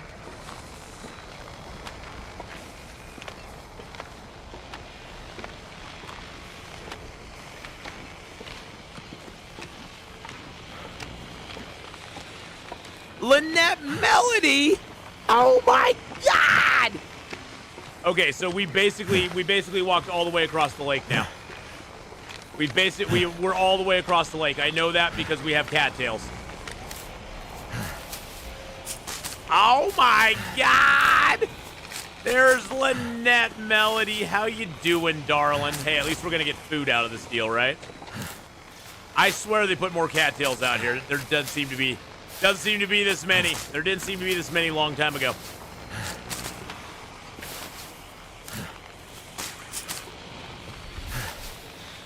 Yeah, we walked across the whole entire lake. We must be south of the island. Based on my non-experience with the game. You don't have the shop anymore? Oh no! Aww. Aww. You don't have that anymore? I'm so sad. Yeah, Lynette, I have people ask all the time, where did you get your hat from? All the time.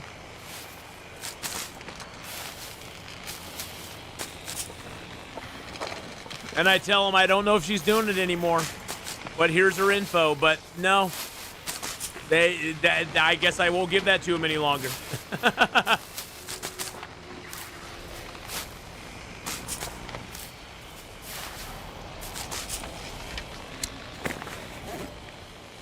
I'm a little hypo, short and stout. Oh my God. Lynette Melly just subbed up. Thank you so much for gifting out a tier 1 sub to Thank you for gifting out a tier 1 sub to Lynette Melody. Appreciate that very much. Well, we're cold now. And, yeah. Looks like we can build one right in there. So if I start a fire right over here, that should probably be okay.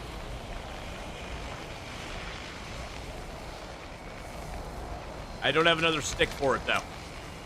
I need to harvest up another stick. I don't have enough for the fire and for the snow shelter.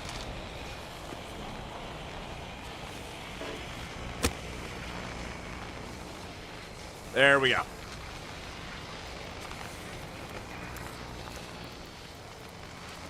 Bushcraft bow is my favorite compared to the bow. Come on.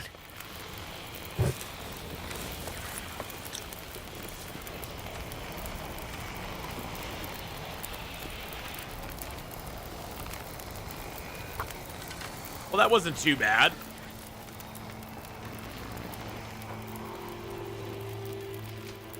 That wasn't too bad. How long we got on that? An hour?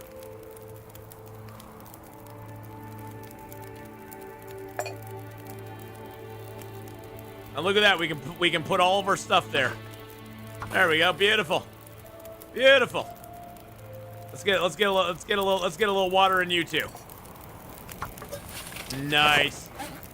See, I do use snow shelters.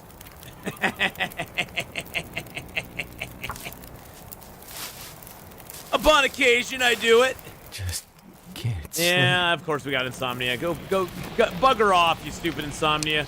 You stupid insomniacs.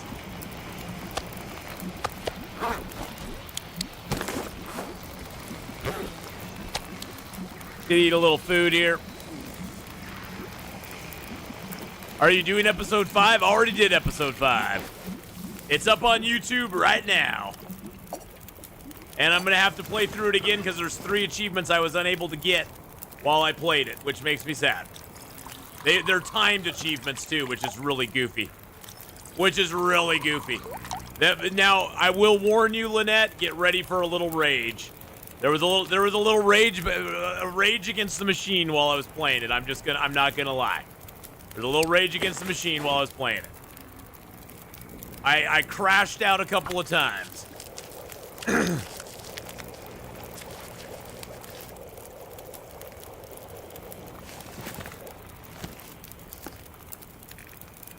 I did exercise my emotions very, very, very much so.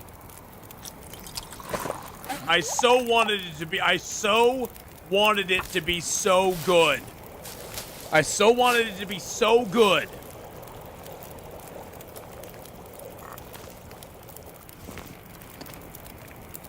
I'm gonna make another herbal tea here. And we'll cook up our last tea here.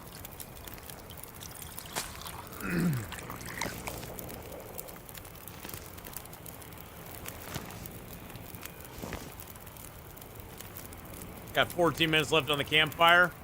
Grab a torch out of there. Put it out in our snow shelter. One thing for certain, it's a story. It definitely is a story. That's for sure. So here's the cool things I liked about episode 5. Here's my glazing of episode 5. Love the hand crank flashlight. I was so on the shotgun. It's a cool idea. It needs to be worked a little bit better. It needs to work a little bit better than it does. You can obviously tell that not one Hinterland dev has ever fired a shotgun in their life. Shotguns, they don't, yeah, you can tell none of them have ever fired a shotgun in their life. But that's not surprising. The shotgun was cool, though. I like the idea. I love the hand crank flashlight. The train thing is interesting, and I wish they would implement that in some way in the game. It just got a little old after a while. Yeah, need to tweak the shotgun a little bit. Tweak the train a little bit. It was fun. It just gets a little old after a while. The train switching and stuff just kind of got annoying. I really like the boat. I like the wilds. Unfortunately, both of them end in a cutscene that teleports you back to home base, which I thought was annoying. I would have rather had to struggle to get back to the town. It just seemed like a way to make it more of a streamlined chapter where you got the goal done and then it just teleports you back and now you have a cutscene telling you what's going on. I mean, the sad thing is, you know, the bar was really cool, but you literally spend less than 5 minutes in it and they just send you off. You don't get to interact with any of the other people that are in the bar. You don't get to talk to any of them except for the barkeep. You don't get to talk to anybody else in the tavern. There's a little bit of loot in it. And that's about it.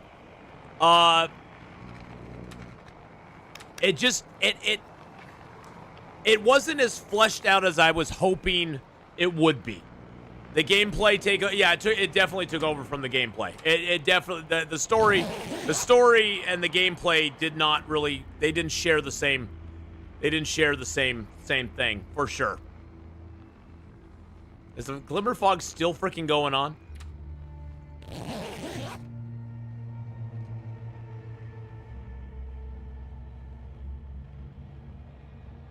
It's getting dark out here. Time to look for shelter. Hey, let's see how far off we were. Where the frick are we? Oh, there's the island right there. So yeah, we went to the south of it. We went directly south of the island. Interesting, okay.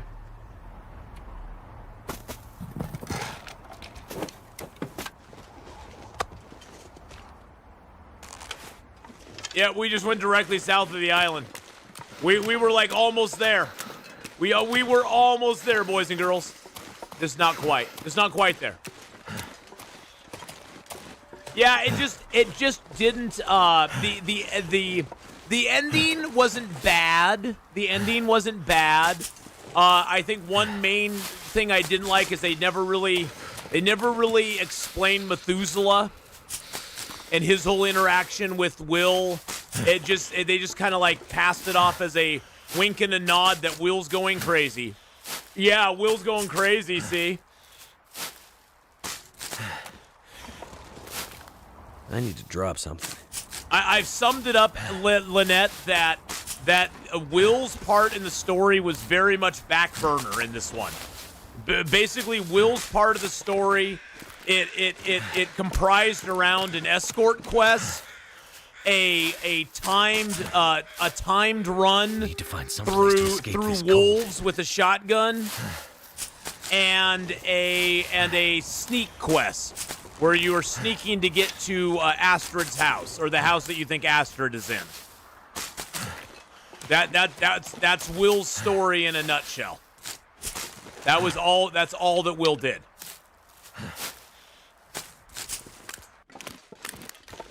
Damn. I'm freezing. That was weird. The wind just cut out there all of a sudden. We did actually find out what was in the case. Well, I sort of knew what was in the case already. I mean, we knew it was something important, but yeah, it basically was medicine. An AK-47. I wish it was an AK-47. Why is the wind cutting out? Is there just no wind right now? Or is it, there's a negative 16 wind chill. What is with the audio glitches right now? That is really, really weird. Look at that. The wind just cut out again.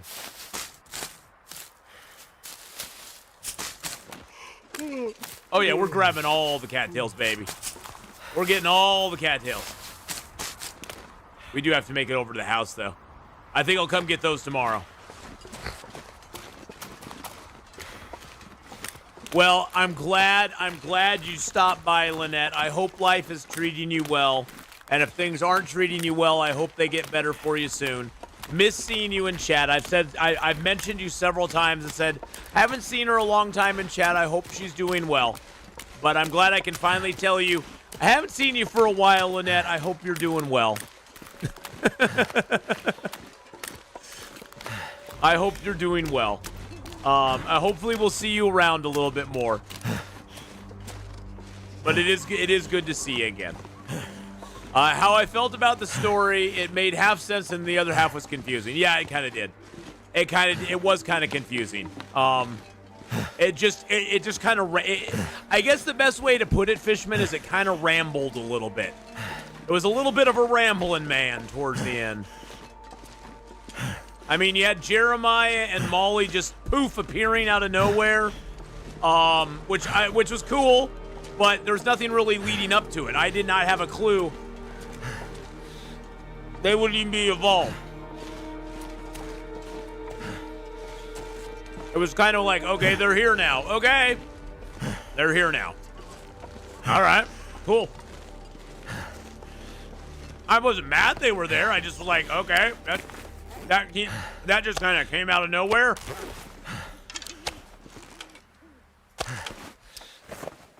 And you gotta admit, it kind of came out of nowhere. All right. Into our house of horrors. I mean, our house of loveliness. Our house of amazing things. Drop down the cougar hide. Wonder if I can drop any of this gear. Oh, I can't put the cougar hide there? I can put the cougar hide here. There we go. There we go. Okay, shush, Will. I'm putting down the gear. Just chill out, man. Chill out, bro. That's all good. I didn't bring my woodworking tools with me, though. I think I need to go back to the airfield and get my woodworking tools. And build a bench here. I kind of like this as my base. If I could build a workbench, I could put a woodworking bench over here. I could tear that workbench out down that's outside and put that workbench in here because I'd have a workbench. I could actually build a workbench in here too. And I think that'd be kind of cool. Just basically redefine this entire place. Because we could have a, I'll turn night vision on so you can see a little bit better. So over here, we could have our woodworking bench and our workbench right in the same spot. We could have them both here. That bucket, I cannot do anything to. I'm just going to destroy it.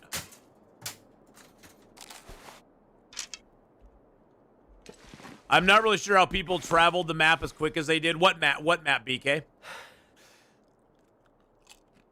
Oh! In the game. I got you.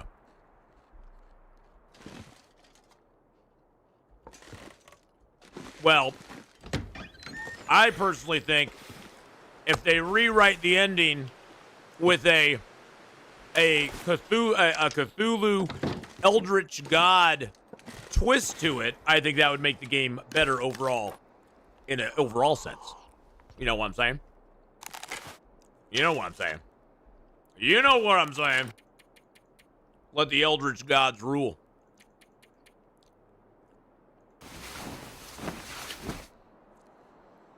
All right, well, boys and girls, that is going to bring us to a close of our Long Dark session today. I will be playing more Long Dark tomorrow, probably about the same time I started today. We'll be playing some more Long Dark tomorrow and having some fun and doing some things and stuff and things. I think that's is that an Aurora out there right now? We've had a lot of Auroras. Yep. See the airfield all the way over there? A lot of Auroras and a lot of very cool scenes. That is actually a very cool picture. That's a cool freaking picture right there. Oh. I like that. Very, very cool. With the Aurora and the moon and the airfield over there, I might make that the thumbnail. But yes. There we go. We got a save point there.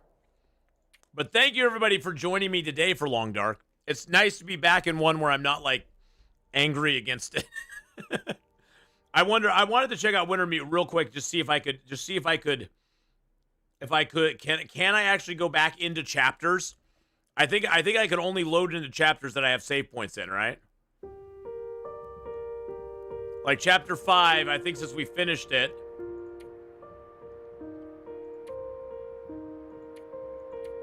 There's some auto saves.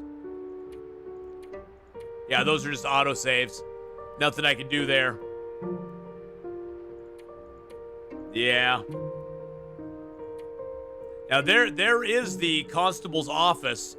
That one we could start there and try to get the 40-minute, do the 40-minute thing. We do have that there. And then I got will save there. I should have made more save points for myself. I should have made more save points, like personal save points that I could have gone back and started chapters over again. I didn't realize that we would have, things like, there's the railway line there. I think that's at the very beginning, though. No, that's at the end. Yeah. Anyway. I am going to be playing a little Last Caretaker. YouTube, I'll be right back. If you are on the YouTube side, thank you for watching so much. I appreciate everybody on the YouTube side. Don't forget to like, subscribe, leave a comment below, even become a member of the channel and support me that way. YouTubers, I'll be back in 2 and 2. I got to use the restroom, get a drink, and then I'll be back with The Last Caretaker, which has been a lot of fun to play. And today we're going for the we're doing something towards some seeds that we need to get. I think we have some underwater adventures today. But I'll see y'all then. Bye.